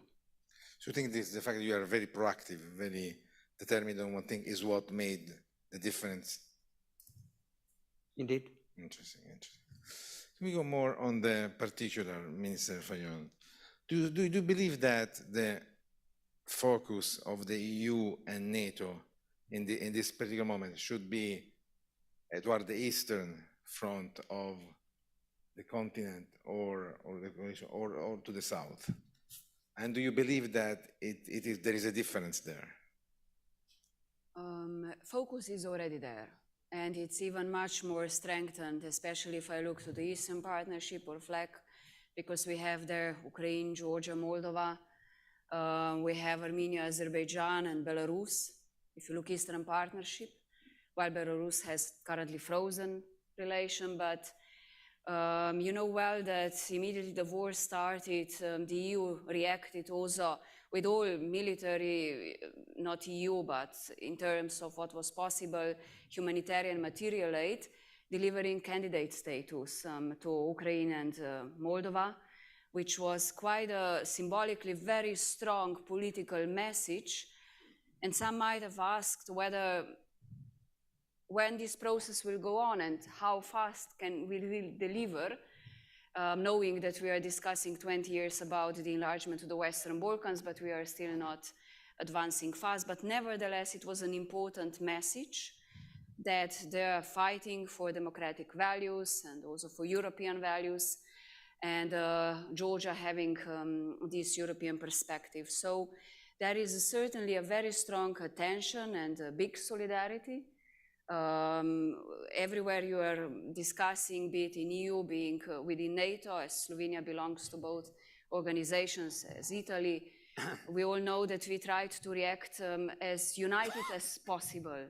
And that happened. We were really and truly united in the support to the country. And I was in Kiev back in the summer, and even these days I was spending a lot of time with the Ukrainian foreign minister. And I actually admire this high moral that they have to defend its own territorial integrity and sovereignty, which we have to recognize. And it's important, so that is why it's a strong awareness on both sides, on both every organization that will support Ukraine in its fight as long as it's necessary.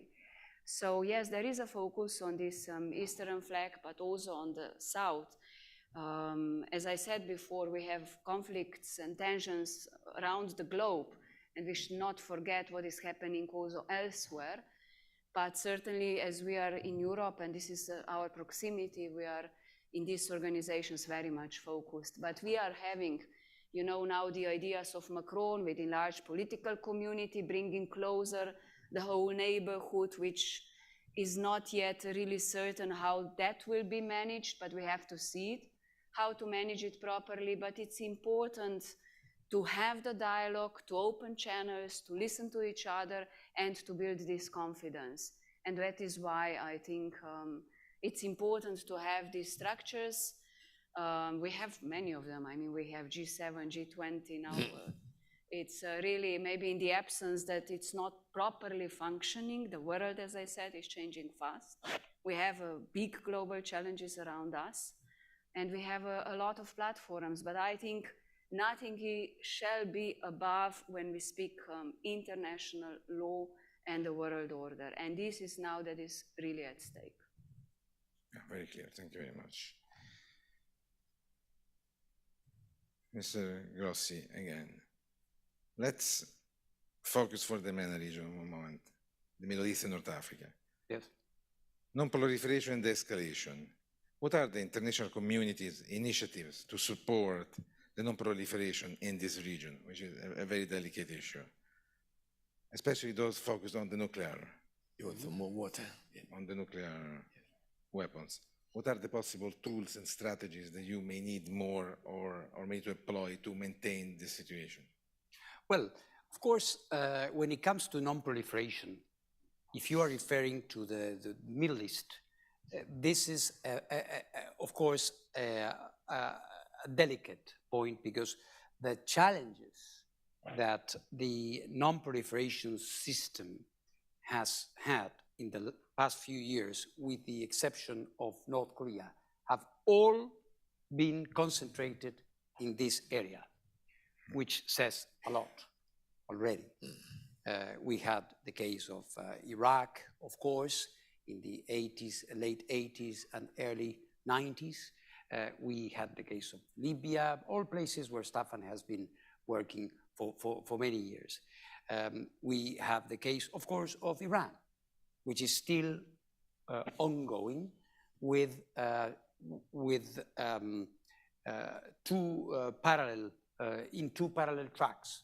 On the one hand, the revival or the attempt to revive the 2015 agreement, or as known as well as the JCPOA. This agreement brokered and entered into between the 5 permanent members of the Security Council, plus Germany, under the coordination of the EU and the Islamic Republic of Iran. This agreement, which is formally still more or less alive, has become an empty shell. Nobody is observing its obligations.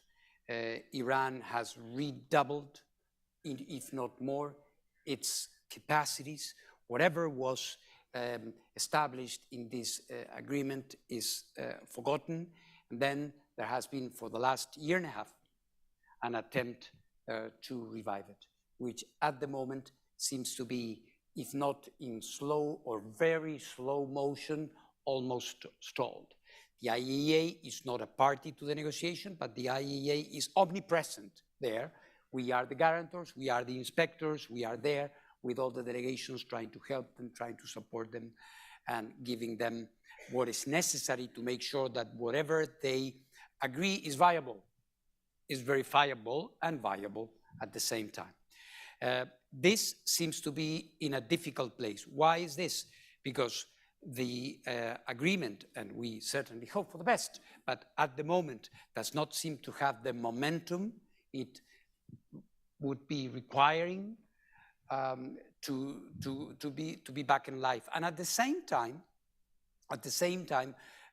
we do not seem to be seeing eye to eye with Iran when it comes to some obligations they have with the IAEA. As you know, a couple of years ago, we saw traces of enriched uranium in places that should have never been any nuclear activity. So we came to our Iranian counterparts asking them, what was this? What happened here? Where is the uranium I see that has been here? And we haven't been able to get answers there. So I'm still hopeful. We are still working with them. And because we know that on the failure or success to have a sustainable modus vivendi with Iran, many other factors in this region, and I zeroed in immediately on Iran, although your question was of a wider sense, because we know that this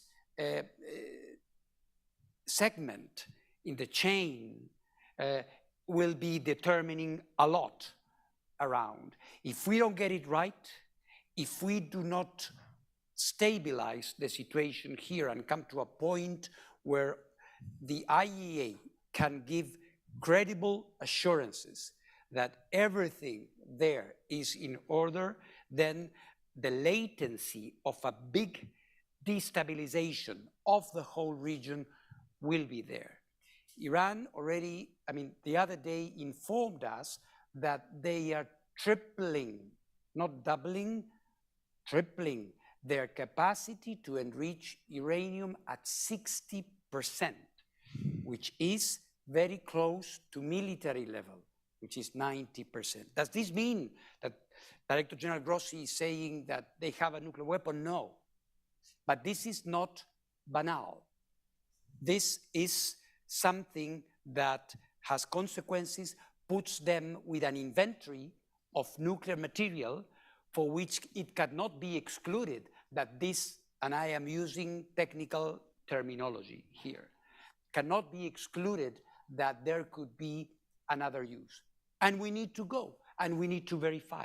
And this is what I'm telling our Iranian counterparts. We need to put this relation back on track. If this doesn't happen, and I'm not saying here anything that has not been said in public by important political decision makers, some others will review their stance vis-a-vis having or not having nuclear weapons. So in this problem, in this pending issue, depend a lot of what may be happening, or to put it better, not happening. Excellent. Thank you very much. Ambassador de Mistura, I want to go back again to your practical example. There's a perception, as you know before, that the efforts required by the international community to manage or to solve or to get into conflicts, or whether civil wars, whether international conflicts, it is growing. There's a perception that more efforts are to be made for every, that probably was the case before. Do you think that this is true? Do you think out of your negotiation experiences, something has to change in the way these organizations work? Do you feel the need of different tools, or you simply say, what we have is enough if we could use it in general? Well, the biggest tool we have, and we had, is, as you know, the mandate that the Security Council gives to an organization, to the UN to act. The little problem with that is that many years ago, there was a decision on providing veto. And that veto is used to stop any type of initiative when it does not coincide with the interest of one of the P5s. That is something that you cannot change at the moment, believe it or not. It's like asking, I don't know, a corporation to reduce its own salary. They will be the first ones not to vote for it. Yeah. So no discussion. So what we have to do is not be frustrated by that and say the UN is paralyzed. The UN, and the UN means Security Council. What about the UN agencies? Look at what Rafael Grossi just told us. Technical. The key word was technical. That's what we used in Iraq, by the way, when we went into the presidential palaces to prove that there was no chemical or atomic weapons at the time of Saddam Hussein, and it was almost war. That's when Kofi Annan authorized the mission. Yes. I was part of it. It was technical. But through the technical, proactive impartiality, you heard it, impartiality, you can make a huge difference. First of all, in avoiding that the propaganda on both sides produces a snowball of action. Second, you produce, again, constructive embarrassment, even on the Security Council, who would at least allow that technical mission. And through that, you can still change. Now, so what do we need?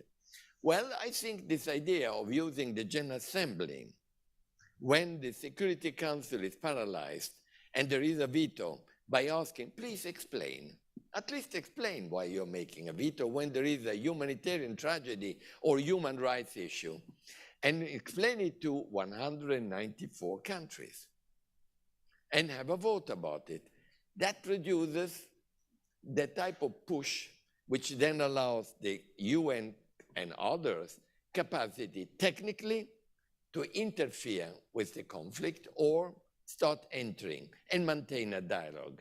By the way, whatever we think, even today, dear friends, there is a dialogue. The other day, the head of the CIA and the head of the Russian intelligence met in Ankara. And there is a lot of discussions going on all the time in order to allow then the international environment to then take a standing and put it together. Last point. Just imagine for a moment, all of us, no international engagements, no multinational or international multipolar diplomacy, the world would be the jungle. It is already worrisome as it is.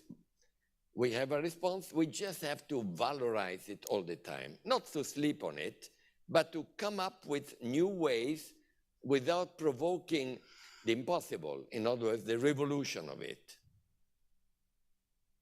Thank you very much. We have almost reached the end, so I have the right to ask you something that it's, for the three of you, more of a personal idea than other thing.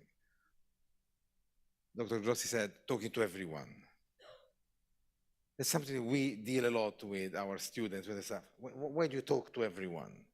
On the one hand, it seems obvious, you have to talk to people, but there's the reaction of other, especially among the young people, say, I'm not going to talk to a terrorist, I'm not going to talk to a guy that has his... the international organization has to take a stand, a moral position where I don't talk to you. So these are the two things. I think I know what you think. But... No, I mean, it's a very pertinent question. It's a very pertinent question. The issue here is that when you are in office, and don't forget that to be Director General of the IAEA, you have to be elected. You have to win an election on the basis of a platform that you present in front of member states. And you have a mandate. Those become your marching orders. And my marching orders are, among other things, to prevent proliferation, ensure nuclear safety and security, promote the peaceful uses of nuclear energy and the benefits of nuclear science and technology, nuclear medicine, etc. Many things that perhaps we could discuss one day that are very important, because let me tell you, in Africa, people care about nuclear medicine and cancer, and not so much about other things. But let me say that when it comes to this ethical or moral platforms, I believe that, at least in me, my guiding star is my mission. This is my mission. And I say it and I take the bull by the horns. Many people are asking me and are very critical. They say, Mr. Grossi, do you know what's going on in Zaporizhia? You know who is bombing Zaporizhia. Why don't you denounce who is doing this? And I say, no, I will not do it. My goal is to protect the Zaporizhia nuclear power plant. My goal is to establish a protection zone. The moment I play judge, the moment I start giving good points or bad points, believe you me, the nuclear power plant in Zaporizhia will not be protected. I must, if there is something I need to protect, is the mandate and my ability to help, my ability so that at the end of the day, and I'm not sure whether I will succeed or not, people will say, well, it was good that the IAEA was there to prevent a nuclear accident on top of the tragedy of the war. And I think this is, at the end of the day, what matters. Does this mean that you don't have a heart? That this means that you don't have principles? Of course it doesn't. Of course it doesn't. But you are not there in an exercise of personal conviction. You are there in an exercise of a mission that has to be performed, of course, with conviction, but never forgetting what are you doing there and what you are supposed and what the international community is expecting from me. Believe me, you have enough people condemning A or B. You don't need one more. You need to protect the Zaporizhia nuclear power plant. That you need. And all those who are there saying these things cannot help in this regard. We can. Do you both agree on this point, or do you think that, and another thing that I gather from Mr. Grossi's speech is that target, a mission, a point. Do you, both of you, in the wider political institution that you serve, think that that would be, that would be important, that would be, if the mission were narrower rather than wider? I'll start by picking up what you said, as I really agree that you always have to have open channels of communication with everyone, no matter what, because if you close the last door, then you cannot have a dialogue or you cannot talk. And last week I had 2 discussions with 2 ministers that said, yeah, we are discussing a lot with Moscow for hours, also with the president. And what worries me that there is no readiness currently to stop fighting. Both sides went too far in the conflict, and the level of, arguments to sit at the negotiation table, it's so different that I'm afraid we are coming to the winter with another frozen conflict. And that will require a lot of efforts, and that will require a lot of diplomacy also, and open channels for the discussions. And this is always very important.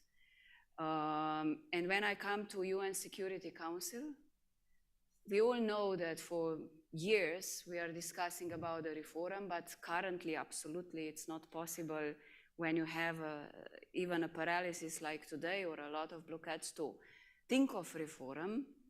By the way, we are in Slovenia running for our non-permanent seat for the 2024-2025. For us, it's important to rebuild trust and confidence. That is when I come back to, it was always important to have a trust and confidence among all partners involved. And if we are once all aware what is at stake, that we are speaking about peace and security and the world order, I hope we will manage with some good optimism and good willingness to move things forward also in the UN Security Council, which is a guardian in a way for international law. 26 seconds. Go ahead. We'll try if someone can do that, it's you. No, but what we heard is more than enough. The dilemma, and 48 years with the UN, so it's always been between realpolitik and idealpolitik. And the realpolitik is there. You can't avoid it. It's there, and it's confronting you all the time. And the idealpolitik is something else. And how do you combine it? And the way, at least I solved it, was, you said rightly, Rafael, I think there, and you mentioned it when you were talking about the other issue, there is a moment when you have a compass. And the compass is the people, the mission, the mandate, the people. Does it make a difference or not for the people? I know that from a realpolitik you have to pay attention to the other, but does it really make a difference? And that is, I think, what helps the international community to still believe in what we call positive neutrality, impartiality, technicality, international discussions. I finish. I remember my mother one day told me, look, I've seen you on the television shaking hands with a terrible person. I won't mention it because he was really a terrible person. And he had killed many people. And so I said, Mama, forgive me, but our job is to shake hands with everyone because that is our job, to meet people in order to save people and make a difference to them. And that is what we are trying to do, and we should continue doing.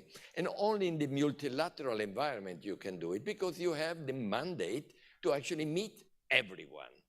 In fact, you should meet even more those who are doing terrible things so that you can help them to understand or think twice before continue doing it. Thank you very much. I think we have reached the end of our panel. It's been extremely interesting. I am now more optimistic. That's what we wanted.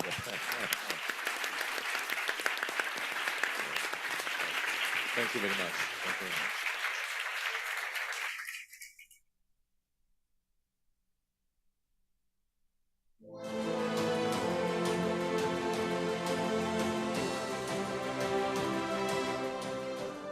Ladies and gentlemen, please remain seated as next session starts in 1 minute. Thank you.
Ladies and gentlemen, please take your seat as we start next session. Please take your seat. Thank you.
A girl from the mountain. Good afternoon, and thank you for being with us for this late Friday session. And I hope you all are as motivated about it as we are up here. We're here to discuss what has really been one of the thorniest issues in the region for many years. And that is the question of security, of cooperative security in the Mediterranean region. It's obviously very top of mind again today because of everything that is happening outside of the region in Ukraine. And to discuss these issues with us, we have a very distinguished panel of experts. I will begin according to protocol with Leo Doherty, who is the Minister of State for Europe from the United Kingdom. We also have a woman on the panel, Irene Fellin, who comes to us from NATO. She's the Secretary General's Special Representative for Women, Peace, and Security. We also have, to my right, Ian Lesser, who's the Vice President of the German Marshall Fund of the United States, based in Brussels. And at the far right, we have Kawan Hassan, who's the Executive Director of the Stimson Center in Brussels as well. And Irene, I'd like to start with you, if I could, because there's so much focus at the moment on NATO and the concerns about Ukraine and the eastern flank and so forth. And it's something, I think, for those of us who live and work in Northern Europe, this is what we spend most of our time thinking about. But there's obviously a lot of important, there are a lot of important considerations in this region as well, in the Mediterranean region. And I think there's a sense that NATO should not lose sight of what is happening in the Mediterranean. And I'd like to start by asking you how NATO at the moment views the MENA region, and how would you describe the strategy at the moment? Thank you very much for having me here and for this question. And it's clear that looking from outside, it's evident that a lot of focus of NATO's energy is now on Ukraine, on the conflict, and how to increase our defense and deterrence on the eastern flank. But NATO has a 360 degrees approach, which means that all the shores, all the borders are equally important, that we engage in different ways. And our relationship with the South and the MENA region is framed around what we call the cooperative security. That is one of the core tasks of the alliance, namely deterrence and defense, crisis prevention and management, and as I said, cooperative security. In Madrid last June, during the summit, NATO, as you might know, adopted a new strategic concept, reiterating the importance of the 3 years, the three core tasks. And the cooperative security is the framework in which we engage with our partners that are across the globe, but as many of them are in the Mediterranean. And in specific, we have two frameworks that are called the Mediterranean Dialogue and the Istanbul Cooperation Initiative. The importance of our relationship with a partner in the MENA region has been reinforced and reiterated during the summit, and is part of our everyday work. Maybe clearly now it's less evident because a lot of the news is about Ukraine and the importance that the alliance is giving to sustain Ukraine and its right to self-defend itself. But this doesn't mean that there is not a lot of work that is ongoing together with our partners. And I would like, for example, to provide some example on how we work in synergy, for example, on countering IED capabilities, which stands for improvised explosive devices, or reinforcing border security. Just to name two, but I would like also to focus on what I'm working in particular, which are the area of women, peace and security, and human security more broadly. Because I'm happy to also share with you that all our partners are particularly interested in reinforcing their collaboration with NATO when it comes to these two areas. And this is particularly important because we have learned that increasing representation of women in the military forces is not just a question of promoting gender equality, which is extremely important, but it's also because this reinforces our capacities to be more effective when we operate on the ground. And this is why, together with our partners, we work on objectives that will support and facilitate the appointment for women, or creating an environment where women can start and improve their career and advance in the security and defense sector. Thank you very much. Minister Doherty, I'd like to come back to this question of security in the Mediterranean. Now, your country has one of the largest navies in the world. I would say the most powerful navy in Europe outside of the United States. You know, you're obviously, your country is very involved in Ukraine, very focused on Ukraine, but you are feeling also in the UK in various ways the pressure from some of the problems in the MENA region. How focused are you, and how focused should the UK be on what's happening in the broader region? Well, your question is appropriate, because we want to turn up, show up, and make a meaningful contribution to Mediterranean security. And it's very timely, because this week we have had HMS Albion docked alongside the Italian Navy. We've had our Secretary of State for Defence, Ben Wallace, with his counterpart on deck, and we've even had the Royal Marines Band playing outside the Colosseum. So I think this week has shown that when it comes to collective Mediterranean security within the NATO framework, the UK wants to turn up and be counted. Clearly, a huge amount of our strategic attention has been taken by countering Putin's outrageous and illegal invasion of Ukraine. But as I really eloquently said, NATO still has a 360 vista, and we really want to play our part in that. And the bilateral relationships we have in terms of collaboration and defence collaboration, exemplified by this week's activities in the UK-Italian sphere, are a key part of that. Kawan, I'd like to come to you for a bit of analysis on this. You've studied this for quite some time and thinking about Ukraine and the war there and the effects that it's had on the region. You've said that there are actually sort of 4 wars happening here that are affecting the MENA region. Could you tell us what you mean by that? Thanks, Matthew, and thanks for the opportunity to be here. So indeed, I mean, while the actual war rages in Ukraine, in Europe, the way I see the impact on Middle East, North Africa, Mediterranean is that I call it the war of 4 battles. Its impact on the region is as follows. There is a battle on food and fuel, which is very clear.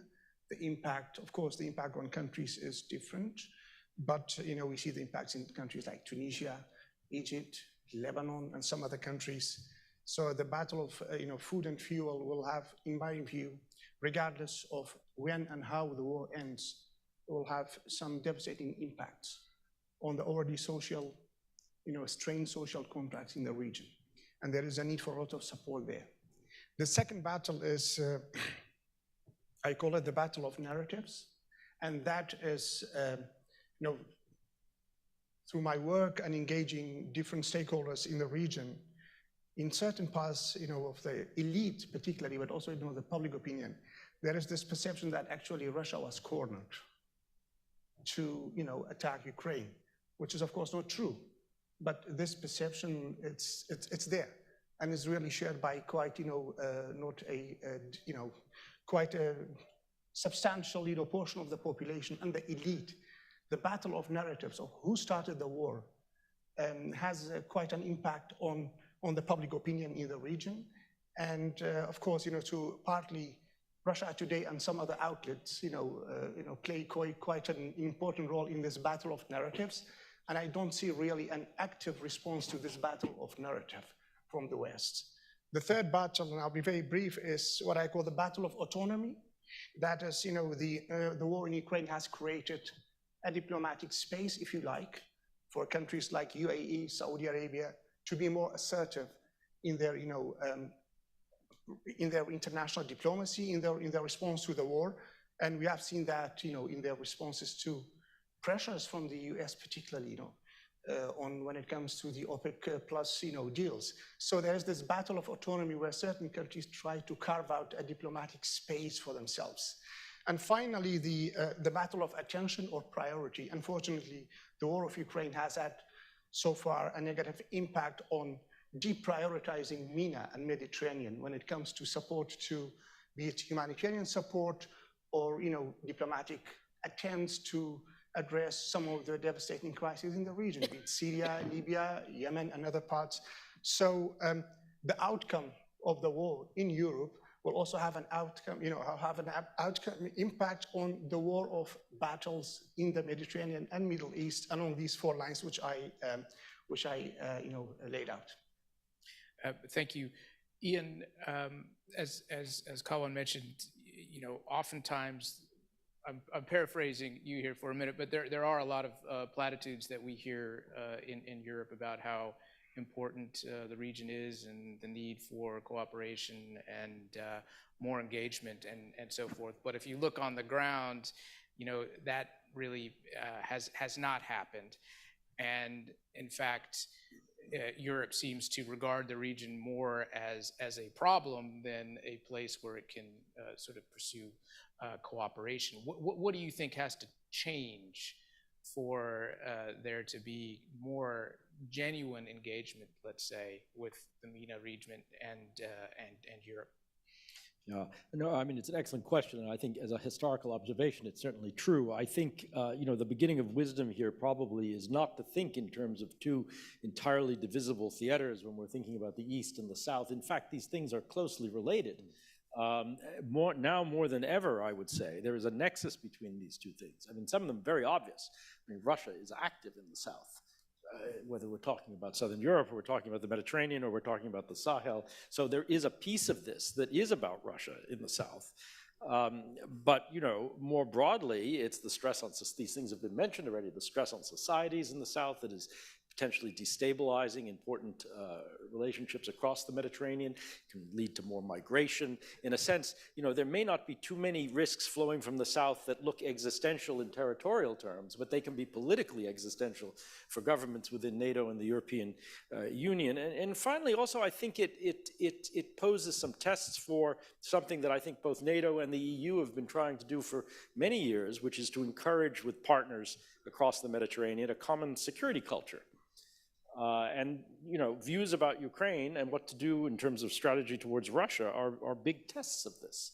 What do we view as what is acceptable, what is not acceptable, what is legal, what is not, what is ethical, what is not. I mean, these things, I think there is the basis for a consensus there, but it's very important that we have that because there's a lot of practical stuff to work on, maritime security, on counterterrorism, all the things we know. Irene, I mean, thinking about the fact that there are so many areas where one could be doing more in terms of Europe and NATO's engagement with the region, where do you see the emphasis in sort of the short term in terms of this relationship? You said there's a 360 degree view, which sounds very, very, very promising.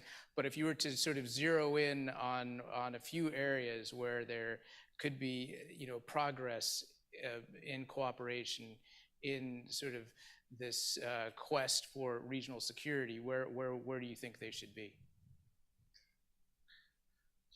It is clear that we work with our partners and we work closely also with the EU. And when we talk about partners, it's a part of geographical but also organizational.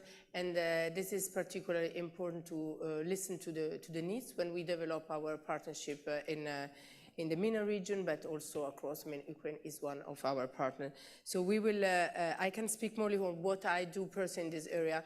And how we cross the synergy with the other division. As I mentioned, it's extremely important when focusing on the human security dimension, because if you look at what I cover, it's not something that can be addressed in a cluster, because we are talking about the security of the population. The alliance is a defense alliance, and it's there to protect the borders, but it is there to protect people, first of all. And this is an area that is increasing its importance and how it is reflected in the strategic concept.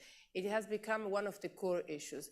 And when I want to underline this, because then it's a cross-cutting issue, so we cannot look at the other topic and the other priorities without focusing on the protection of the population. So in all our activities, in our partnership, and for example, in our defense capacity with a package with Tunisia, for example, we are closely working with the country, or with Morocco, for example.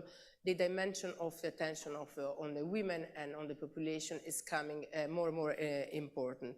But we work a lot on our mission in Iraq, where we are present, and this is an example particularly important to see how in this mission we are focusing a lot on the human security dimension and also on the women, peace and security, because for the first time, this component was embedded in the mission planning. It can seem something very simple, but it's not. It's the first time where a NATO mission has this as one of the objectives, or since the beginning of the operational planning. And this has been a long process, but this is extremely important to see how in our work today, we cover many issues, and we are focusing on human security, especially.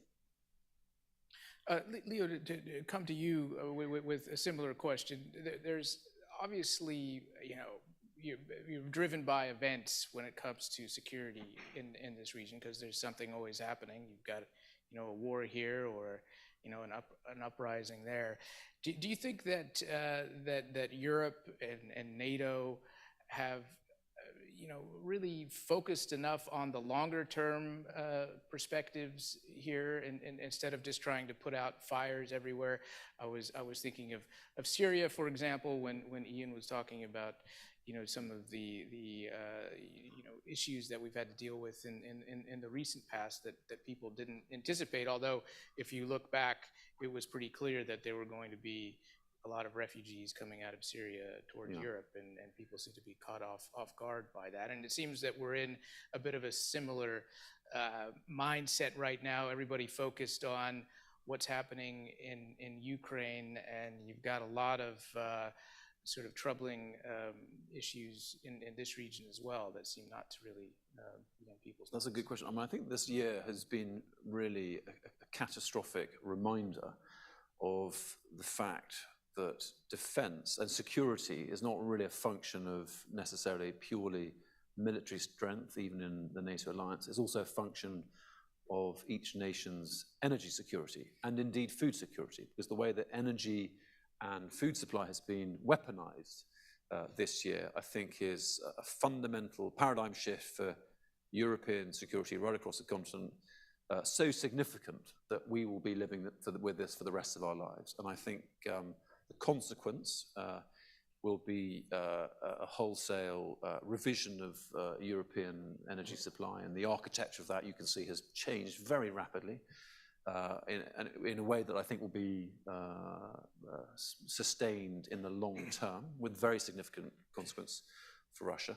And I think it's really a reminder that our collective security lies in networks of mutual support. So, for example, in terms of the UK energy sovereignty, we rely a lot on our allies in Scandinavia and the Nordic Baltic, but we're now also exporting electricity to mainland Europe. But on some days, depending on the price, it comes the other way. So I think our collective defense and security will, in the future, be dependent on much closer and more active networks of codependence, both in the sphere of energy and food. And they are 2 points of a triangle, and hard defense is the third point. But I think if anyone thought that we could get away with not attending to those this year, I think everything's changed. Kawan, do you think that that Europe is really interested in genuine collaboration with the region, or is it more interested in kind of setting up a security perimeter here? I mean, obviously, Europe needs the energy from the region, and it's getting that. We've even seen the German green economy minister fly to Qatar to cut a deal with the Qataris, which surprised many people for LNG.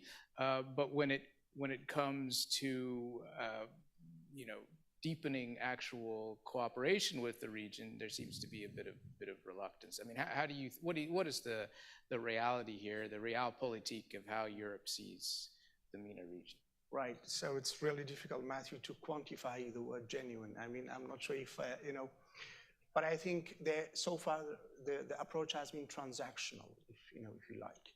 So the region has been seen both as an opportunity in terms of gas and oil, and a threat in terms of migration of refugees. And this, this kind of threat opportunity approach has been shaping so far the policy of EU towards the region.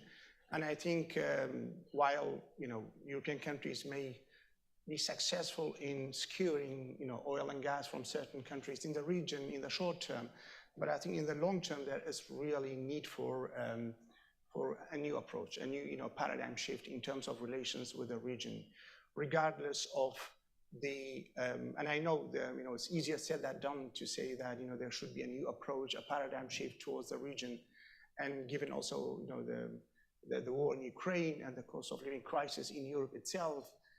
But at the end of the day, Mediterranean and Middle East remains a neighborhood for EU. So I think there is definitely a need to go beyond the transactional approach and have attention, but also resources and strategic approach towards the issue of the battle of food and fuel. I think that's key. Second, trying once again to remobilize diplomacy to address the war, trying to get to some sort of settlement in Syria, the war in Yemen, the war in Libya, and also in the long term, the issue of the battle of narrative, that there is need for a new discourse and engagement with the public opinion, with the elites in the region, to explain the complexity of the war in Ukraine, and that actually it was Russia who invaded Ukraine and not the West. So I know Europe will be in the coming decades preoccupied with what we can call the Russian issue. I'd like to come to you on that because I mean there does seem to still be a pretty broad sense in Europe that the region represents a threat to Europe. And in particular now in terms over the border, he was castigated across Europe. These pushbacks have now become common policies in other countries in the region, including Greece. Is this just going to continue, or just too high, so they kind of turn an eye to what's happening down there? Well, I mean, I think if you just look at the broad demographics and the enormous prosperity gap between North and South across the Mediterranean, it's actually the largest, deepest, however you want to say, prosperity gap that exists anywhere in the world except for the Korean Peninsula. And this is going to be a long-term driver of economic migrants, not to mention the migration driven by conflict and other things, climate. So I think it's a structural issue for Europe. And so it's going to be an animating political concern. The solutions clearly are going to be cooperative. It's not just a question of building a wall, building a barrier. It's my view. That's at one end of the spectrum. The other end of the spectrum, you're asking about risks, one we haven't mentioned so far.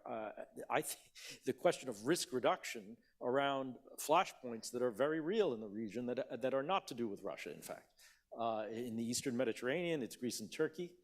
The Aegean, the Eastern Mediterranean.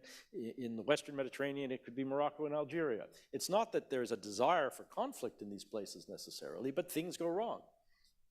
So to me, risk reduction as a cooperative venture, risk reduction is one of the key things that one needs to work on. Well, speaking of more or less off the table for the moment, Iran in general presents a huge risk to security in the region. I would argue more so than or Libya. What more could Europe and NATO be doing there? It seems like it's sort of taking a wait and see attitude. So well, I think wait and see is kind of the best option we have right now. It's hard to be optimistic. We will have seen the terrible barbarity of the regime expressed in the recent crackdown on protesters expressing their viewpoint with regard to the very oppressive bud hijab provision in Iran. As I said, it's hard to be optimistic, except maybe in the very long term. I mean, ultimately, my judgment is that the overwhelming desire of a highly sophisticated, well-educated population with a very, very deep and ancient culture, that desire to be free ultimately, when they're free to choose, they'll choose freedom ultimately, but it's hard to be optimistic in the near term. Irene, I'd like to come to you on the Iranian question. Leo mentioned the hijab issue, the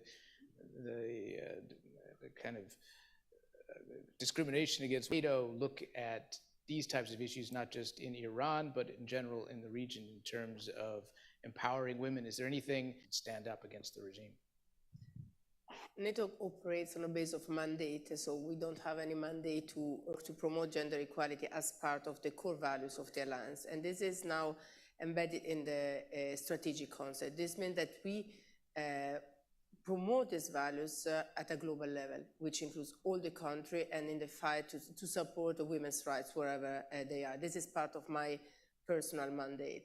What is happening in Iran, we make this case, but in many other places around the world, is a demonstration that women's voices can be silenced anymore. And there is something we can do. They all support women fight for their own rights, and being at NATO, at the EU, or at national level. And what we can do is really leading by example, and I talk about men and women leaders together. And this is the core of the work I'm carrying out. That this is embedded in the United Nations Security Resolution 1325, that adopted in the year 2000 that really wanted to stress the importance of the role that women can play in decision-making processes on one side, and on the other, on the fact that women and girls are disproportionately affected by conflict and tensions in countries. But it's important to underline the agency and the decision-making role that women can play, because the risk that is very often in conflict or in protest, women are then portrayed as a victim exclusively. And what we can do as a leader, as a decision maker, is really to bring the focus on the role of women as politicians, as agents of change, the role that they play in transforming societies. And of course, we have to honor the victims. We have the honor to the survivors of sexual violence in conflict, and just came back from the important event that the UK government promoted in London, 3 days, where the entire community, international community, came together to celebrate the 10th anniversary of the Preventing Sexual Violence initiative in conflict. It was extremely important because, unfortunately, we see how still the body of women is part of, this is where war is fought. So the use of sexual violence as a tactic of war, the use of the body of women as a territory. And this is extremely important, that this is prevented.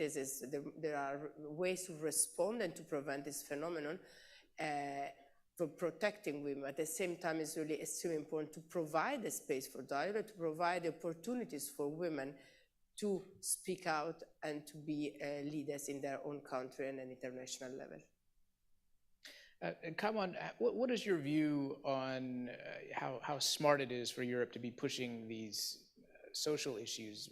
We often hear it in discussions between the region and Europeans. One of the first things comes up is the role of women, human rights more broadly, obviously. We're seeing that now in Qatar, and a lot of people in the region sort of feel that it's, they're being told how to act, that there's sort of a paternalistic quality to all of this. Do you think that this is a wise strategy for the Europeans to constantly kind of be pushing their social agenda with the MENA region? Well, I think at the end of the day, these are about universal rights. I mean, these are not European rights, So I think, in my personal view, it makes sense to call for, for improvement of human rights, be it in the Middle East or other parts of the world. And I don't see that as an attack on sovereignty of a state or a nation. Of course, what and how that should be done, that is, context specific, I would say, country specific. But in general, I think I agree with Irina what she said about the leading by example. I mean, I think that's key when it comes to tell others how to improve human rights. First of all, you have to show that yourself, you are leading by example when it comes to gender equality. So I don't see any post-colonial project to impose human rights on Middle East. If anything, actually, the people of the region, they want good governance, rule of law, democracy. It's coming from within the societies themselves. I mean, 2011 is not that distant memory, when we saw the uprisings in Middle East, and there was, uprisings from within the societies calling for a different form of governance. EU, other countries, other world powers definitely can support that. Again, how and what should be done, I think that's up to debate. But as a principle, definitely, there's a need to support, these social movements and people's protest, which are calling for, democratic governance and good governance. And another actor in all of this, Ian, is the United States, which has taken a similar view on these issues towards the region. How important do you think the role of the United States is when it comes to security in the Mediterranean? I mean, I think it's hugely important. And, you know, I think there's a bit of a mythology about American disengagement from this region, in fact. Now, if we look more broadly, and we're talking also about the Persian Gulf, there are clearly areas where the United States is less present physically than a few years ago. But in fact, in the Mediterranean, the American military commitment is even larger here now in presence than it was a decade ago. And certainly in terms of diplomatic engagement or commercial engagement, there's certainly no let up in that. So I think there's some mythology about that. Is the anxiety about an American disengagement real? Yes, that's true, because something could happen in Asia next week or next month that would change the equation very, very rapidly. But it does make a huge difference. We have many examples of this. I mean, obviously there's a very high intensity example in Ukraine now where 95% of whatever's going there is coming from the United States, and much of the rest is being delivered by the United States. But that's in Ukraine. But if there were to be a high intensity contingency in the Mediterranean, as there was with Libya, for example, much lower than in Ukraine, but still demanding, it relied heavily on American logistics, American intelligence, American support. So it really does matter. I do think, though, what the US will be looking for is for European allies to do more in general, but in particular to do more in this immediate neighborhood where, in fact, Europe can reach. Europe does have assets. Yeah. Southern Europe, in particular, has assets in the Mediterranean. UK has assets. Yeah. Leo, well, why doesn't... And that's a really, really good point. I think what we've seen this year is a total paradigm shift in the defensive attitude and posture of European nations. And look at the radical change in Germany. I mean, they literally invented their own word for it, the Zeitenwende, with you know, 100 billion euro price tag. Let's hope that materializes into material. But I think the stark lesson of this year is that European nations, including the UK, need to show up and pay up, and alongside our American partners, ensure that we have the hard power to match our future requirements. And I think for too long, European countries have taken the US, whether it be in the Mediterranean or elsewhere, for granted. And I think we now realize that in terms of hard power, that can't be the case. And as I said previously, in terms of our own energy security and food security, that we shouldn't be dependent in those areas either. Irene, I'd like to come to you on that. You obviously work for an organization that is all about hard power, NATO. But my question is hard power really the answer here? Because if you look back over the past 20 years in the region, hard power, the use of hard power has been counterproductive.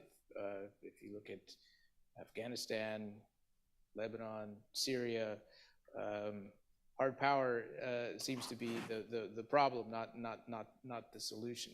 And what kinds of strategies do you think one could be using instead of hard power? I mean, you mentioned some of them regarding women, but do you think there's too much emphasis on hard power?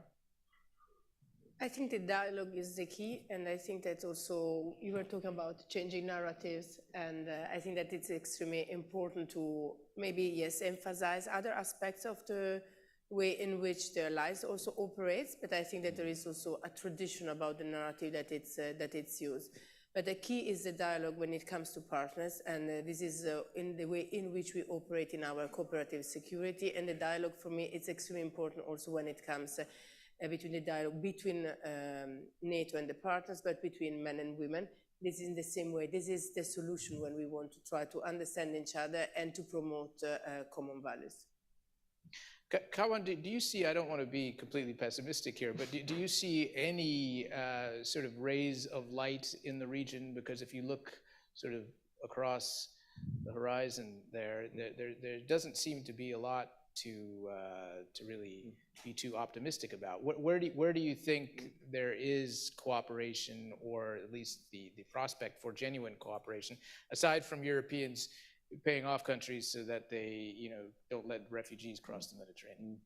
Well, first of all, in terms of being optimistic about change in the region, I think depends on what is the horizon we are looking at. Are we talking about a 4-year cycle or 40-year? years, I think we should look at social transformational change in the region from a societal perspective. What I see in Iran is very hopeful. In other countries, very hopeful in terms of societies trying to push for change, to call for rule of law, good governance, maybe not immediately democratic governance, but at least better governance, good governance. So I think for now, the uprisings, which was called Arab Spring, probably for now they are oppressed. But rest assured, that's not the end of the struggle of the Middle Eastern people for change. So probably they have lost one battle, but the systematic structural problems, related to the governance in the region is there. And if anything, the regimes actually have, they are doubling down on their, violent responsive to social calls for change. This is, again, going back to the conceptualization of things as a battle. I think I see this as literally as a battle between society and state, a long-term, long-durée struggle for good governance. I hope we will see it in our lifetime, but the German philosopher Hegel is a good guide in this regard. We should never lose hope when it comes to some transformational changes, because these societies are not stagnant, regardless of EU or US or other powers. These societies are very dynamic. You've got a young population, and maybe for now they manage to suppress change, but the current model of governance is not sustainable. Would you agree with that, Ian? Because some people would say that, well, as long as the West in general, Europe in this constellation in particular, is so dependent on the region for its energy needs that they really have the upper hand, these regimes do, the authoritarian regimes in the region, and they have the West over a barrel, literally. Yeah, well, I think there are some very big differences here between the situation in the Gulf, and the situation in North Africa, for example. I mean, if you think about the green transition and you think about the renewables potential of the southern Mediterranean in that equation, which is very, very large. People want to invest in it. If these projects are bankable, if the political risk is manageable, and all of these things, I think there is the potential there actually for more economic interdependence between North and South, which could be very, actually very helpful for not just development, but actually the sort of political development of countries in the South. And frankly, at this point, given the anxiety about energy security in Europe, also about the political stability of the North, I mean, one of the consequences of what we're seeing with Ukraine now, I think, is likely a long-term shift towards closer energy ties. We're already there, but more and more with the South from Europe. And those projects that were aspirational are going to become bankable. And that will make a big difference. Will we all listen to each other and will reform follow patterns that, ideally you might like, on both sides of the Mediterranean? Maybe, maybe not. But I don't see it getting worse. I don't see it getting worse. I think, in fact, there will be much more cooperation. The same goes for, the sort of nearshoring and value chains and all of that. I mean, that's not a security issue per se, but it relates to it because it relates to the prosperity of these societies in the South and their stability and the migration equation.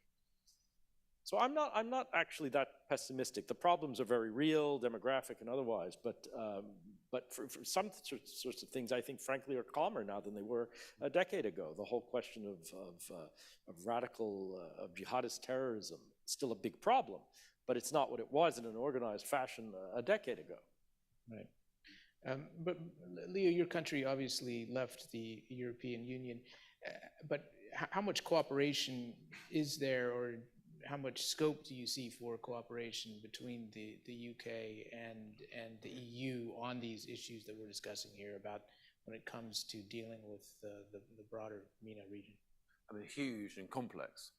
The fact that we have left the EU won't impede our ability to cooperate within the NATO alliance in a much deeper way across energy and migration and food security. And I think the broader lesson of this year really is is the limits of autocracy and the limits of the military machine of Putin as an autocrat. I mean, many of us, I think, probably were guilty of overestimating his military power prior to February 24th, when we were looking at the massing of his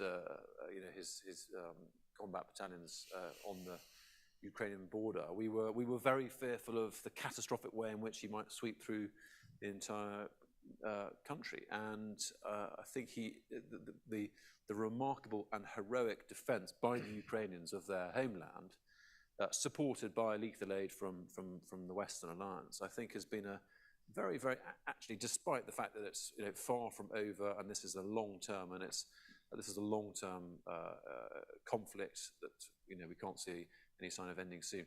Despite that, we should all be very encouraged by the heroic response of our Ukrainian friends. And actually, the broader lesson is that those who thought that there was a certain inevitability about the power of autocrats to wage war in an uninhibited way, and that Western Europe didn't really have the stomach to stand up to this depravity. That's been entirely disproved. And so I think we should, despite the current tragic situation and the suffering of our Ukrainian allies, I think we should take some quite profound encouragement from that.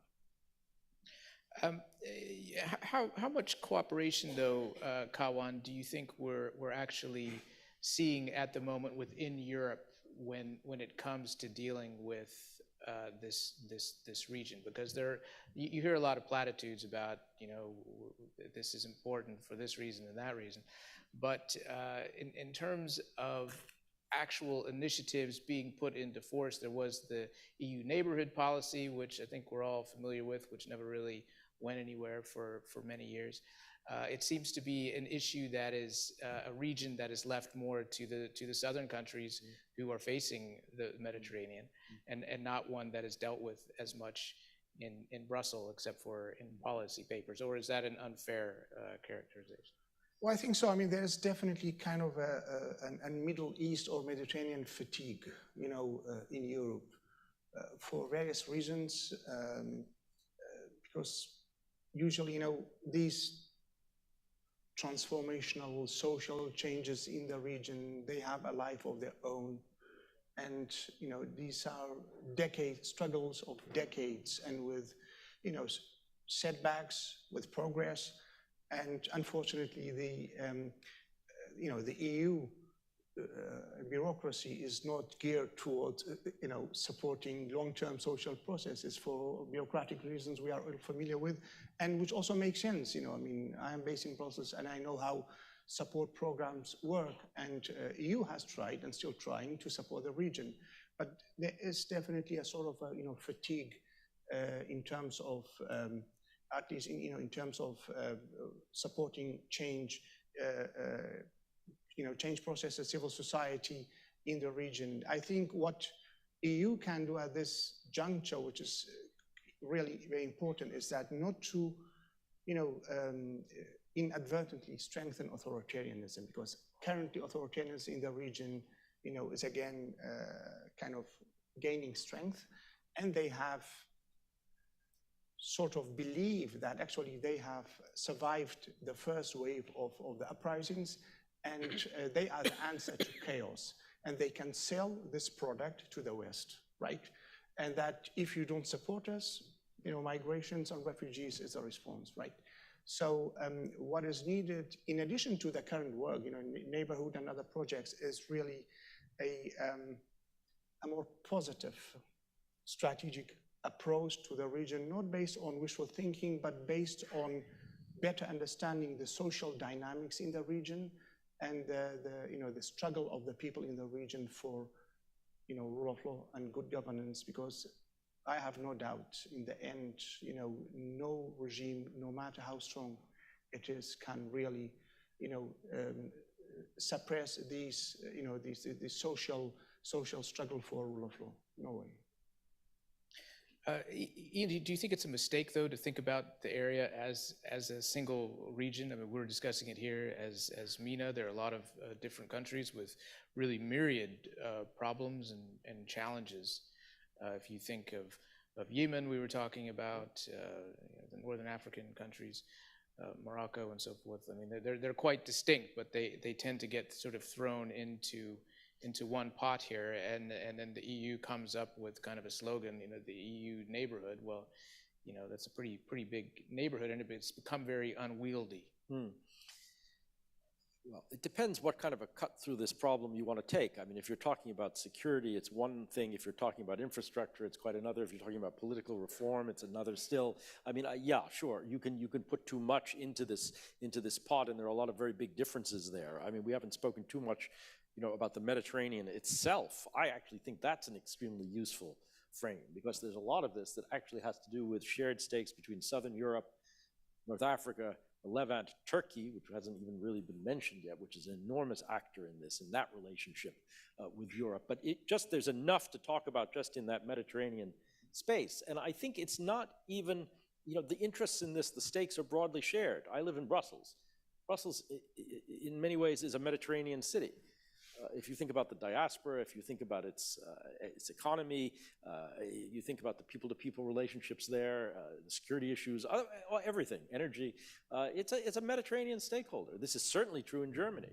And so, I think it's wrong to think of this, even on the European side, as something which is highly fragmented, where only Southern Europe really cares about these issues. I think, in fact, it's a broadly shared concern. The problem is the moment we have a war in the east of Europe.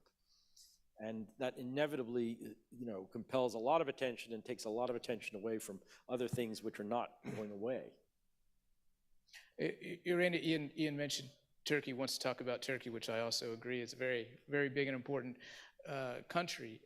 But it's also, for NATO, been a challenge, because Turkey is right in the middle of a lot of these ongoing disputes in the region. How does NATO deal with Turkey in this constellation of looking at the region in general and thinking about collaboration? Turkey is one of the NATO's allies, so we are working in synergy at the multilateral level, and the allies is based on consensus, so we work together finding a consensus on the different topic, and the role of Turkey is key, and we also see how important it has been in the context of the Ukrainian conflict and mediation about the grain, and the role that Erdogan is playing is extremely important. So we are happy to have Turkey as an ally, and to continue the dialogue also, and rely on their role at the international level and in the extended region.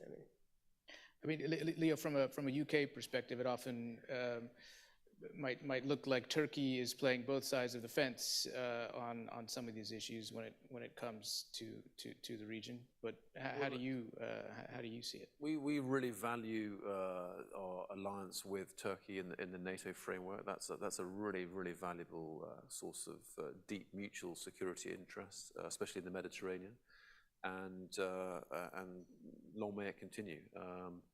We take a very sort of realist view that they're a very valuable ally, and the fact that they have deep links into the rest of the Middle East is actually a very distinct advantage in many cases.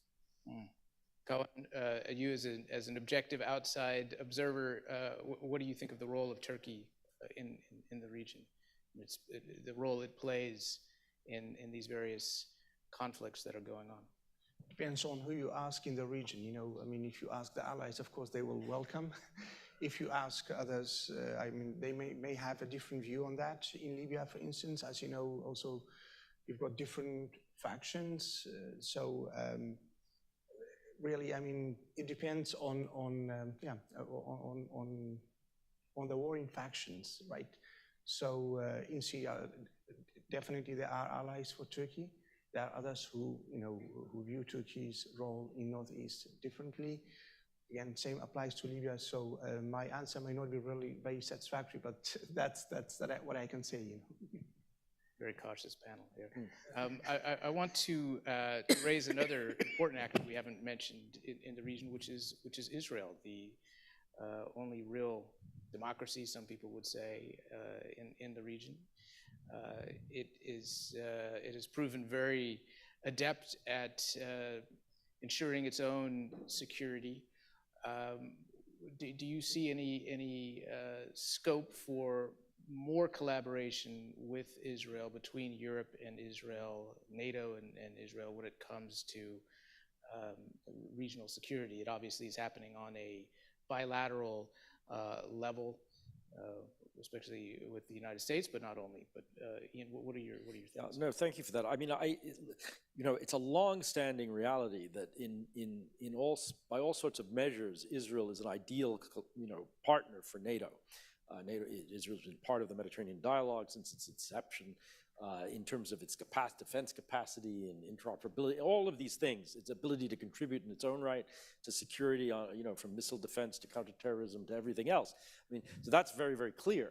And there are, I think, moves that have grown in recent years, both for NATO and the EU, to do more with Israel, and I think there's a strong interest in the Israeli side, obviously, but there's politics behind a lot of this, and I won't start to comment because we have to see what happens with the new Israeli government as is forming, but that potentially complicates things because we all know what the issues are, and even though the fundamentals are there for a much stronger collaboration, not just on a bilateral basis, but with NATO and with the EU, we have to see where that goes. I mean, there is politics there, and it does matter at the end of the day. I do think, with the Abraham Accords, but also other things, there's a lot of interest among the regional actors, in the Arab world around the Mediterranean in doing more with Israel, including in the defense sphere. So the potential is clearly there, but the politics is not simple. Well, I think you could argue the politics isn't simple anywhere. Politics is not simple anywhere, including in my own country, but there it is. Which, well, bringing up difficult politics. In the UK, this is also an issue. Israel is an important ally of the UK's in the region. A lot of people were surprised, I think would be an underestimate, to say,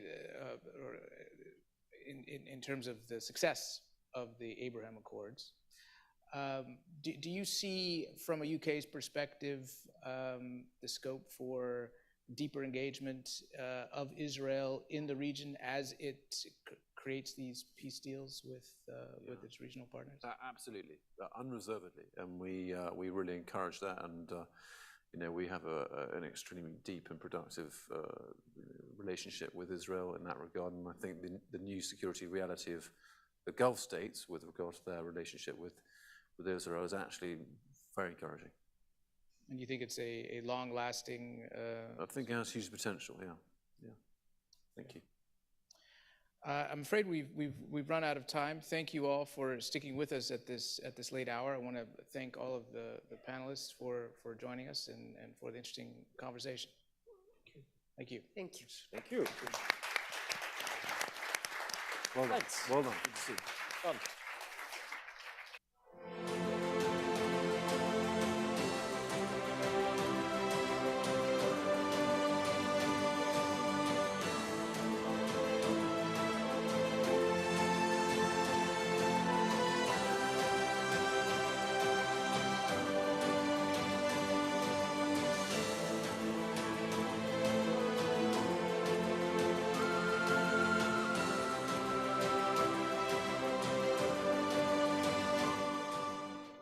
Ladies and gentlemen, next session starts in 2 minutes. Thank you.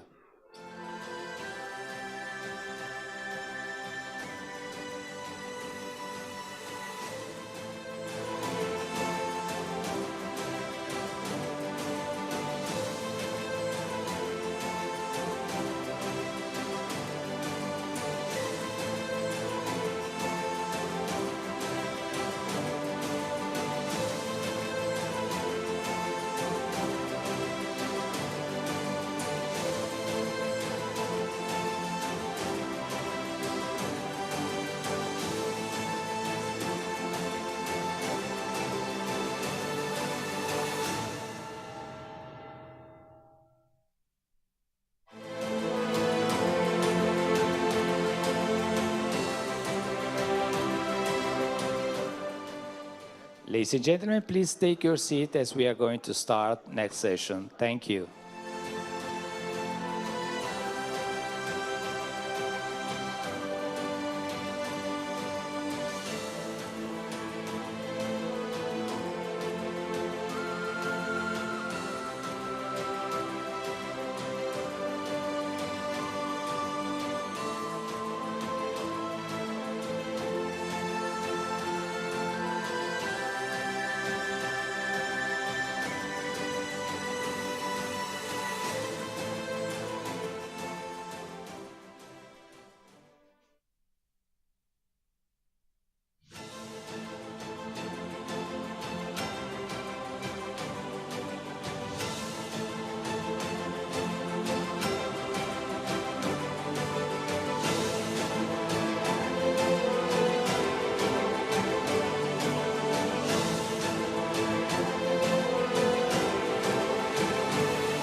Now? Okay, hello, good evening, very good friends. We are going to start this dialogue. We have the honor to have with us Minister Riyad Malki, Minister for Foreign Affairs and Expatriates from Palestine. My name is Senem Florenza. I am the Executive President of the European Institute for the Mediterranean.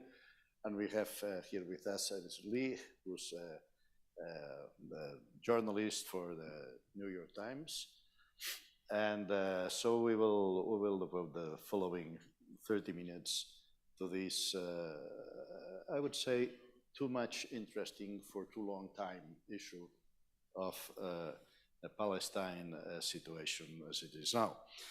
And well, this is now in special circumstances, and unfortunately, what has become to be normal circumstances at the same time from another point of view.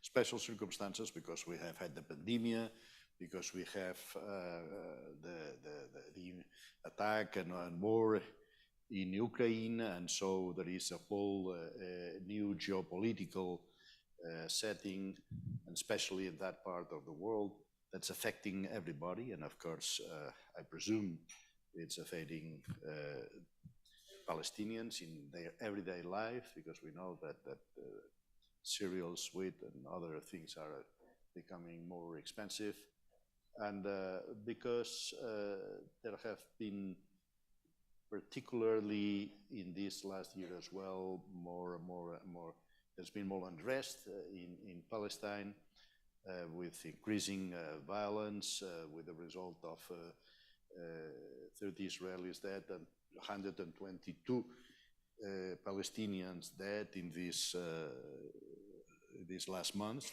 this 2022 year.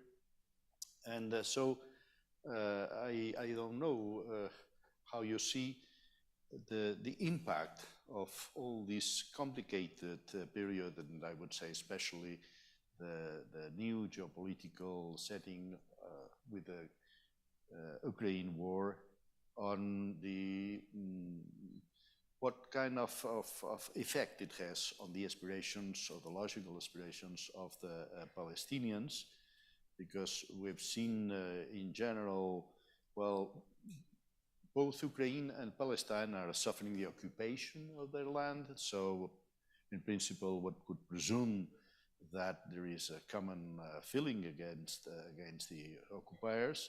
But we have seen in the Arab world that many governments who felt reluctant to side with the Ukrainians, and so it's a mixed situation.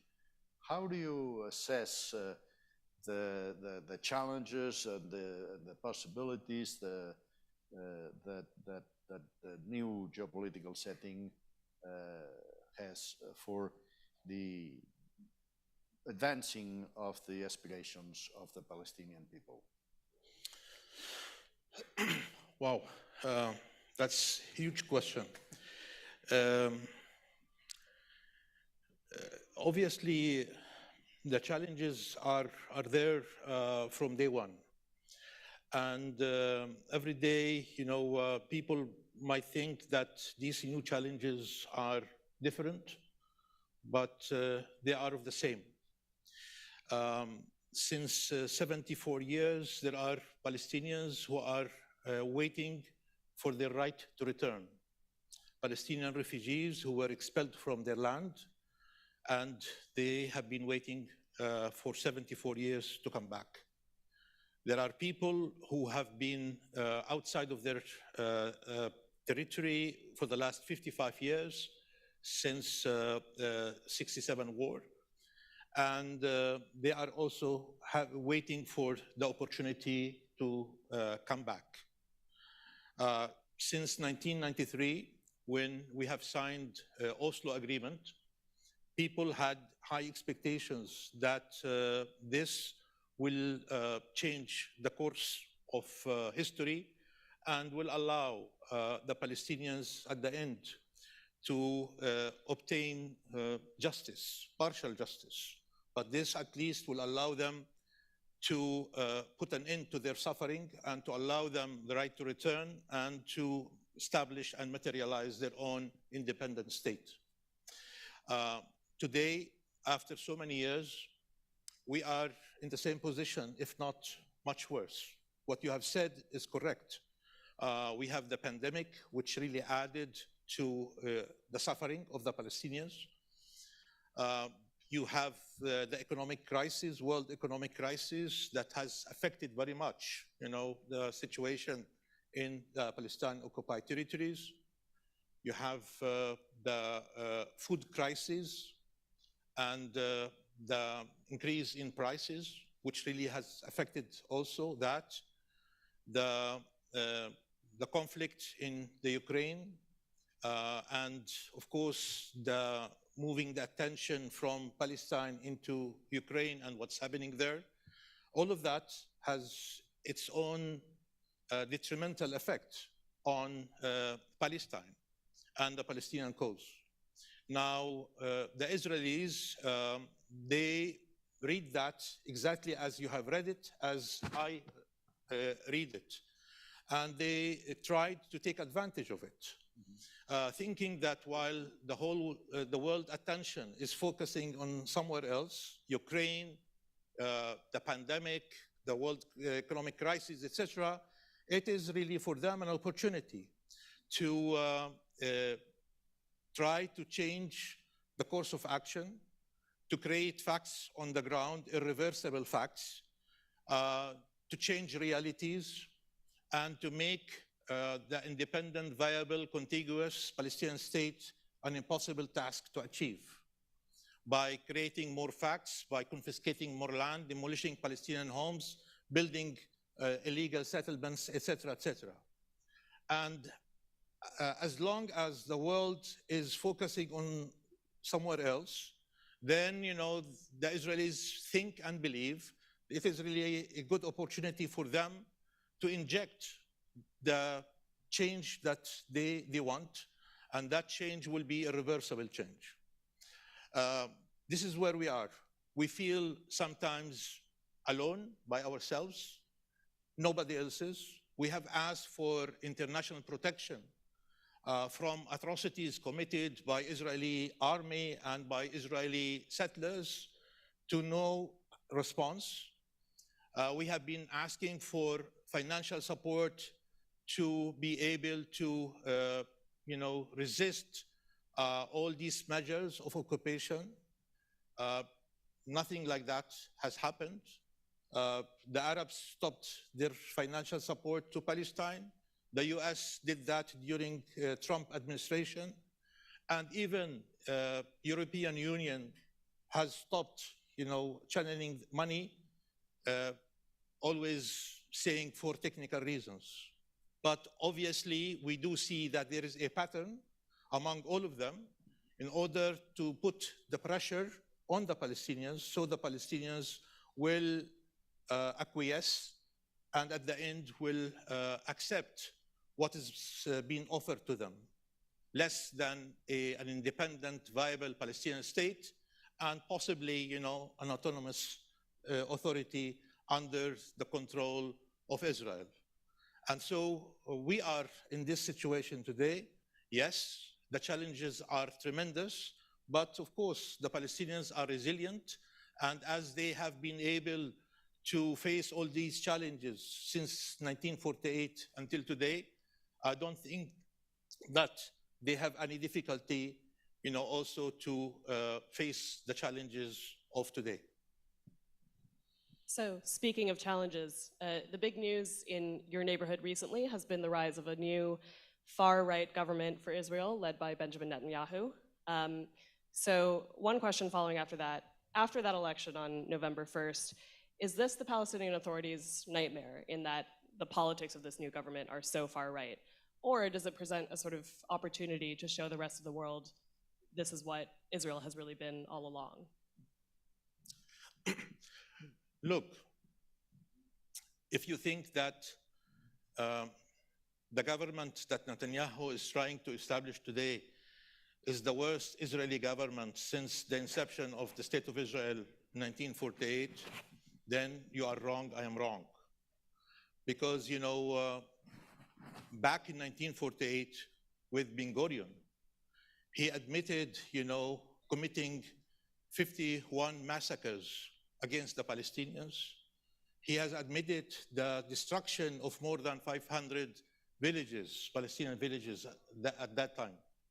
So much worse than that, I don't see it happening today, even with the most far-right government in Israel.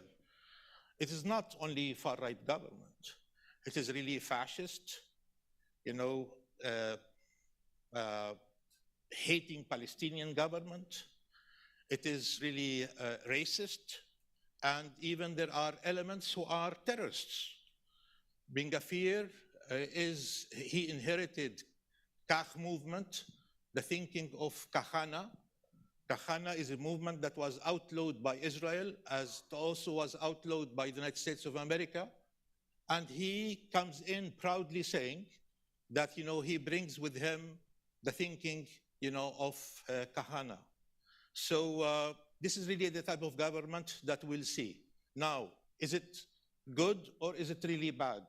You know, well, that's a very kind of difficult question. But at the same time, it depends. Maybe it is good in the sense that, you know, this will expose the Israeli government and its policies to the whole world.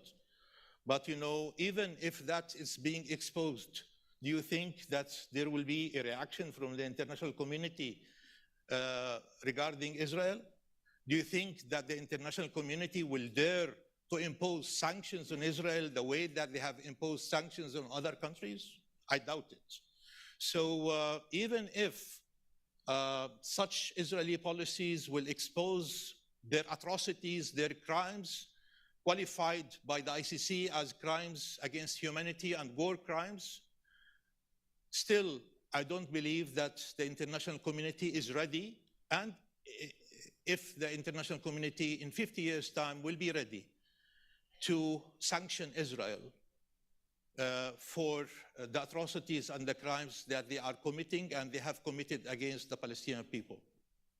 But at the same time, is it really bad to the Palestinians, such government? Absolutely yes.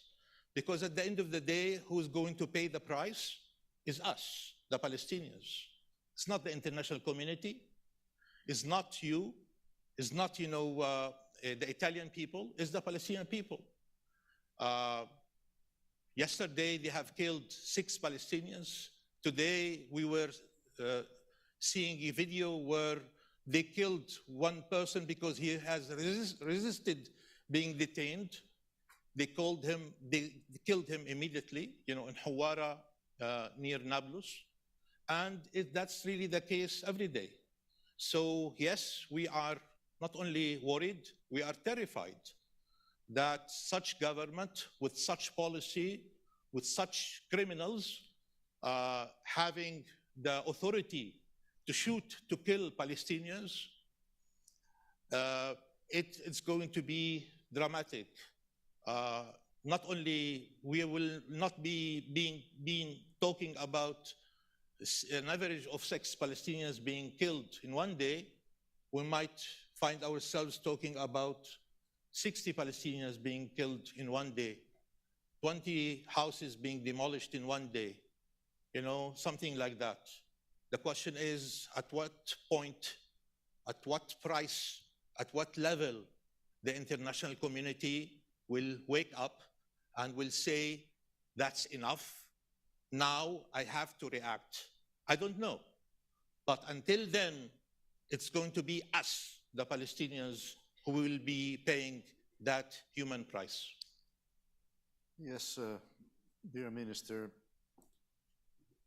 there is one thing that may be seen as a worrying thing or maybe as a kind of opportunity. I don't know. I see it more as worrying.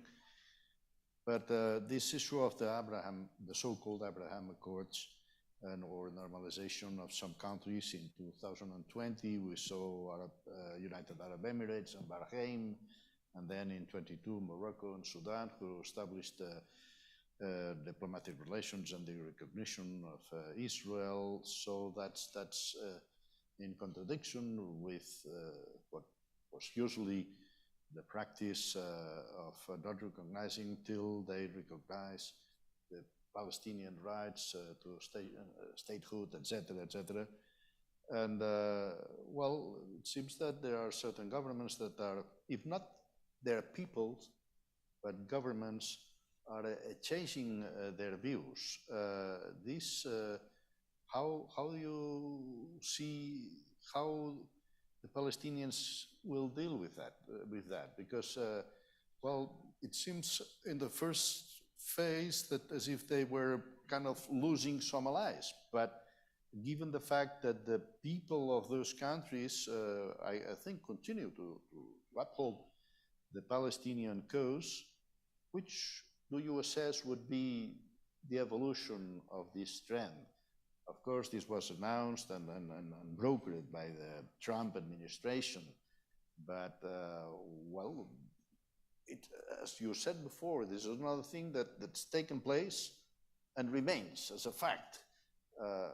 How do you assess this evolution in some of Arab countries?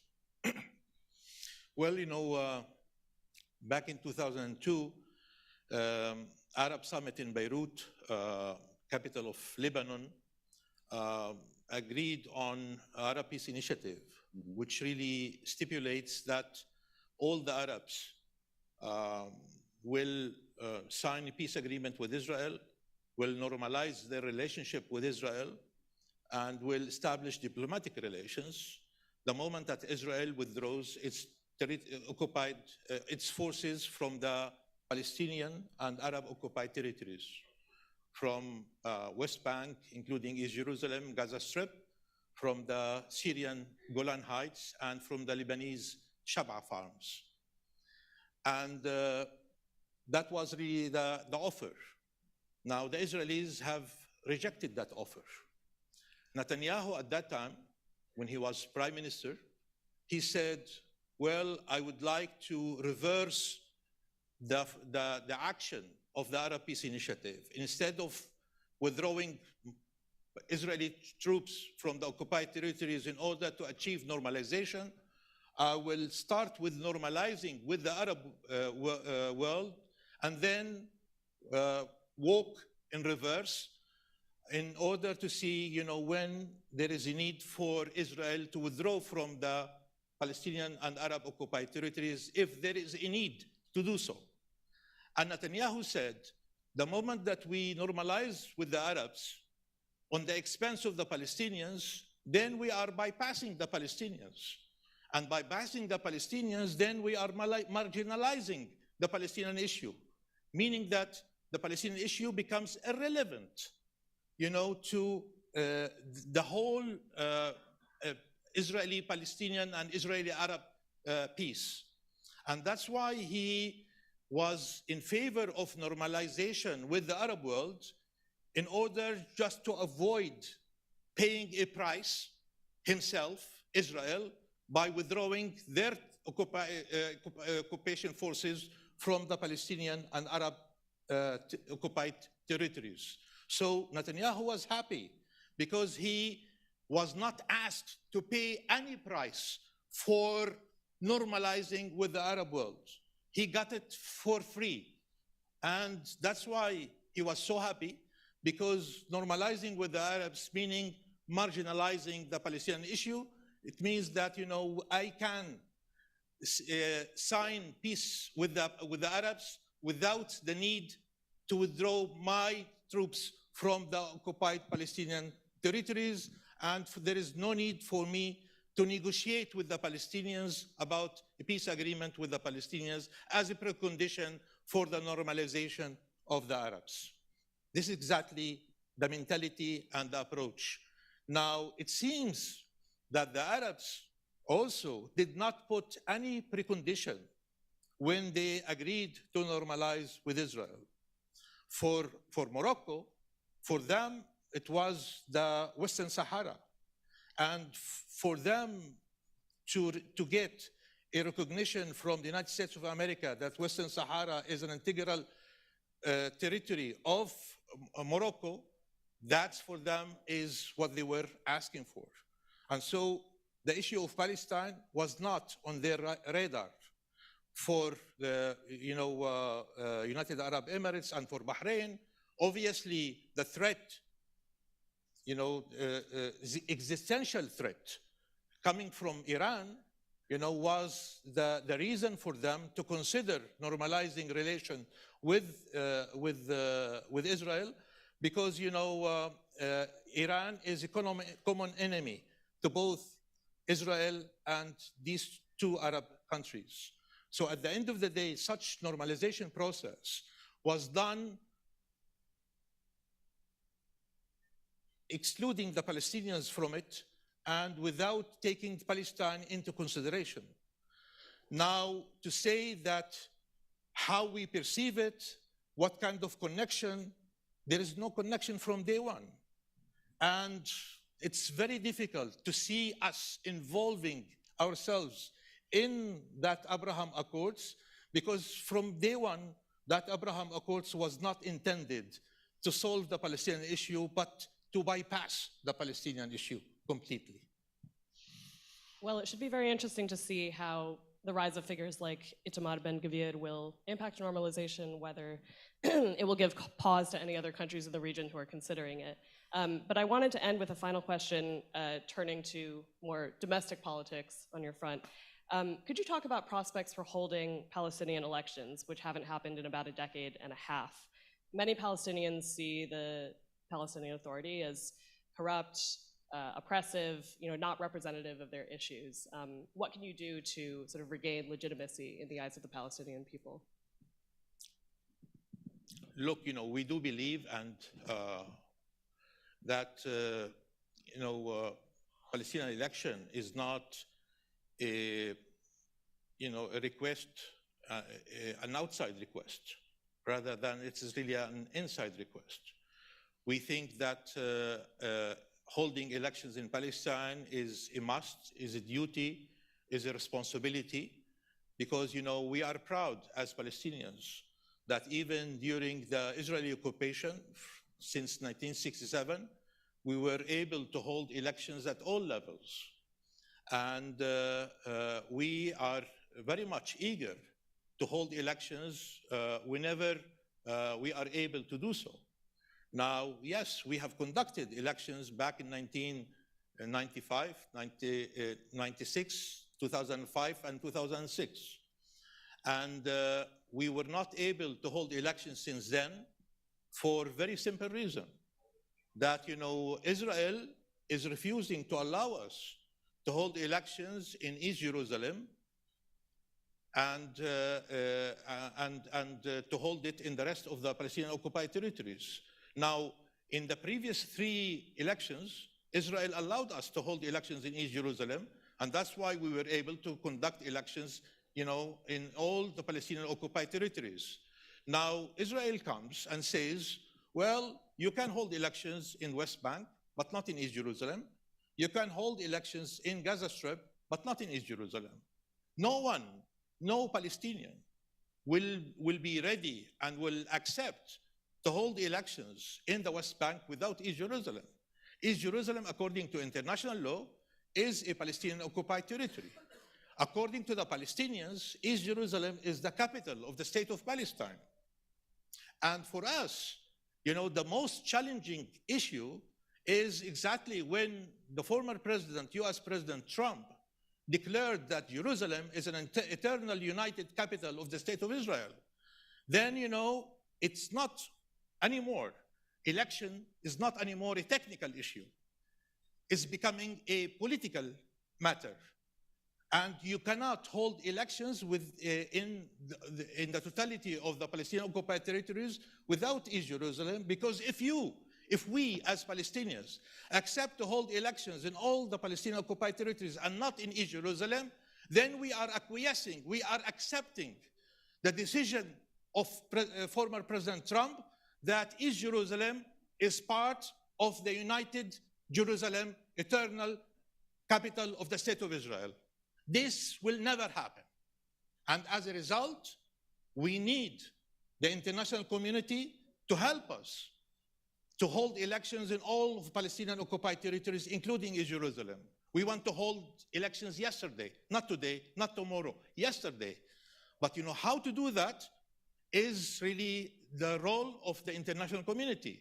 If the international community considers, and they are rightly so, consider that East Jerusalem is a Palestinian occupied territory as much as it is the West Bank and as Gaza Strip, then they have to pressure Israel in order for Israel to accept that we conduct elections in East Jerusalem as much as we are conducting elections in the rest of the West Bank and Gaza Strip. This is really the responsibility of the international community. It's not the failure of the Palestinian Authority not to hold elections. It is your failure as international community that you were not able to fulfill your responsibility and really to pressure Israel as an occupying power to accept that we conduct elections in all of the Palestinian occupied territories, including in East Jerusalem. The moment that you bring us the Israeli okay that we will be able to hold elections, I can promise you that tomorrow we will announce a date for elections, both for presidential and for parliamentary elections. We are not proud that we are not being able to hold elections, but also we want to tell you that Israel has hijacked our democracy by not allowing us to hold elections in the Palestinian occupied territories. They were saying that, you know, they conducted 5 elections in 4 years, but they have prevented us as Palestinians under their occupation from holding free elections in the Palestinian occupied territories. So when you ask me the question, I'm telling you, believe me, you know, we want to hold elections yesterday. For us, you know, elections is something, you know, that's so dear to us.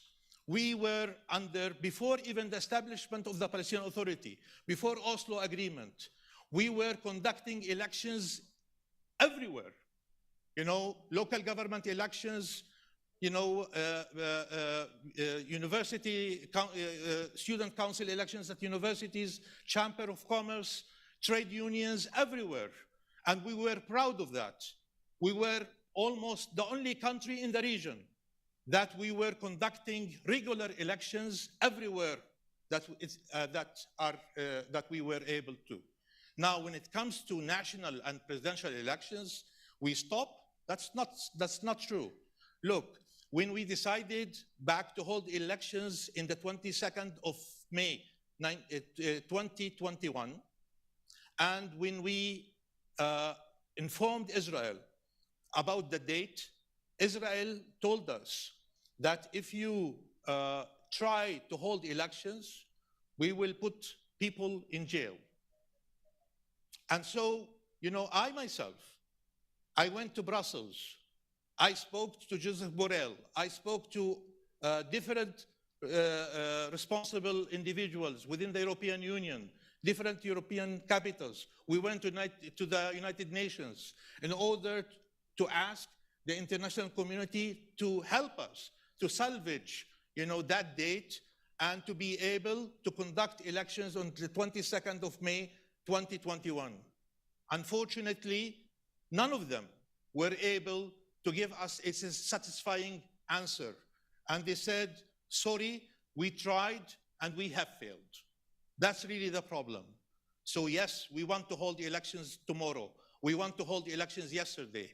Help us to hold elections as, you know, the elections that were held in Israel, in Italy, and everywhere else. Yes, in July, this last July, 2022, President Mahmoud Abbas and the President of Hamas, Ismail Haniyeh, were in Algiers with Algerian President Abdel Tebboune to relaunch the Palestinian National Dialogue. And then in the 10th or 12th October, delegations arrived from different organizations, Palestinian organizations and authority, what are the expectations? Because the split in the Palestinian camp, of course, is a hindrance to advance the Palestinian cause. And do you expect maybe with the new administration that will make easy for, in the United States, President Biden visited the West Bank and nominated a new envoy for the Palestinian issues, who said that they would reestablish the U.S. General Consulate in Jerusalem, or maybe you are talking about the European Union. This may be a new setting favorable for the Palestinian national dialogue to advance, because without this it will be difficult anyway. Every time that the different Palestinian factions meet, they reach an agreement. Every time they meet, they reach an agreement. The problem is in the implementation, not in reaching an agreement, but in implementing that agreement. Because when they sit together behind closed doors, they talk among themselves as Palestinians, very responsible individuals looking for the interest of Palestine. And always they reach that agreement. The moment that they get out of that room, then of course the external influence starts really pumping and really pressuring different factions. And we see then reluctance and lack of progress and absence of any implementation process. This is really the problem. The problem with the Palestinian issue, the Palestinian reconciliation, is in external interference. The moment that we limit and we put an end to the external interference, then I do believe there is a chance for reconciliation to be achieved and for all the agreements that were signed since 2007 until today, to be implemented. The last agreement was in Algiers, as you have said, and it proved exactly what I have said, that when you put the Palestinian factions together in a closed room and you ask them to try to reach an agreement, it was really a matter of 2 days. And they came out collectively signing an agreement. With the new American administration and with the attitude of the European Union, do you think, because you attribute it to the external interference, would be easier? You are running out of time, so... Look, the Biden administration did not show any interest regarding such reconciliation process. And it has been really left to the Palestinian leadership to decide, how to deal with that matter. But obviously, yes, when we speak with European leaders, when we speak to foreign dignitaries, always they raise the issue of the Palestinian internal division, reconciliation, as an issue of great concern that requires important attention by the Palestinian leadership. It's true. And it's also true that the Israeli government has used the Palestinian division as an excuse not to move forward in the negotiations, because always they say, as long as the Palestinians are divided, with whom should we talk? With the people in Gaza, with the people in the West Bank. So we have given them a free excuse not to enter in the process of negotiations. We know in advance that they were never interested in the first place to negotiate with the Palestinians. But, we gave them a free excuse to use it as, a reason why not the Israelis are not interested or not really coming forward to negotiate with the Palestinians. So yes, the issue of reconciliation is of great importance. The current Palestinian leadership has put great work, emphasis on this matter, has tried very hard in the last 15 years to come forward with so many agreements and also with roadmaps for the implementation. But as I have said, external interference has really prevented us from moving forward to implement such agreements.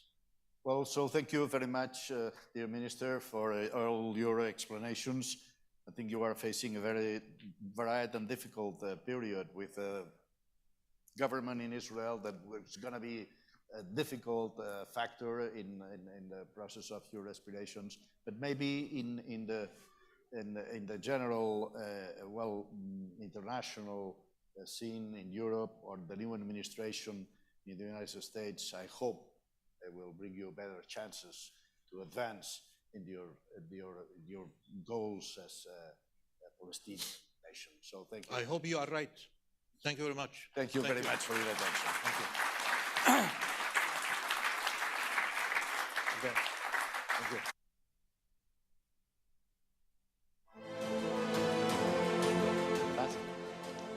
Please remain seated as last session of today's ROMAD will start right away. Thank you.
Good afternoon, everybody. It's a pleasure for me introducing this dialogue with Lebanon Minister of Foreign Affairs, Abdallah Bou Habib.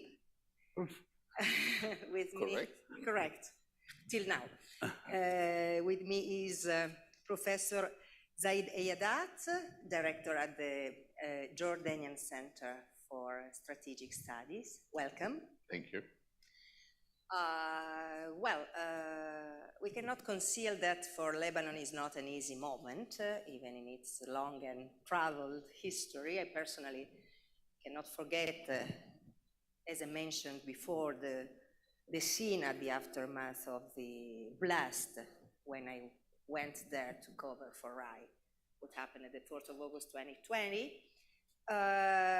The political and institutional landscape is a little bit complex, and we will see in a moment why. And there is a complicated, deep economic crisis, but there are also positive challenges, and I'd like to mention the recent historical maritime border agreement with Israel signed with the pivotal role of the United States. So let's start from here, from the political stalemate, the political situation.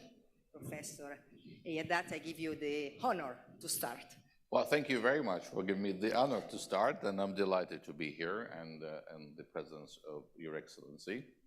And yes, I think, we were talking just a few minutes ago about Lebanon and how Lebanon is beloved by everyone, and it has this special status in the hearts and minds of the Arabs.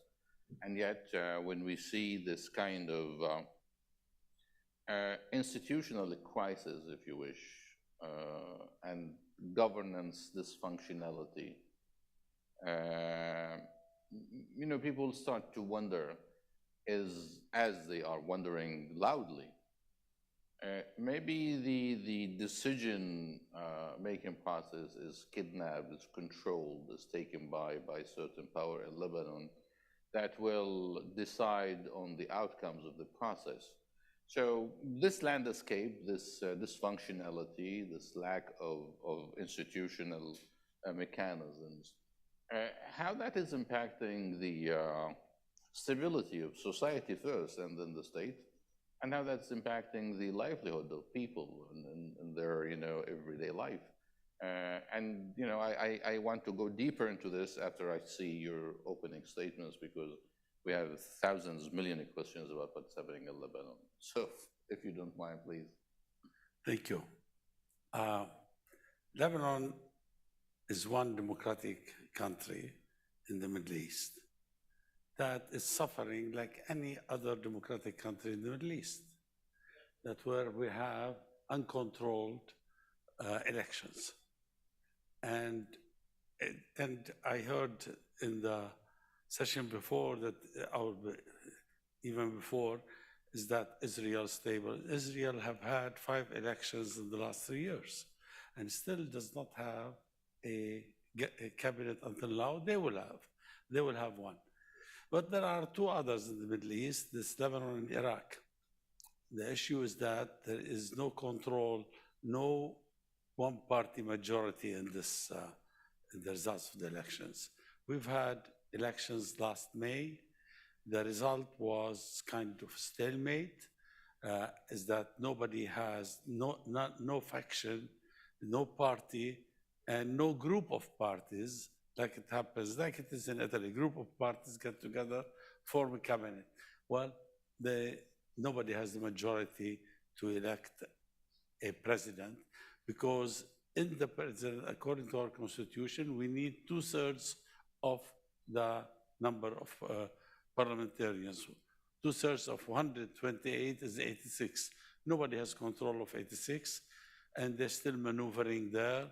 That's why we have a political problem that would follow with also forming a cabinet. Usually it takes some time to form a cabinet so that we can have like stable government in order to rule. And this cabinet that I belong to now has been in 15 months, maybe, only 9 or 10 months, only 3 or 4 months was functional, meeting, taking decision. The rest was either caretaker, like we've been since May 21st, a caretaker government. And before that, we had some political problems. It stopped for 3 or 4 months. So, well, this is the price you pay for democracy, that you don't have one person that calls the shots in the country, that you don't have authoritarian regime. You have really, every time I give myself, if I want to take a decision on, let's say, they were talking about Ukraine, and we took a strong decision on Ukraine, and the Russian use of power, of military power against Ukraine to solve with military interventions. And no other country condemned it. But to take this decision, it's not like the foreign ministry would take, you have to make a lot of consultation with a lot of parties in order to take this decision. This is a pluralist society, and it produced a pluralist, multi-party, more than Italy, parliament. So it's very difficult, but we insist on having our democracy, even if it is limping now, even if it is not working now very well. I'm sorry, Lucia, if I just can follow very quickly on this, sure, and then leave the rest. Please go on. I mean, Your Excellency, I totally understand. So the constitutional structural arrangements of power and power sharing, Lebanon is very well known, is written and been the debate for decades now, since the Taif. And you know, a lot of different parties and power in Lebanon wanted to revise that power sharing formula, as also you mentioned Iraq with that. And we know how that might be very dysfunctional, even at the expense of democracy itself. So if this to you is normal, and it's a normal outcome held by some power in Lebanon, that actually practicing more pressure on the system than the constitutional arrangements itself?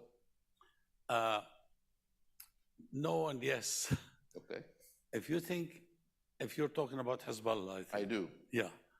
Hezbollah is a very one strong party in Lebanon, but it cannot enforce or impose its decisions on the other parties.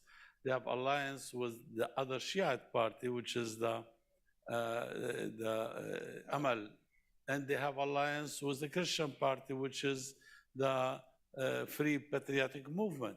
So they formed an alliance, a strong alliance, and then they have other alliances as well. While the others, you see them fragmented. But it doesn't mean that it dictates its position on the others. They many times differ with, for example, Mr. Basir, former Minister Basir, many times on that. And sometimes he wins, sometimes he loses, sometimes they differ. You know, like on selecting the Prime Minister, the Free Democratic Party did not vote for Mr. Mikati, who is now the Prime Minister, while Hezbollah and Amal, they voted for him. So, you know, there are differences. They are strong, but they do not, I think they are from those who would call for change in the Constitution, because what we have now is not the Taif as is. It came out of the Taif to stop the war. Even Lakhdar Ibrahimi, who was the main person in the Taif, he is an former Algerian foreign minister who was in the Arab League helping the Lebanese in that time in 1989. He said this agreement was to stop the war. That was in 1989. Up until now, we didn't change anything. And that's why it is, and we need to change it. The Taif calls for decentralization, for example. It calls for many other things that we really are not implementing. We need to implement fully the Taif and then judge the Taif accordingly. Thank you. Minister, you said this is the price of democracy, but this price has been paid mainly by common people in Lebanon. Let's talk about the economic situation. The World Bank has described it as one of the worst in the world since the 150 years. We have assisted to some really unique events. The bank depositors locked out of their savings, and people, common people, desperate people, making robberies. There is a loan promised by the International Monetary Fund, but again, we need reforms to get it. Can you elaborate? Yes. Well, first, I mean, those depositors who go to the bank, it's not robbery. They're claiming their money, and they think then they're getting it. They're getting some of it. You know, this is not robbery. The robbery was done, maybe done, if there is a robbery, it's done by the banks, not by the depositors. Depositors are the victims of what happened in 2019. So we have a problem. I mean, we made this, again, the government I belong to had an agreement with the IMF. It's more important, the reforms that we agreed upon, that are more important than the money they are giving us. Because Lebanon is a small country, it can generate money. And it has people outside that they send a lot of money to the country. We have 1 million people between Europe, Africa, and the Gulf that really send a lot of money. Their families, they belong to Lebanon. It's not like the Lebanese in Brazil or United States or Australia that they became migrants. Here, no, they still belong to Lebanon. Their families in Lebanon and their extended families in Lebanon, they send money. This summer, for a small country like Lebanon, I think this summer we had something like $5 billion came to the country.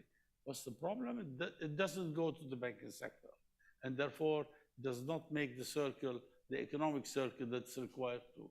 Therefore, it doesn't go to the central bank because the Lebanese don't have confidence in the banks. And now our agreement with the IMF is not yet ratified by the parliament. Why? Because there is opposition.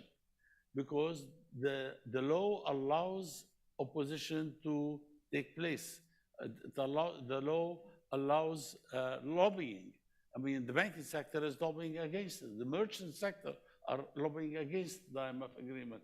That's why we are at a standstill. We are not able to, the parliament is not able to move in the direction that the government took in agreement with the IMF. Yes, we have a very strong economic, very big economic problem that we're facing in addition to the political problem that we are facing. But we have also a major problem, which is the presence of 2 million Syrians in Lebanon. They are called refugees. We call them displaced Syrians. They call them political refugees. There is no way on earth that 2 million can be political refugees. The bigger per capita number in Middle East. In the whole world. And they are economic refugees. They run away from war, which now there is no, I mean, there is no peace, but there is no war, no fighting in Syria, except from time to time with the borders where the Turkish let's see. Who knows? In the near future, I mean, border between Turkey and Syria will be, I think, in trouble very soon, but go on. I mean, the Americans are on the eastern part of Syria, and the Turks are on the northern part, you know, so anyway, otherwise, in Syria itself, there are no problems. I mean, there are 17 million people under the regime. I'm not defending the regime. We had problems with the regime during the war. Every community in Lebanon had problems with this regime. But this is not the issue. We've got to live together in this area. Like in Europe, France and Germany had wars and wars and wars, and now they are big allies. So I mean, this is the case also with us Syrians. That's why when somebody talk about forced return, no, there would be no forced return in Lebanon for the Syrians. We will not do that because the Syrians are our neighbors and we have to be careful. They are there because they are receiving money from donors, from UNHCR and WFP. They are receiving money and they're receiving also food, subsidies. So this presence there is a threat to the structure of Lebanon.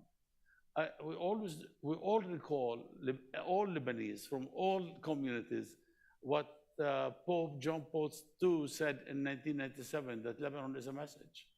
What did he mean by that? He meant that in this world, you know, friction when what do you call it, the clashes of civilization, what do you call it? Yeah. They talked about Islam and Christianity. They didn't talk about Islam and Buddhism or Christianity and Hinduism. They talk about Islam and Christianity. And there is friction there. In Western countries or in Christian countries, Muslims don't feel equal to the rest of the population. And in Islamic country, Christians don't feel the same. Only in Lebanon, in this globe, only in Lebanon, they feel equal to each other. This is the message that John Paul II was talking about. And if it fails in Lebanon, God knows what's going to happen to this relation, to this friction between Islam and Christianity all over the world. And this presence of 2 million Syrians on a 4 million Lebanese now is the danger, the real danger on the existence of Lebanon and not on the economy only. And they are also, they also consume, like we have subsidized bread, they consume 40% of the subsidized bread. And the infrastructure, whether it is schools or electricity or water or sewage or roads, they are consumers of these, while this infrastructure is not enough, is not good enough for the Lebanese themselves. This from any country or any donor in this world. The donors are focusing, I don't know why, the reason why, they're focusing on the Syrians to keep them in Lebanon. And this is what the main danger on the existence of Lebanon. Your Excellency, let's just spice it up. I'm not convinced with your argument on the refugees. And I think you have harsh views. And Lebanon is not the only country that has refugees. I know this is hard. I come from Jordan. We have almost 2 million Syrians in Jordan. That's right. But these comments are not made by any Jordanian officials or government. And the idea is that they're there because they're benefiting. You know, the suffering of the refugees should be actually something directing all of our consciousness as a human being. Talking about human dignity, His Highness the Prince was talking about it earlier today. So what I'm saying, Lebanon as a country, as a state, has its own obligation to receive and protect and save these refugees like all other countries. We know the suffering, the pressure on resources, natural resources, the lack of natural resources in Lebanon and Jordan. We all suffer from that. But to say or to depict it that people want the Syrians to stay and the Syrians are staying because benefiting, and they do that everywhere in the world. It's not only in Lebanon. Look, Jordan has 2 million as well. Most of them are on the borders. Some of them sneaked into the country to the cities. It's opposite. It's the opposite. 2/3 of them living in the cities and less than 1/3 living in campuses. Good. You want them. They don't change the geography. They don't change the demography. We have Fine. to keep an eye on the time because we have a lot of questions still. But let me finish this. Okay. I talked with the Jordanians, all the Jordanian officials. Yes, they are receiving a lot of aid. They think that, you know, these are imposed on them until the solution is done. And they don't affect the ruling. You have a king, you have a government, you have everything, not like us in Lebanon. Then the Palestinians have been waiting for a political solutions for 74 years, and it's yet to come. These people are waiting now for 11 years, and who knows? I talked with the EU officials, asked them, is there a roadmap? Do you know when is this going to finish? They don't have an idea. All what they care about, the regime in Syria. They're, okay, why should we pay for it? Why should we accept 2 million while Europe, if anybody comes illegally to Europe, they throw him out, right? They sent him to Rwanda or they sent him somewhere else. Or some of them, there were Lebanese in Denmark. Say, I have to ask you to interrupt because we have few minutes left and we have a lot of questions. Go ahead. for you. Let's start from the maritime boundaries agreement. It's a very important one. Look, this is a win-win agreement. It was negotiated by the Americans. And we, at the end, we reached an agreement that the Americans were writing and they were communicating with both sides. And we didn't sit down with the Israelis. At the end, what happened, the Americans presented to us the agreement. The president wrote them, in Lebanon, wrote them a paragraph saying that we agree to this agreement. And then the foreign ministry wrote a letter or a covering letter sending it to the United Nations, and we gave it to the United Nations at Nakura. And I think somebody is here that received this agreement. The Israelis did the same. So without any direct negotiations, we were able to reach an agreement because it's a win-win agreement for both of us, for Israel and for Lebanon. And I don't think the Netanyahu forthcoming government would do anything to it because Israel benefits as much, more than Lebanon from this agreement. Would that, Your Excellency, constitute a base for future shape of a relation with Israel, like getting indirect negotiations with them? No. This was green-lighted by Hezbollah, which means that Iran is on board as well, and the approval of that. Wouldn't that constitute the base for future relation? Our main problem with Israel is the Palestinians. The 2002 Arab proposal is that give the Palestinians their state and all Arabs would recognize Israel. Lebanon is in this category and stays in this category. I mean, the Palestinians need a state. 74 years they're waiting for a state and they didn't get it.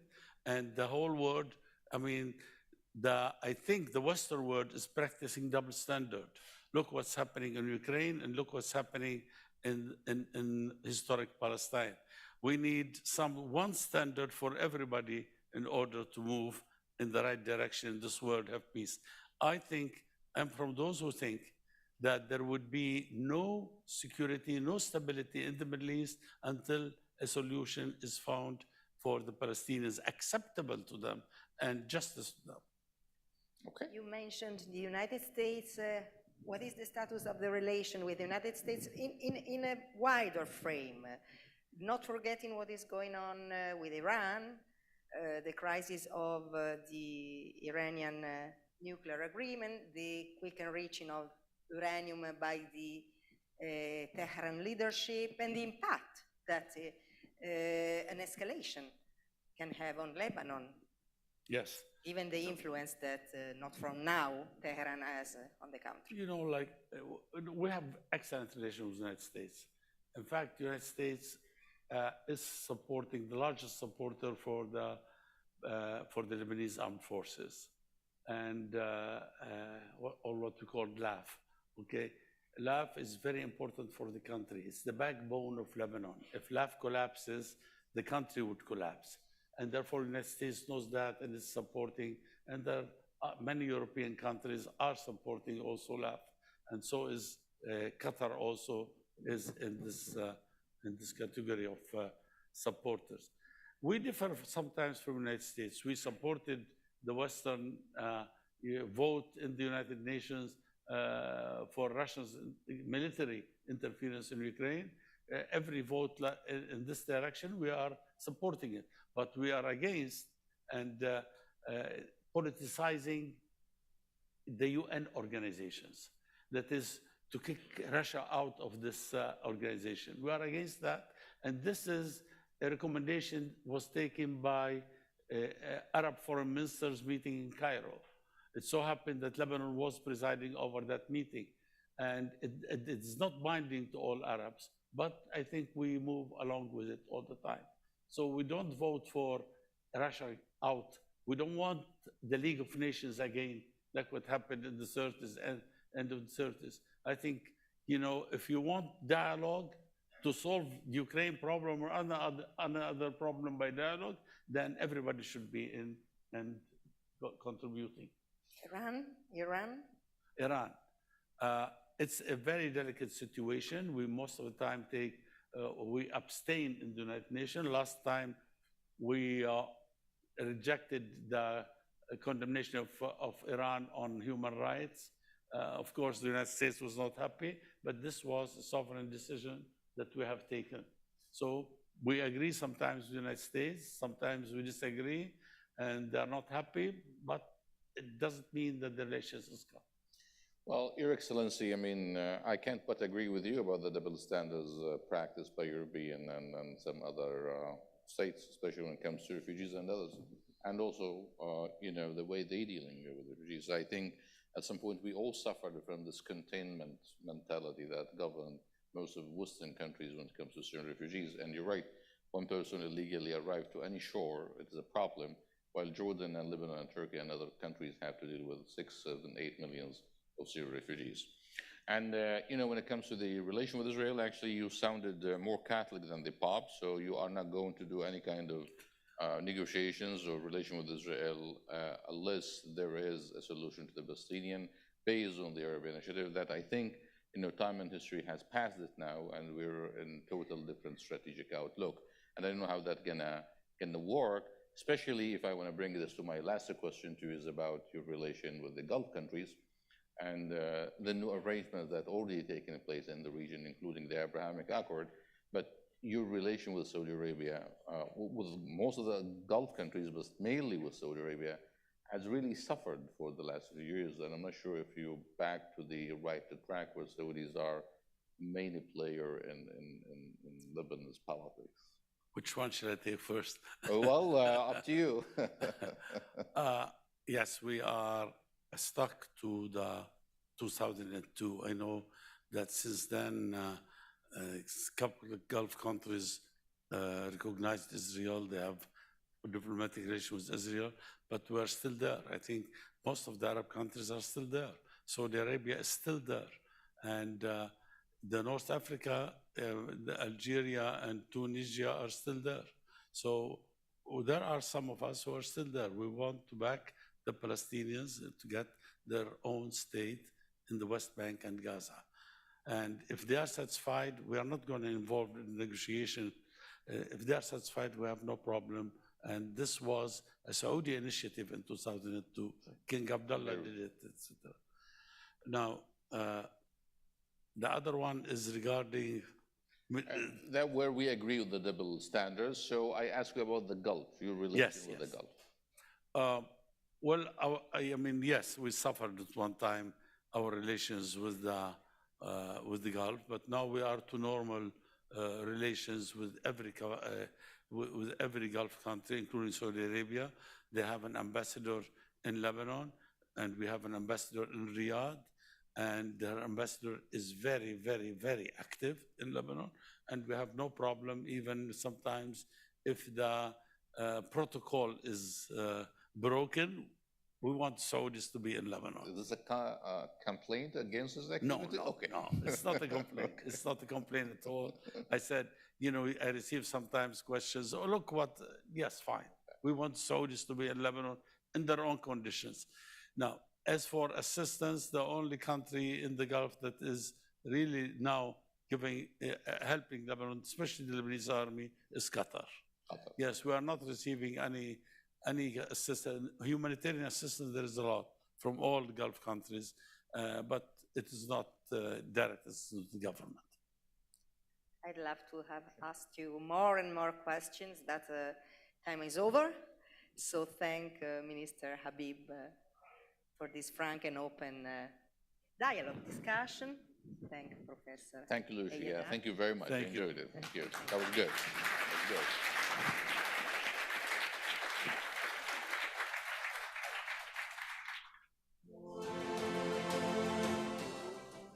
Thank you very much. Rome starts again tomorrow at 9. Thank you.